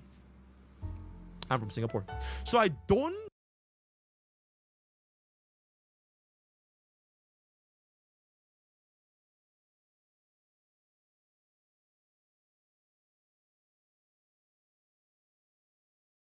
Bro's the only motherfucker that should be getting praised for being an Eastern CC.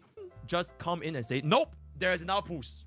Ladies and gentlemen, I present to you the total number of pools that would have gathered from version 1.0 I know he's trolling. all the way through. Or is he? I don't know. That one, he had a bit of a 50-50. It was a 50-50 roll there. I think he was half serious. 2.7 up to 3.0, completely free to play.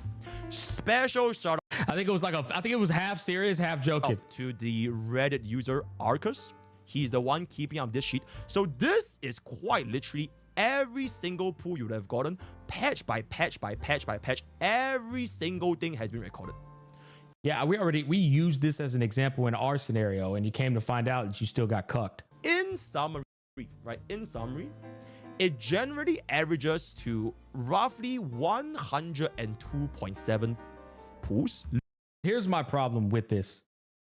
And maybe I just feel like the whole direction of this video, he probably didn't even mention it.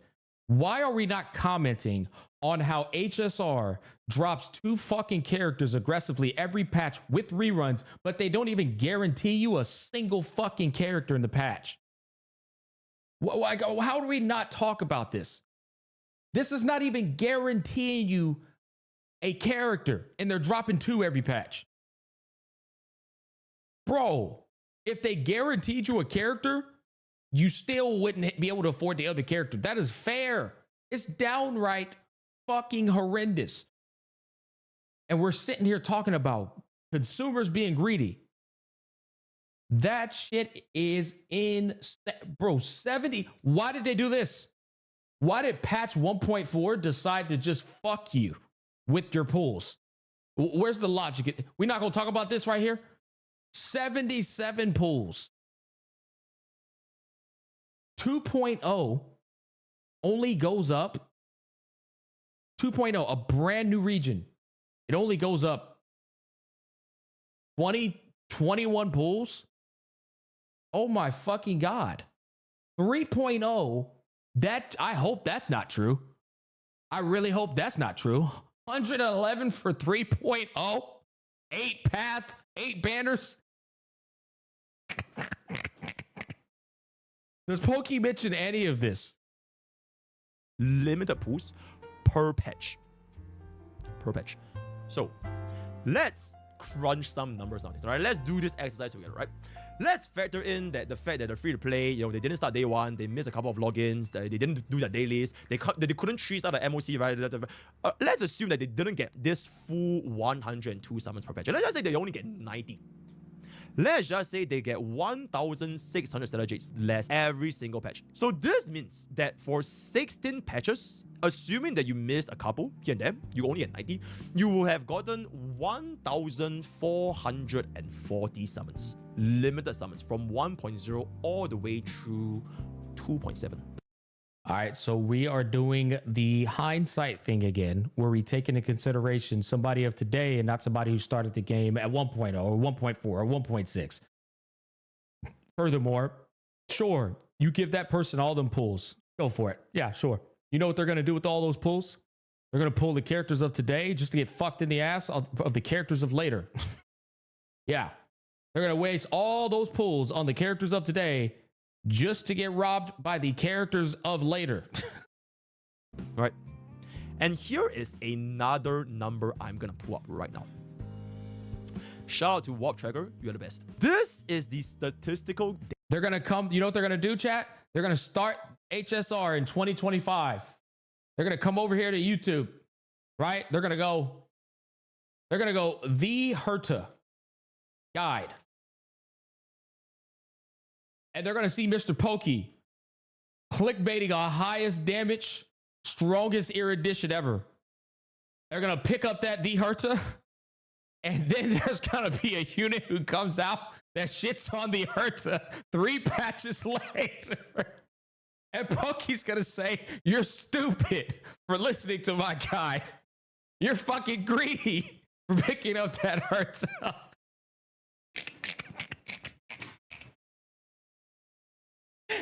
You should have known who was coming around the corner, bro.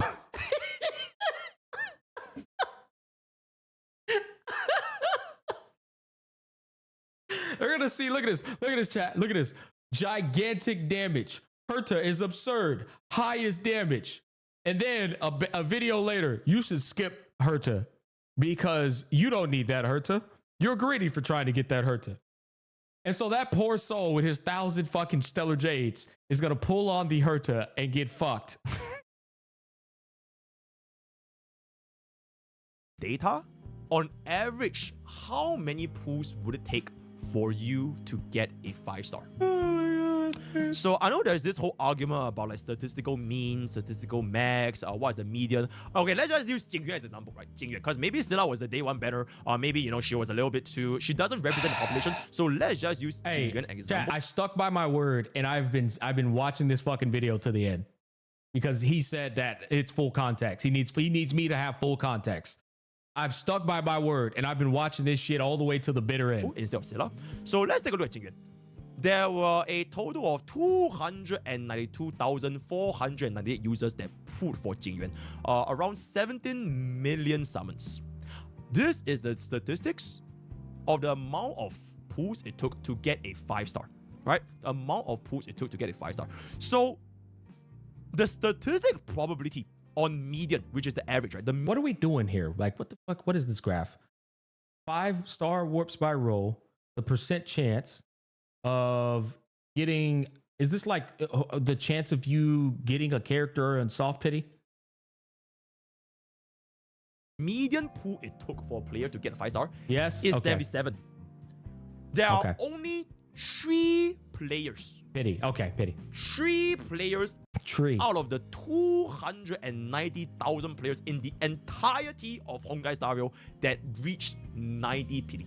3 out of 290,000 players sounds extremely low for HSR. I don't know where he's getting that metric from. 200. Oh, it's more like there's definitely fucking dude. There's gotta be like 3 fucking million at least. 192,000. Oh, just the published data. Okay. Okay, just to publish data. All right, I was about to say. Well, he kind of like, again, that was kind of like terrible communication. He said the entirety of HSR, making it seem like this is all HSR. So that kind of threw me for a loop there. Right. And this is Bob ain't one of these three. not even inclusive of a huge population of players that, you know, probably did That's funny as fuck. didn't even submit their data. So if bro wants to argue on, let's just assume we hit 187, the statistic probability of this happening is 3 out of 290k. Yeah, but I got people in chat who said they did it. My boy Bright said it happened to him.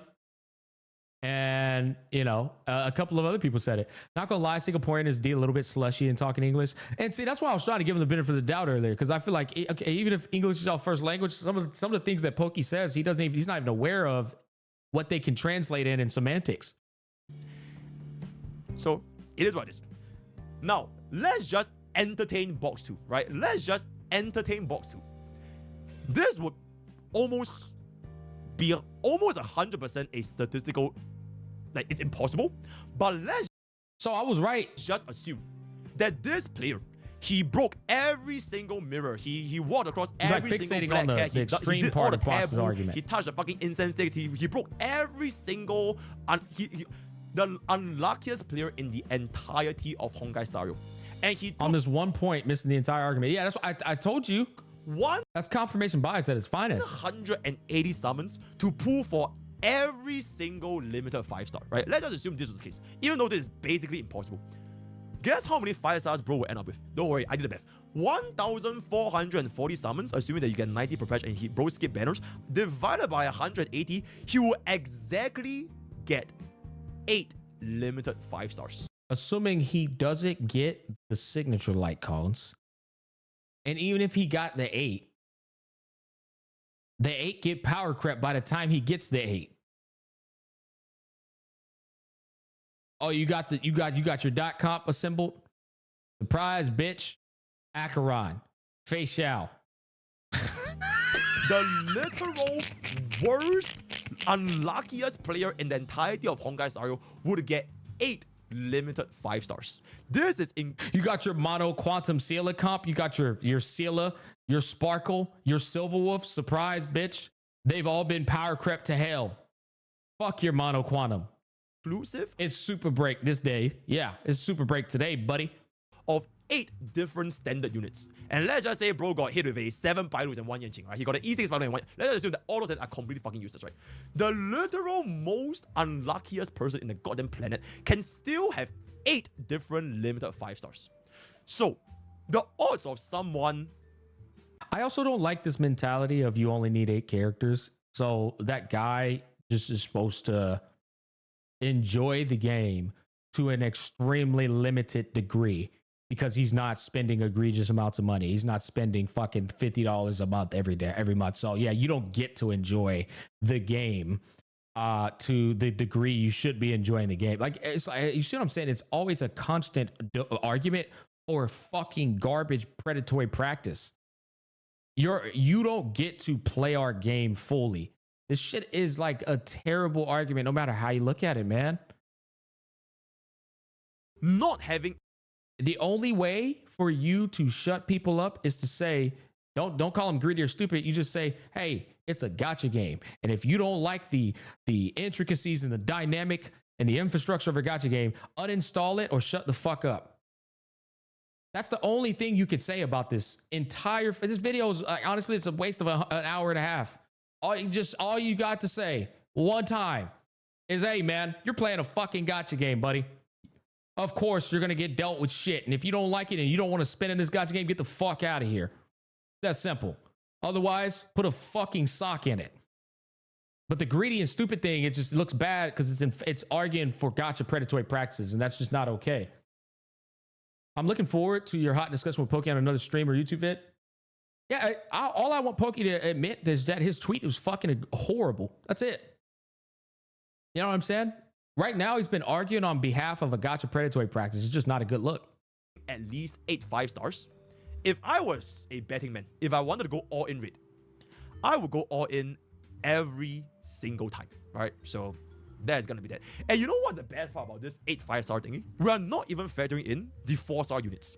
So you have units like Ting Yun, Pella, Gallagher, Han March 7, Harmony Trailblazer, Herda, Mini Herda. They are all completely viable. Some even dead as Protecting that sponsorship. That's why I said this was exemplary corporate slorp glorp. optimal for the meta for team comps since 1.0 to this day. I'm not sure if you guys have seen the way I've done my clears. I've used Team Green and Pella so much in my early days that I didn't even think about pulling for a 5-star for them. Number one, you didn't even have Robin, and they were basically the best they got. They were so meta that it was completely viable to not have a 5-star replace them, right? The only way, this is the most important, the only way that a player... Pokey crashing out? This is not crashing out. This is just giving a fucking ridiculous ass hot take. Does not have enough summons to pull for the unit that they want will come with this. They are either a new player. They didn't get access to all these pools since day one. They are a new player. They completely do not play the game. They don't play the story. They don't log in. They only log in once every 6 weeks to see if they pull, right? They got baited by the brand new shiny banner. Probably wouldn't have done well with the team that they want to build in the first place. I probably wouldn't be pulling Argenti if I wanted to build up my Jingliu. I probably wouldn't be pulling for Jingyuan and Silla if I know I'm going to build a second team. Tech doesn't get on and cook this man, I'm going to crash out. Tech already commented on his tweet and said he'll prove him wrong. Right? Tech's 100% going to definitely talk his shit. I probably wouldn't be pulling for Huan Huan again when I already have Luo and Fusion, right?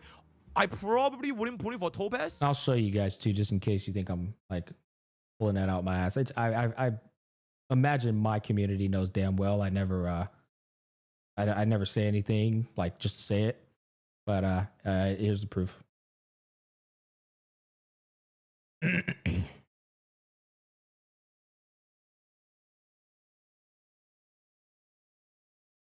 When we don't even know for like all these things, you probably wouldn't have done them. The fact that you did it means you got baited by these brand new shiny banner that wouldn't have contributed to the team building in the first place. And then there's one last kind of people, they're lying. They are simply lying that free-to-plays do not have enough pools. And if they were lying, that's a very, very naughty boy, right? So it is what it is. So I do... It depends on what you mean by enough pools, though. Like, you know what I mean? It just depends on what you mean by that. If you're talking about like a free-to-play just trying to clear the content, or they can clear the content. Like I said, I've never been making an argument saying that free-to-plays can't clear the content. My only gripe here is you claiming that HSR only has a power creep problem if you're greedy or stupid. Understand that there are chatters. Enough to clear in-game, you can always eventually save up enough to catch the newest shiny toys. You really can. Now, you're going to have to take L's for a few patches. You will. You're going to take L's, but you will eventually get resources based off of what we looked at, the data, to acquire yourself some form of in-game to hold you down for a bit. And then with the diligence of getting good relic stats and shit, you can. Guys, listen, I'm sorry. If you're free to play and you can't clear the content inside of HSR, to a degree, it is a skill issue. To a degree. But see, I'm not disagreeing with Pokey in that. He's trying to make it seem like you're greedy and stupid. That's not true. That's just not true for that. Any free to play who understands HSR, put in enough time and enough resources, you absolutely are going to land in a scenario where you're able to clear MOC, the in-game contents. And even if you couldn't clear the in-game contents, you're still pretty much clearing 99% of the content in the game. Like I said, Pokey is making certain arguments that are true, but he's just refusing to hold himself accountable with this goofy ass logic over here. On Twitter or on like the community, they are trying to either act dumb or they're trying to be really, really dumb. But the that's the other thing, Roland. Free-to-plays enjoying the game too. That's the other thing. That's a whole nother argument. I would argue that a free-to-play is not enjoying the game because they're constantly worried about just trying to clear the content with their fucking free-to-play ass account, Creators that are, quote, retweeting me. But they won't stop playing the game. You see what I'm saying? Chat, you're not enjoying the game? Why the fuck are you still playing it? Get off the game. That's why I said that's where it runs into this wall of you can't complain, bro. Like you just can't. Get off the damn game then. What the fuck you still playing it for?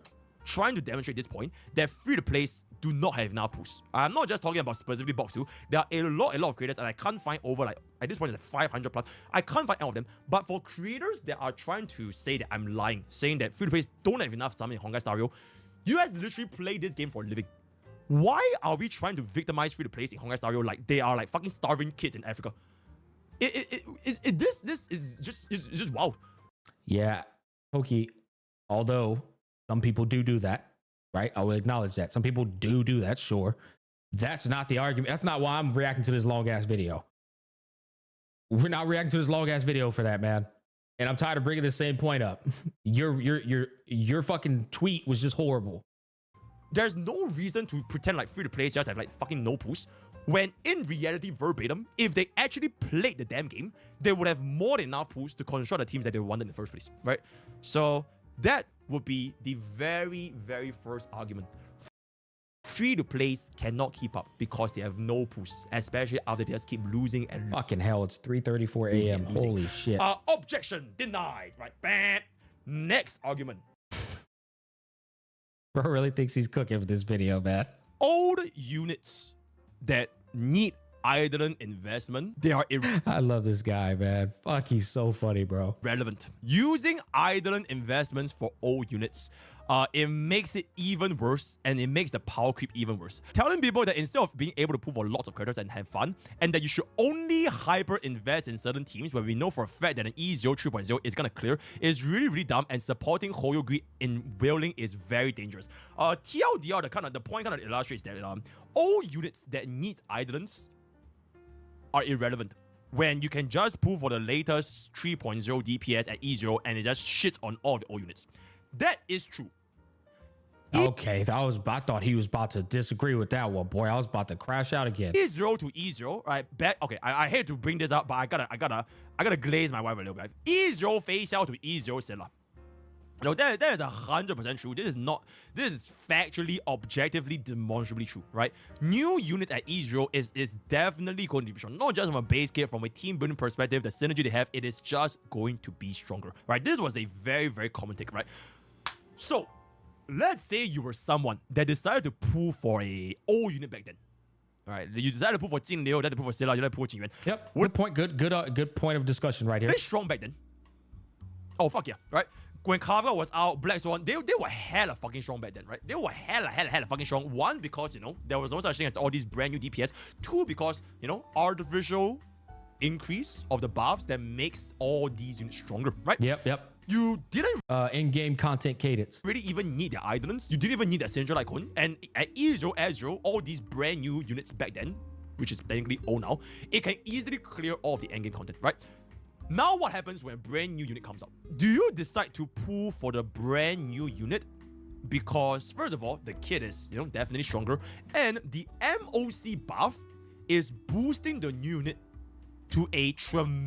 He started arguing about people's argument against him instead of explaining his original tweet. This whole video is useless for this point, and he's explaining a whole different point instead. I said that. I said he's and that's true, honestly. He's kind of just lost the plot at this point. Tremendous degree that makes them legit just seem broken because that endgame buff is tailored to the new unit. Or do you decide to save? Because that brand new, and I'm specifically talking about like DPS. DPS specifically, right? This old DPS. This brand new DPS is not going to do fuck all for your old teams, right? Why the hell would you pull for, or rather, why would I pull? Why would Bob? Why should Bob pull for Boot Hill if he's already invested into, let's just say, DOT, right? Let's just say this Bob is a DOT player. Why would Dot invest into Acheron when they're already invested in the Dot? Well, one, Acheron's way stronger than Dot, and two, she made your simulated universe time spent cut in fucking like a quarter because she just immediately obliterates the mobs. Plus, she synergizes with Dot as well. And using literally Black Swan, Kafka, Acheron inside of Diverse Universe, there's a whole ass Dot build catered to that team that's pretty fucking broken. So sometimes the game just pushes you towards in the direction of an extra DPS because it actually designed it for them to synergize. I mean, yeah, bro, it's just like every little argument, bro, it goes in the direction of developers designing it in that way. Why the hell would he pull Boot Hill? Or why we even pull for Firefly, right? Bro just wants to play DOT, right? Are we gonna crucify all the players that want to play DOT just because they didn't pull for the brand new unit? Oh my god, Boot Hill is so fucking strong back then. Witness Implant, blah blah blah. Break was OP. Or just because bro did not pull for Boot Hill, are we gonna say DOT players are like dog shit because they are making the wrong choice? This is a very, very, very common sentiment, right? Because Using Boot Hills is a bad comparison, though. You know what I'm saying? You got to use the big boys. You got to use the big boys like Acheron and Face Shao that everybody was pulling on. Same thing with fucking Firefly with the super break meta coming in, and the super break meta has been here for fucking since Firefly arrived. Because if you did pull for Boot Hill or Firefly or whatever it is, the brand new archetype, right? Because the shiny unit is doing exceptionally well, He literally said Firefly. Okay. makes you Apologize. I've been reacting for fucking 4 hours. think that DOT is now unplayable. Because like, why would I try to invest in all these DOT archetypes when all these brand units with their Memory of Chaos buffs make them shine so much on stage? It feels down, right? It feels bad, you feel sad, you are depressed, and it rinse and repeat. There's no point in me investing in DOT. There's no point investing in my 1.0 Scylla. There is no point investing in my 1.0 Jingliu. All these units just become like stronger and stronger and stronger and stronger and stronger. You give up on DOT. Bob gave up on DOT. Bob decides to play for Firefly Zurich, right? I hope he addresses how that is fair to do, because at some point you go, fuck this dot comp shit. It's just, they just don't care about it. These like, at this point, I feel like I'm doing myself a disservice to continue to invest in it. That is a very fair sentiment to have, considering what HSR is doing. Fuck DOT, his 2 cards and Black Swan, completely irrelevant and left in dust. And these are pools that took him, let's just say he 150, on average 80 summons. There is 160 summons bro spent on 2 limited 5 stars. They are now completely fucking useless because he gave up. Bro is okay. I feel like we're getting somewhere here. Now I'm finally starting to see why he wanted me to watch the video through. But I feel like he's about to make some point to completely obliterate this part. It is what it is, and it's very, very sad. So rinse and repeat from there, right? You don't invest in DOT like you wanted to. You decide to split into a different team comp. And now you wonder, wait, where the fuck are all my Stellar Jades? Wait, I can't keep up, man. Wait, I'm a free to play. How can they keep releasing all these new units? Oh, where did all my Stellar Jades go? And then you look back into their account, they have like 5 different DPSs, all at E0, S0, and they're completely not even being played. It really is quite interesting to see how this really turned out once I sat down and think about it. I know a lot of players in Twitter, they don't think, right? I thought, and therefore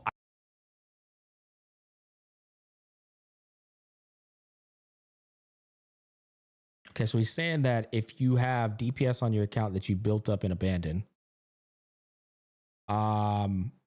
then you made a mistake because you never even built them up or gave them a chance. But again, if they abandoned them because some new shiny toy came, I don't know, man. I think I'm cooked at this point, chat. Trying to keep up with these arguments. I am cooking, and I am now casting them out. So I am gonna use DOT as an example for this case specifically. If you decide, however, that you didn't pull all these new units, and you saved, and you saved, and you saved, you didn't pull. Oh shit! Yo, DOT rerun. Kafka E1, Black Swan E1. Fuck it. Even Robin, Ramei, they're all very good for DOT. Robin's E1, which is basically one of the best E1s you can get in the entire game. They are Oh, Pokey, you are yapping so hard, it's insane, brother. all considerable upgrades to your DOT team. Now, other players don't need to care, right? If they did not play DOT in the first place, nobody will care whether or not a DOT banner is released. But you, Bob, you have played DOT since day one. And now finally, after so long, you skipped all damn shiny toys, DOT banner is finally back. You can finally pull for the Kafka signature. You can finally pull for the Kafka E1, Black Swan E1, whatever. You can finally pull for a Buppet. Hold up. Nah, we got to look at these banners. Hold on, we got to look at this first. Nah, I don't know if you could pull for Kafka E1 with a Ron May on the banner too, bro. Ooh. Yeah, I don't know about that one, man. Look a little rough over here. Black Swan and Kafka in the exact same patch. Ooh. I don't know about that one. In the Face Shao debut, which means you pick these 2 up and invest in them, they gonna be shit. They are not fucking with that E0 Face Shao. Ooh. Yeah, those don't look like good spots, man. I'm gonna keep it a stack. That doesn't look too good there, man. It's looking a little rough. And we still ain't got no dot synergy either, bro. It's looking a little rough there, guys. I'll be honest. Oh, Robin? Oof. What if he lost for 50-50 right here? And now you got to get the Robin and the Black Swan and the Fei Xiao. Bob wouldn't lose? That's true. That's true. Bob is him. If Bobbin, oh my god, Bobbin takes DOT, then you can finally upgrade your DOT. I really hope he realizes that by the time you upgrade DOT, which, but chat, I just want to point this out here, right? By the time you finally upgrade your your DOT, this is gonna be funny, chat. Y'all gonna laugh at this one. Oh shit, it's 2.5. The game been out for a whole last 2.5. Game been out for a whole last 18 months.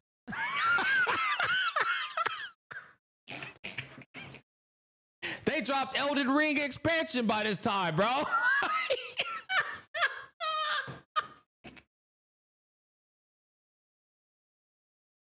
God damn. About time you got that dot cup you've been waiting on, bro. Holy shit. GTA 6 got announced, bro. Bob, what the fuck, Bob? Oh shit. Right? They are now stronger if you were to invest in this DOT team. Just like how you would have been stronger, but still weaker than the Ezio Fei Xiao if you invested in the shiniest new toy. I hope what I'm saying here makes sense. Which is why you can still see DOT teams, players that want to play DOT, they will still clear every single endgame content. Sometimes they don't even need items. Sometimes they just need an E1 bubbit. Right? Sometimes they just run a Huan. Maybe they just have better relics. They can still DOT still clear endgame content. Are they the best? Probably not, but they are still clearing them nonetheless. So you're telling them to cope with the fact that they spent 18 months to get a DOT team to work just for it to be in fit. They missed out on so many characters and different play styles to have a fun fucking time in the game. So because they believed in the devs to ensure that their dot comp was going to be just as good, and it's not just as good. It's actually weak. And the devs basically said, go fuck yourself and the money you spent on our game. Yeah, it's still ass. It's still shit. And you know what? If you could do it all over again, you probably should have just kept up with our new shiny toys instead of investing in this dog shit DOT comp. And last time I checked, Zero Cycle was not the measure. It's like you're basically saying just accept the power creep, accept that shit is ass. And yeah, that's about it. You know, clear it with your copium ass team. Sure, whether a unit was good or bad, because that's completely fucking out of touch, right? So the unfortunate truth is, if a DOT player who decides to skip all these shiny toys and they decided to pull for Genshin community type of cope. idleness, It really is a Genshin community cope, bro. pull for light cones, they are now the retards. They are now labeled as the retards. They are investing in a shit unit, right? I'm sure you have seen. Guys, 5.3 is fine. It's completely fine. All right. Hey, they're flying over there in Wuthering Waves for free. Well, we still get to fly with Malvika. Well, why are we worried about what they're doing over there in Wuthering Waves? We get to fly with Malvika for $300.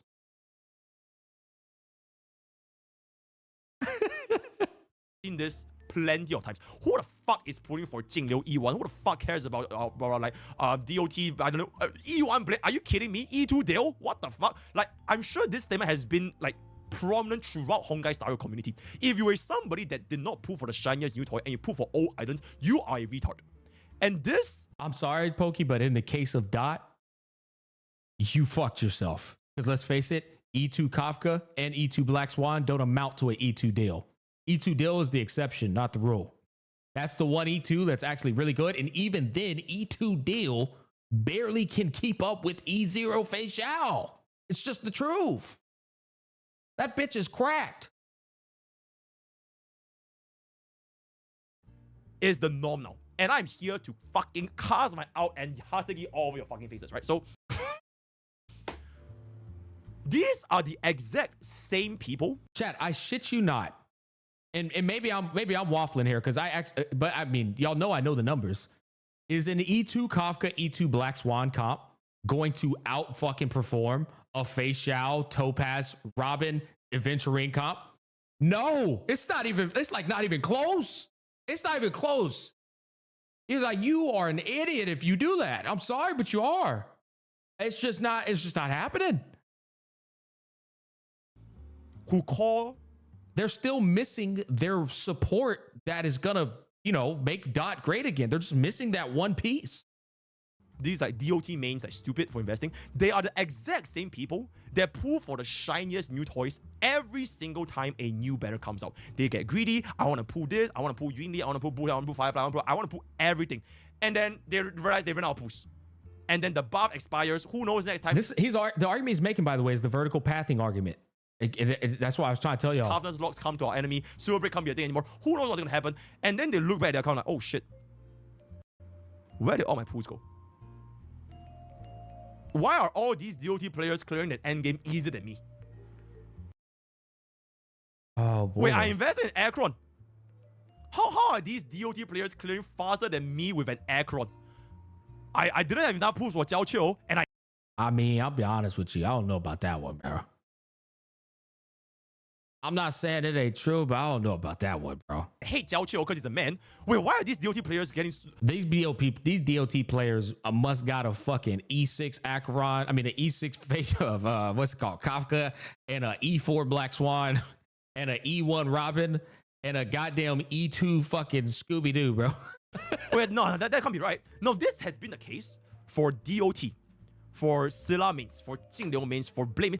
I hope Pokey realizes though, like if we're actually gonna compare DOT high investment to Acheron, then what will E2 Acheron shits on any of those fucking DOT teams with their investments. For pretty much any of these old units, they are getting this treatment that if you put an old unit island, you are the stupid one. And hopefully, not without Jiao Qiu. I don't think you realize that Robin and Acheron at E2. If you slap a fucking Silver Wolf on that comp, Acheron is just disgusting at E2. I don't think you realize this, brother. What? This entire even a Pella, like dead ass, clears up why the statement that all units that need Island are irrelevant is just. But even then, if you want to make that argument, we're comparing two limited banner characters to two limited banner characters. So Jiao Qiu shouldn't even be excluded from that discussion because, of course, it's Kafka and Black Swan, two limited banners, versus Acheron and Jiao Qiu, two limited banners. It's completely a stupid argument. Because if you think about it this way, where are all your strategies then? Right? You got to pull for something. You're either pulling or you're saving. So if you're somebody that's not pulling for the shiniest new toys, then can they not decide to pull for old units islands because they want to keep playing DOT? They want to keep playing these old units? Or what, are they just not supposed to pull for the rest of their lives? Ever since I started playing Honkai Star, I've seen this take a lot. And not just for this tweet, but I've seen this a lot. Mr. Pokey is unrelatable. Mr. Pokey is an out-of-touch whale. He doesn't know what the fuck the free-to-play feels.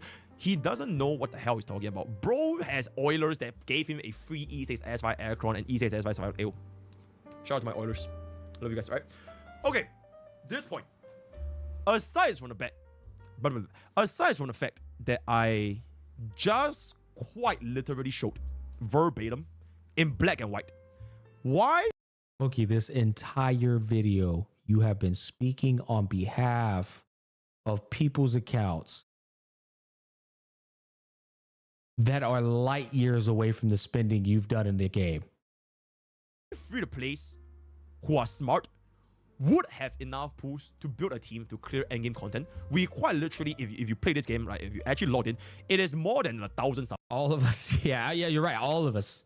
Right? Yeah, you're right. It's speaking on behalf of everyone. Actually, I forgot. The blanket statement makes it that it's actually everyone. It's more than 1,000 summons from 1.0 all the way up to now. For my personal account, which is true, it is definitely an unrelatable whale account. I think monetary value wise is probably way up there in the 5 digits, right? But aside from the E6 Acheron and E6 Firefly, I have my investment placed in a very wide account. It is not an account that's like E6, E6, E6, E6. It is I've tried to pull for every single unit Honkai Star Rail. And this is definitely something that nobody should be doing. Nobody should be trying to pull for every single unit Honkai Star Rail, because if you want, you are either a waifu chaser, you're a whale, you're ridiculously lucky, and you are not trying to optimize anyways. You're just a collector, right? So nobody should be trying to get every single, especially not as a free-to-play. If you are offended, right? If you are free-to-play, you're offended that, oh my god, Mr. Pokey said I shouldn't get everyone. Bro, work a job. We're not getting 100% exploration today. It's funny because I really wanted to play Wuthering Waves after this, man. But bro made me commit to this hour-and-a-half react because he was convinced that he would fucking, I don't know, have some argument here. It's really not that We're deep. going to have to push the Wuwa exploration tomorrow, boys. Right? I'm sorry, it's really just not that deep. So it is what it is. So for me personally, I pull and race everyone, right? Almost every single one of my units, if you kind of take a look over here, almost everyone is level 80. If you are a 5-star, you're probably level 80. Everything. Everyone. Nobody should be doing this on their normal account, right? I have a few exceptions. Even all the 4s are all level 80 with like basically... It was a Hoyo move to prevent you from playing. Misha and like Arlen, but like these are the only 4 units that I did not raise to level 80. So my point is this, right? My personal... Oh, what the fuck? My personal account is a very wide account, and I pull and raise everyone so that I can make content pertaining to these units. Pokey, you're forgetting one very important thing here. I get what he's saying, right? Sure, that means you're able to like have a bird's eye view on all characters, but you're forgetting the amount of max refreshes, the amount of money that you spent adds up over time with what your relics are going to look like, what your resources are going to look like in comparison to the person who's not spending that level of money. It's just, it compounds. Exactly, V. It literally compounds over time. I'm sorry, but you're just well away. Plus the amount of commitment you put to the game because you incentivized to get paid. You're just so far away from, this is why they say you're out of touch. You're so far away from what the average person's fucking account is going to look like.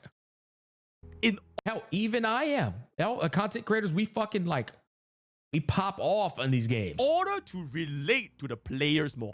This sounds like a fucking crazy, ridiculous take. It doesn't sound like a ridiculous take. I'm just saying it's just not possible, bro. Unless you have a free-to-play account. That's the only way you're going to actually be able to relate. I swear I'm not coping. I'm not on Icopium. But me having an account with every single unit, it makes me even more relatable because I can quite literally, physically relate to players with these units.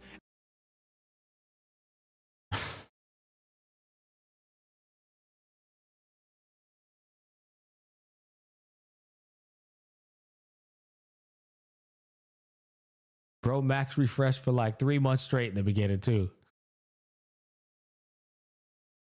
That's why he thought Sealer was so insane. That's why he thought Sealer was so insane, bro. He max refreshed like 87 times to get that perfect Sealer build.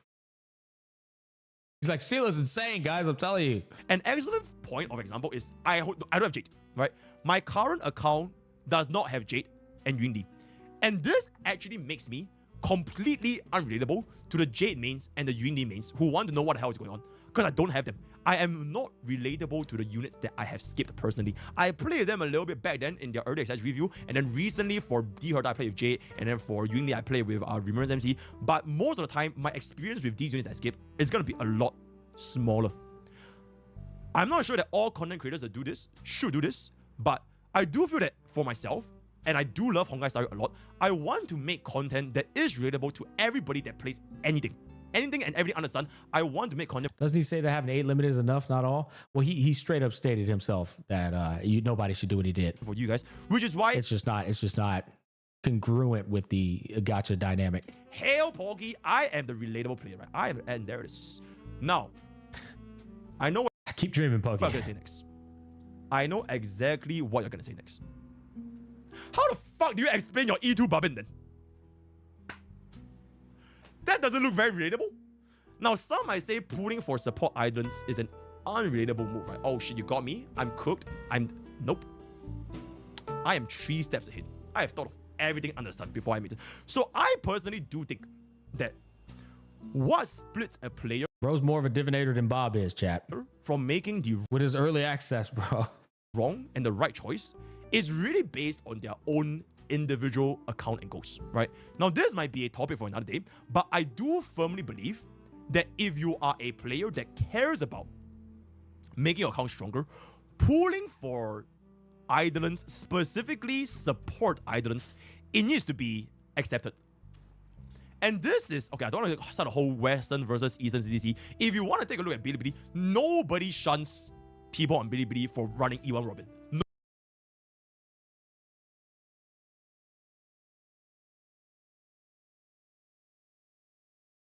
Oh my God, not this again, man. Oh my God, dude. Ah. Nobody. Because they all know it is a ridiculous idol. Like they know the inherent value. Are you gonna bring up how much money they spend over there too? Are you gonna bring up how much they just normalize E2s and E3s and spending thousands of dollars in gacha games?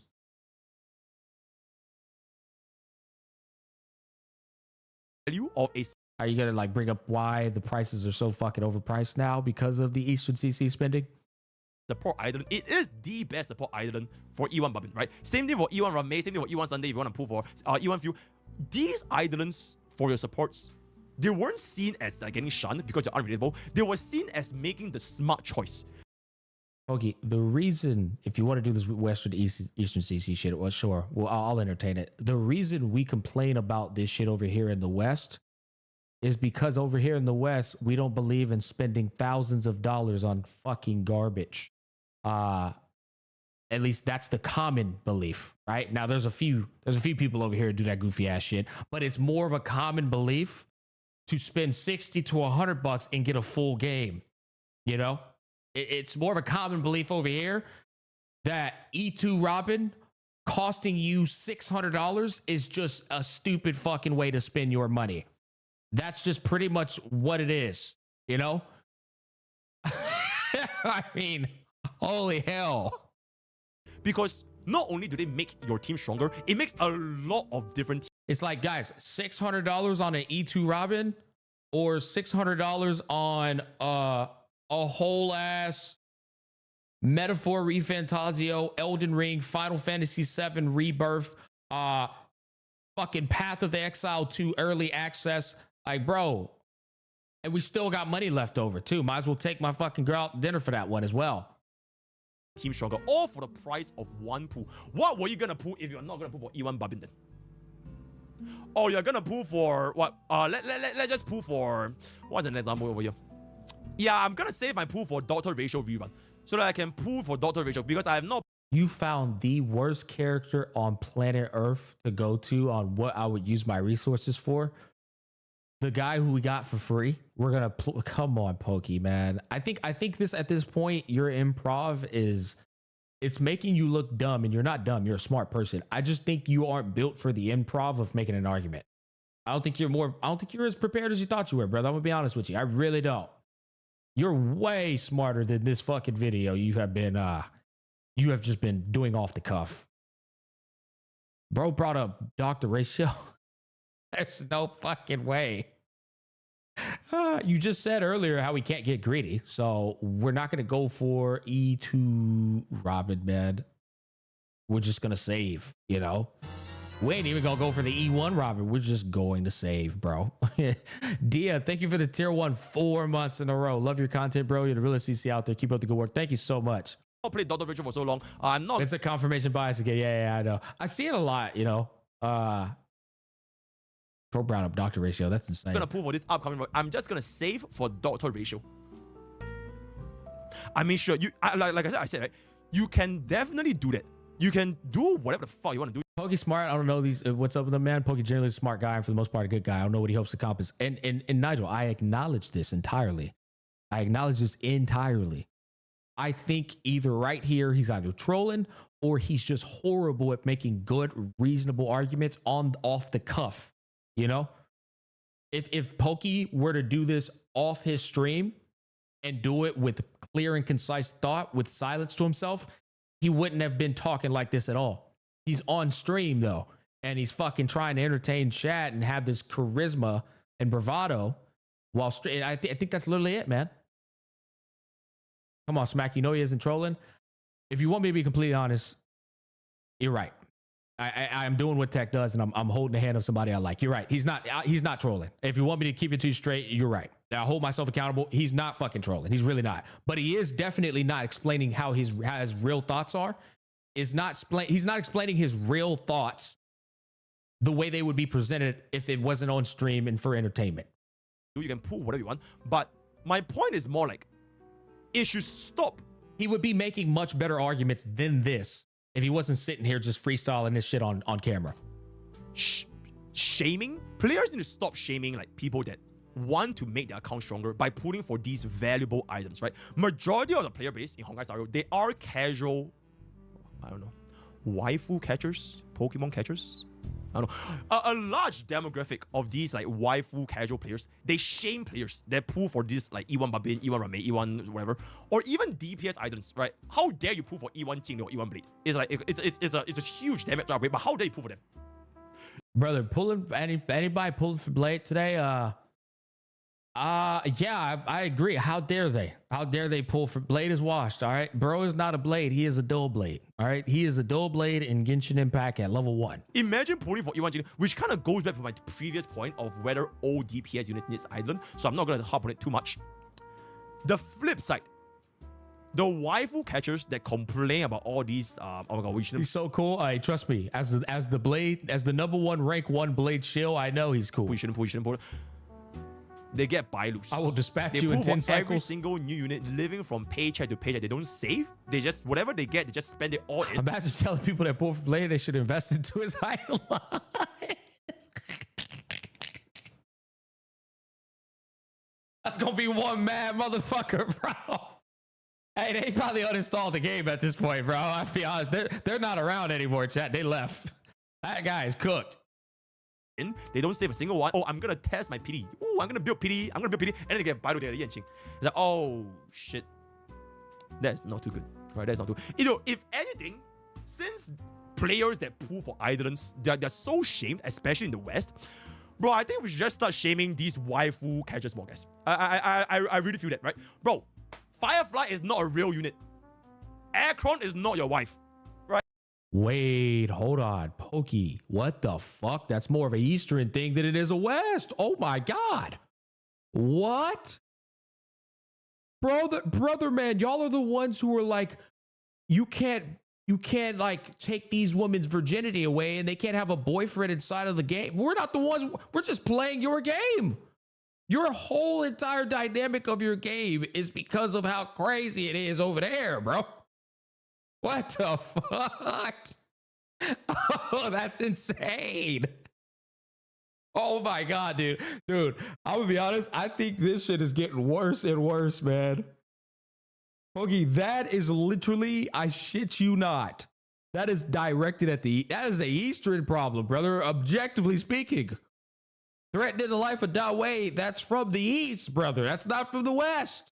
Because they're crazy about these characters and they treat them like idols. They think they worship these characters. I mean, you just got to look at the cosplay. Who cosplays more? The Eastern CCs, and they get praised upon this. I can't believe he said that. Oh my God, bro. I'll be honest. I think I got secondhand embarrassment right there. Bro, I think we should just start shaming these waifu catchers more, guys. So shamed, especially in the West. Bro, I think we should just start shaming these waifu catchers more, guys. I really feel that, right? Bro, Firefly is not a real unit. Yeah, you gotta tell that to the. You're telling that I mean, you're definitely not offending me. You're not offending the average Westerner. I'd say you're offending the Easterners with that one, bro. Aircron is not your wife, right? And it is definitely time to take a goddamn shower. Brother. Hold on. Nah. Okay. So do you think I mean, I can think of a few people you might be telling to. Do you think you should be telling a Westerner to take a shower and like touch grass? Or, hold up. Or do you think you should be telling, oh, we're going to find it, chat. Oh, we're going to find it, man. Oh, fuck. I got to find this tweet. There's no way.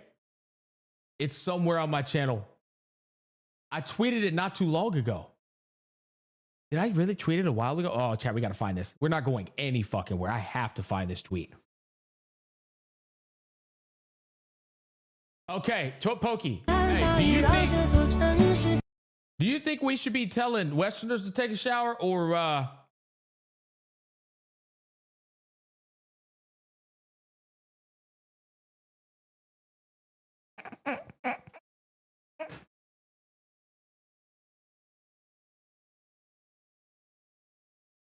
Oh my God, bro. Brother, I'm keeping a stack. You will never catch a Westerner doing this, man. You will never catch a Westerner taking screen watching that hard. You just won't, man. All right. Hey, screen watching ain't that deep. I'm gonna just say it. Bro put iPhone block to the side screens on his screen. Bro was locked the fuck in right here, bro. You can't screen watch his ass if you tried. This is a public place. Dude, I don't get where Pokey's going with this, man. Holy shit, Pokey. The Easterners are known for being insanely addicted to gaming.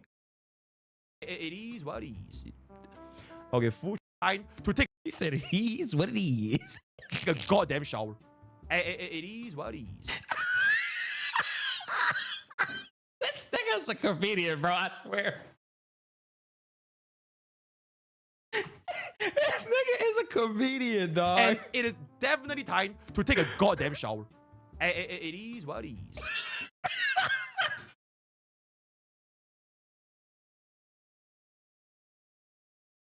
I swear, dog. I said, chat. Pokey's the only nigga I know that can say the most egregious shit and then just make me forget about it, bro. Okay, full transparency. That was a joke, right? Even then, Joe, Pokey, you made it a joke towards Westerners, and it was that was totally self-fire. That was self-inflicted fire, bro. That was a joke. It was for entertainment purpose. That was a joke. But my point still kind of stands is players shouldn't be That was friendly fire 100%, bro. getting shamed for pulling for these islands I agree. I completely agree. Nobody should be getting shamed for that. and being labeled as unreadable just because they got an island that has incredible benefits. Just like how, like, Sure. Okay, so this is my thing, though, is what I will say. The only thing I shame it on is the fact that it's a singular character that somebody spent fucking $700 on or whatever. It's like $700 on a singular character in a gacha game. That's the only thing I can't wrap my head around. I got a brother-in-law who just got out of jail, and he could use that money. That's how my brain works. You know what I'm saying? So it's like, for me, I view that as just being incredibly fucking goofy with the money. people that pull for islands, you don't see them saying like, "Oh my god, Firefly." Okay, maybe there are always people like this, but yeah, that's basically my point, right? That's basically my point. Next, second last argument against me. There are How much we got left? Okay, we got 13 minutes left. Chat, I am ending this stream fucking immediately. As soon as we're done with this, bro. are too many new units that replace my old units. All these Don't worry, I got you. Oh, we're raiding the living shit out of Pokey after this, chat. Pokey's in here right now. Yeah, so what we're gonna do is we're gonna raid Pokey after this and let him fucking and we're just gonna give him the spotlight, bro. And that's just to let you guys know that I still love Pokey, right? Despite me fucking ripping this man apart, this damn whole entire reaction, I still love him, bro. Bro is waffling. But we'll raid him after this. We're all cooked. Yeah, y'all are cooked. Way too many banners. I cannot think. I cannot decide for YouTube, myself. I don't know how many people are even on Twitch right now. Because I shit you not, we haven't dropped below 2,300 people on YouTube this entire damn stream. I'm confused. Schizo. I don't even know who's on Twitch. There is just way. 1.2. Okay, yeah. So I'll just fucking send these over to Pokey. Say you're welcome. Pokey, I don't take fucking pleasure in this. I wanted to go to bed and play some Wuthering Waves tonight, brother. I'm not actually like fucking farming here. You stun locked me and said I have to watch it till the end. And I'm like, okay, I don't want him to think that I'm misrepresenting his point of view. So I got to watch it till the end. what am I gonna do? So, if you were to not invest in the old units, for example, if you're a duty mate and you choose to give up duty, this is an objectively true statement, but also only kind of partially. Bro, you cannot just be sitting there objectively and partially a true statement. Hold up. What was the objectively partially a true statement? Way too many units. What am I gonna do? So, if you were to not invest in the old units, for example, if you're a duty mate and you choose to give up duty, this is an objectively true statement, but also only kind of partially. I don't really know what the fuck we're getting at here. The reason why I say it's only partially because, you know, you need to keep replacing so many units when units come out is because if you really think about it, the only units that you will replace in a team are probably your DPS. There's this argument that's saying like every single time a brand new unit comes out, you have to you have to replace the entire team. Not necessarily, no. Which is a little bit silly. That is silly. I agree. You shouldn't replace them with every fucking new unit. That's something that only content creators should do. Because your sustain slot is more or less fixed. If you have a sustain that can keep a team alive, whether it be a Luo Cha, Fu Xuan, Huan Huan, Ling Sha, Infantry, all these sustains, they can keep a team alive, it's good to go.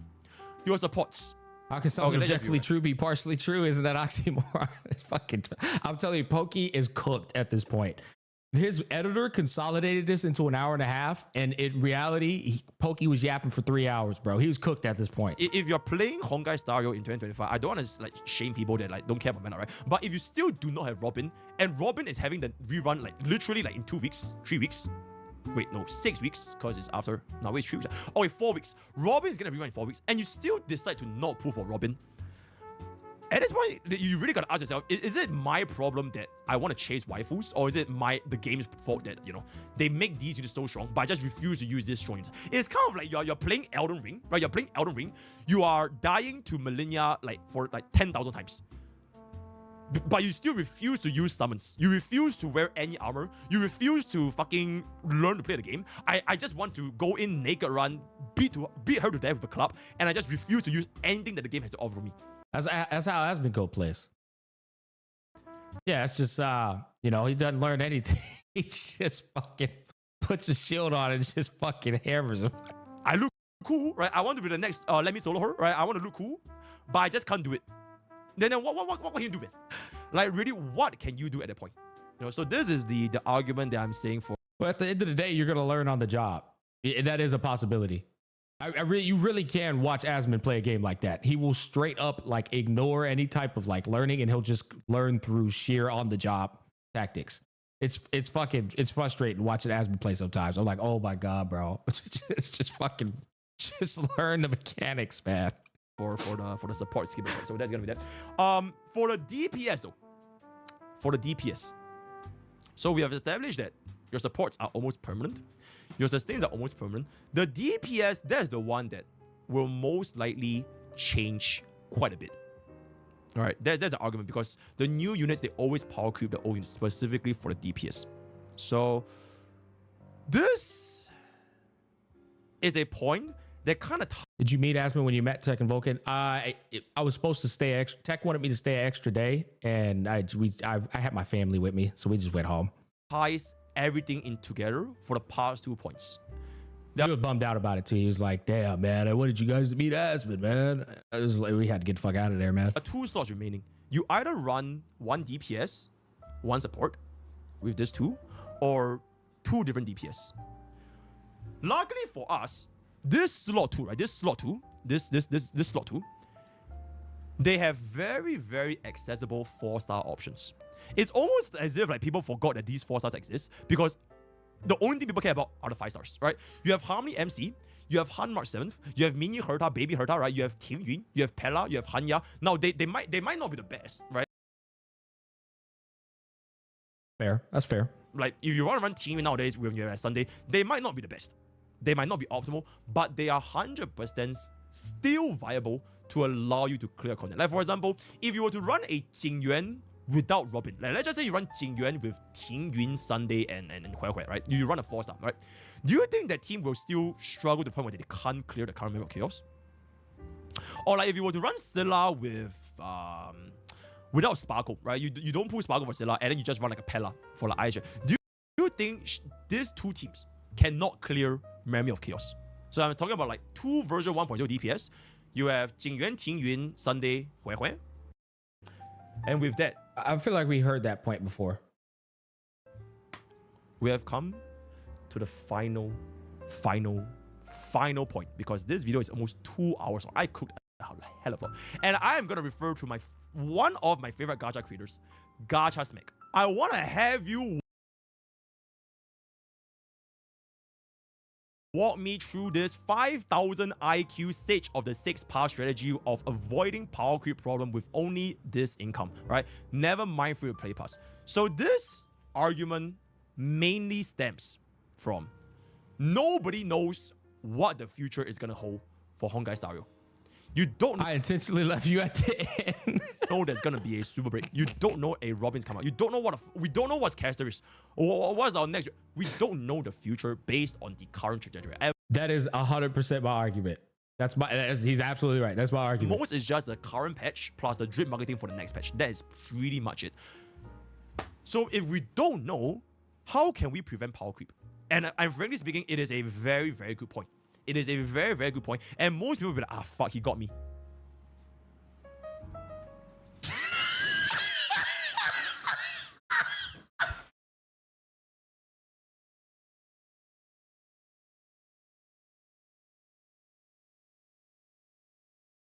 This fucking little gremlin, man. Look at this nigga's face.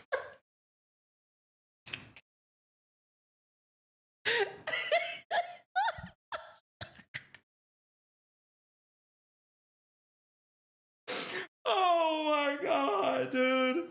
This dude is fucking pure comedy, man. A good point. And most people will be like, ah, fuck, he got me. Bro had the you activated my trap card.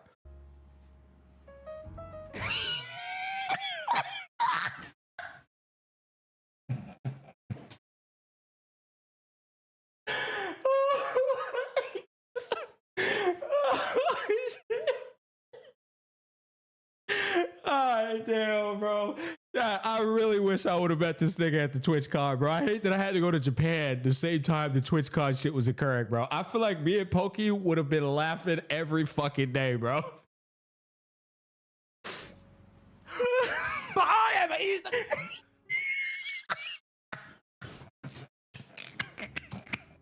But I am 20 steps ahead. Oh, this nigga's so annoying, bro. Charge my out 20 billion years old, and I have a counter for this play, right? So the discussion about nobody knows the future, and therefore you cannot prevent power creep, is honestly very, very simple, right? Ah, man, that was funny. This is a little bit like, okay, I'm gonna be a little bit of a finance bro here. This is a little bit like nobody knows how the stock market. It's so worth going back one more time, bro. Goofy ass little gremlin smile, bro. It is a very, very good point. And most people will be like, ah, fuck, he got me.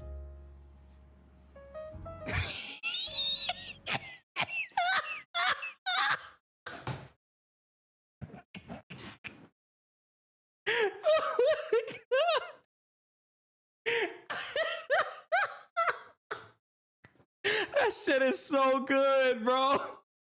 It's so fucking good, bro. Look at him, chat. He's such a fucking troll, man. But I am 20 steps ahead. I have charged my out 20 billion years old, and I have accounted for this play, right? So, and power creep. Okay.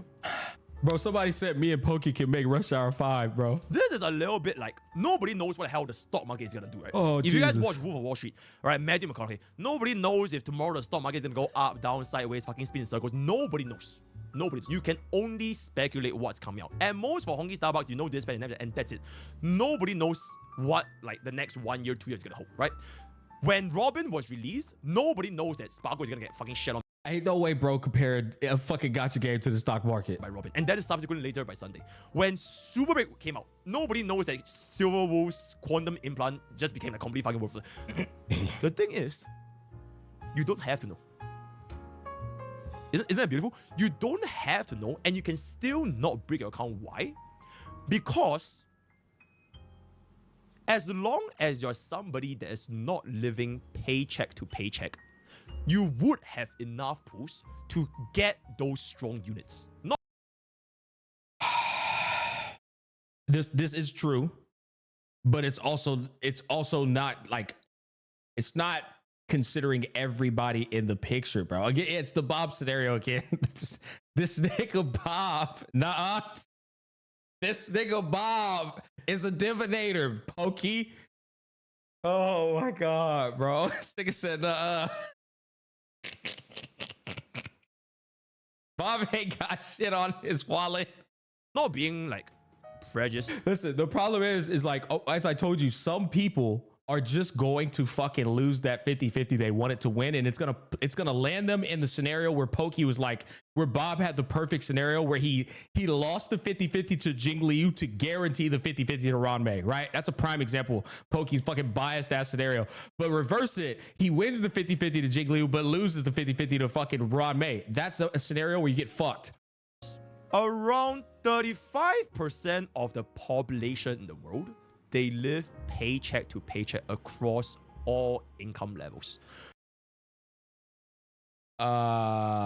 Wait, what? Across all income levels, households that earn less than $50,000 a year saw the highest proportion, around 35% of people living paycheck to paycheck. Okay. Bro, and Pokey, you are fucking something else, bro. Bro has taken the gacha concept into the real world. This technically doesn't have a lot to do with Honkai Starbucks, but it kind of brings about this similar point where if you are a player in Honkai Starbucks living from paycheck to paycheck in terms of free-to-play jades, you would not be able to predict what is going to be coming out. And even if you see what's okay, I get what he's trying to say here. coming out, you might not plan it because you are living from paycheck to paycheck without saving up and basically pulling for the I feel like bro's about to educate people on saving money. Malik Moody, think of it for $5. The key to power creep is to stop being poor. Is stop being poor. shiniest thing that may not even I benefit think he's talking about using your money wisely. your account in the first place. And my point is this: would you blame the market You gotta stop with the market, bro. for suddenly releasing a brand new? Would you all in Nvidia? He had to hit the edit there. Bro knew he was about to waffle some shit. He said, "Oh, I gotta edit this one out." Suddenly releasing a brand new. Would you Had a little more time on that one. all in Nvidia? Right? Let's just say you all in Nvidia last week. Yeah, I'm about to say it depends on the timing. Because if you all in the video during the pandemic, nigga, you are winning. You are winning if you all in the video during the pandemic. But here's the thing: this is the problem with this fucking stock market comparison, bro. Stock market, your investment is going to appreciate, and we know for as long as the stock market has existed, it goes up eventually. It always eventually goes up. All right. So, you know, as long as you dollar cost average, as long as you do your due diligence in your investments, that stock is going to go up. Furthermore, there's even financial brokers and people you can speak to get professional financial advice. There is no appreciation in HSR. There is only depreciation. You know what I'm saying? There's only depreciation. He said, "That's going up, bro." That's right. No, it's not. Okay, you're fucking cooked, bro. You went all in with, right? Would you blame yourself for going all in Nvidia last week and now Unless you're Bob. Bob is the only motherfucker that can appreciate the gacha market, bro. Nvidia is now 5%? Is that your fault? Or should you have just saved a little bit and not went all in to the point where you have no more liquidity so that you can buy a little bit more Nvidia this week? Yeah, okay. So if we just take away the horrible fucking example of stock market to this, I get what he's trying to say, right? He's basically trying to say like, well, if it's funny because if we think about this actually can be applied to the vertical pathing problem. If you invest all in, let's say Nvidia is fucking Kafka. If you invest too much into Kafka, but then Kafka never gets her dot fucking support to make her valuable, well, then you fucked up. You put too much in Nvidia, right? Like she falls off at that point. And that would actually make an argument for horizontal pathing to be the better invest. Diversify would be the smarter player, and diversify is the smarter player in the market too. Because there are people out there in the world I think he's going to it to the diversifying point though. that don't live paycheck to paycheck, right? I feel like they he don't is. go all in on every single banner where they have no strategies left, and they can still save up a portion of their income, in this case strategies, to pool for whatever unit is gonna come out, because they will have enough to pool. Always have something in your savings. I feel like this is the lesson. Anyways, so this is not really. This is not necessarily wrong either. I'm just saying you just can't like apply it to everyone in a gacha game because of the 50-50 garbage, the banner aggression, the 3 weeks to pull a character. Like, it's so many variables. I want to bring this back up one more time.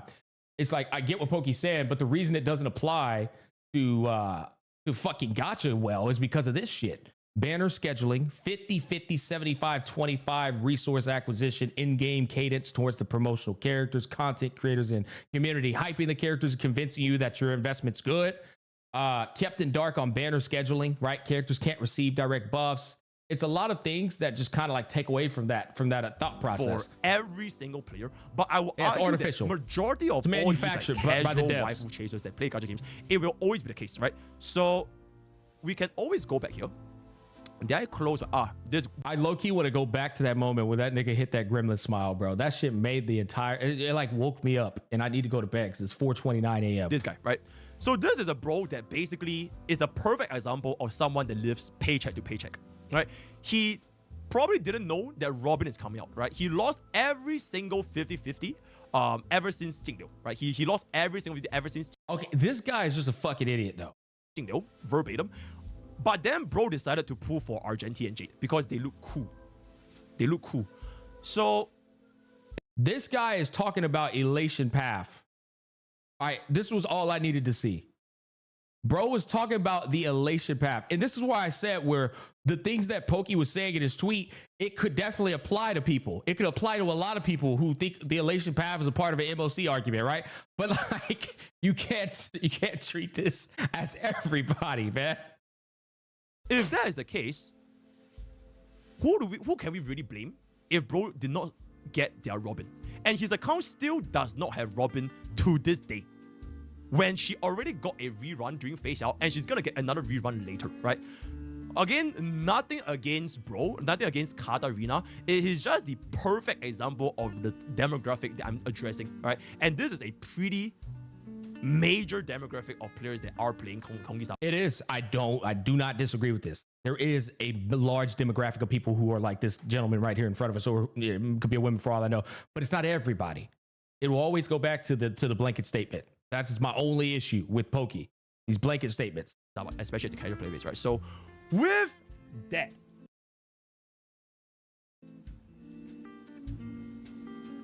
I'm gonna come to my conclusion right now. In conclusion, power creep is a problem. No shot, bro. Doubles down. It is a problem. Once again, for the 20,000 billion people that misunderstand, power creep is a problem.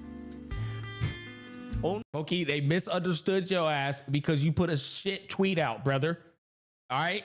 This tweet is shit. There's no getting around. Where's it at? This tweet is, why the fuck am I so far down? This is a glitch. This tweet is ass, bro. There's no getting around it. Okay? Reverse interpretation says HSR doesn't have power creep unless you're greedy or stupid. Doesn't have a power creep problem. Only if you allow it, because of greed, I love that they left that in or there. stupidity. Gotta leave the fuck ups in there. Greed or stupidity. This entire conversation, this entire sentence, it wouldn't That music is busted. apply to you if you simply didn't care about meta, right? You simply didn't care about, clearing all the end game every single time with no effort whatsoever. Let me think about this. This wouldn't apply to you if you say that one more time. If you don't care about meta, It wouldn't apply to you if you simply didn't care about meta, right? You simply didn't care about, clearing all the end game every single time with no effort whatsoever. well, like I said, I think in some ways that statement could be true, but the other thing is, I told y'all my one of my best friends, bro doesn't really care about the meta. He was just trying to catch up to HSR and got clapped by the fucking Aventurine boss. And he also got clapped by the Sunday boss.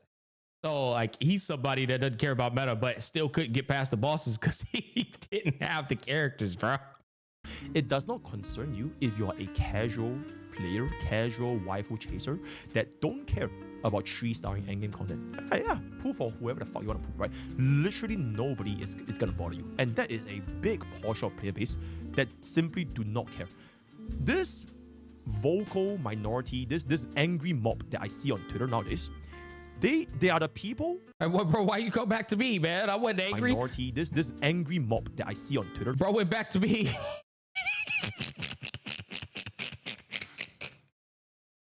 My shit wasn't angry at all. Nowadays, they are the people that not only are trying to be casual, they are casual in their waifu collecting, they are casual in their bank account, and they're casual in their gameplay. And he said they're casual in their bank account. They are casual in their waifu collecting, they are casual in their bank account. You got a casual bank account.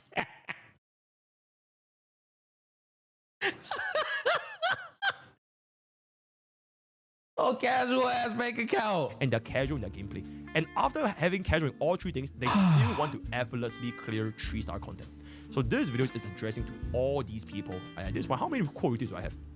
Bro, that tweet went viral. It did. Well, not viral, but it fucking gained traction. I've had a tweet go just as crazy about that. That's when I was talking about the anime cutscenes. 350. I think my shit went, I think it got to 1 million. 58 quote reviews and 300 over comments, right?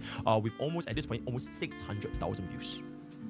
This is for those people. The motherfuckers angry as shit in them quotes too, boy. I guarantee they It's angry. time to get a little bit of a reality check, right? Power creep exists, yes. Power creep is a problem that only exists if you were greedy or stupid. Fortunately or... And if you're smart or wise. Yep. If you're smart or wise, it still exists. Unfortunately, most gacha players, they are greedy or stupid. And most of the time, it's both, right? And people that felt that this take was wrong, that this a... Not if you're Bob, that's true. Oh my If you're smart or wise or you're Bob. God, especially for people that didn't provide any valid form of like discussion, they were Bob don't miss. simply offended by the truth. And that's really all there is to it. Because the truth does not care about your feelings. I still have yet to come across a single... We're not, this is gonna be in my VOD, okay? And this is not fucking, this is the funniest fucking video ever. This is not going on my actual uploads. This is just gonna be in the VOD. Whoever wants to watch it in the VOD, they can. But I'm done, chat. I'm going to bed, man.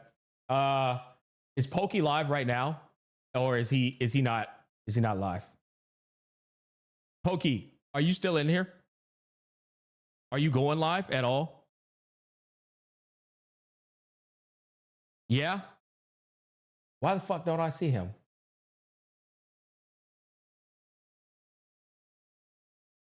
What the fuck? Okay, here we go. All right, let's get him in here. Let's get hey chat. Hey man, I love y'all. Have fun with this goofy ass fucking Eastern CC, man. Fucking Pokey, dog. Mr. Pokey raid. All right, here we go.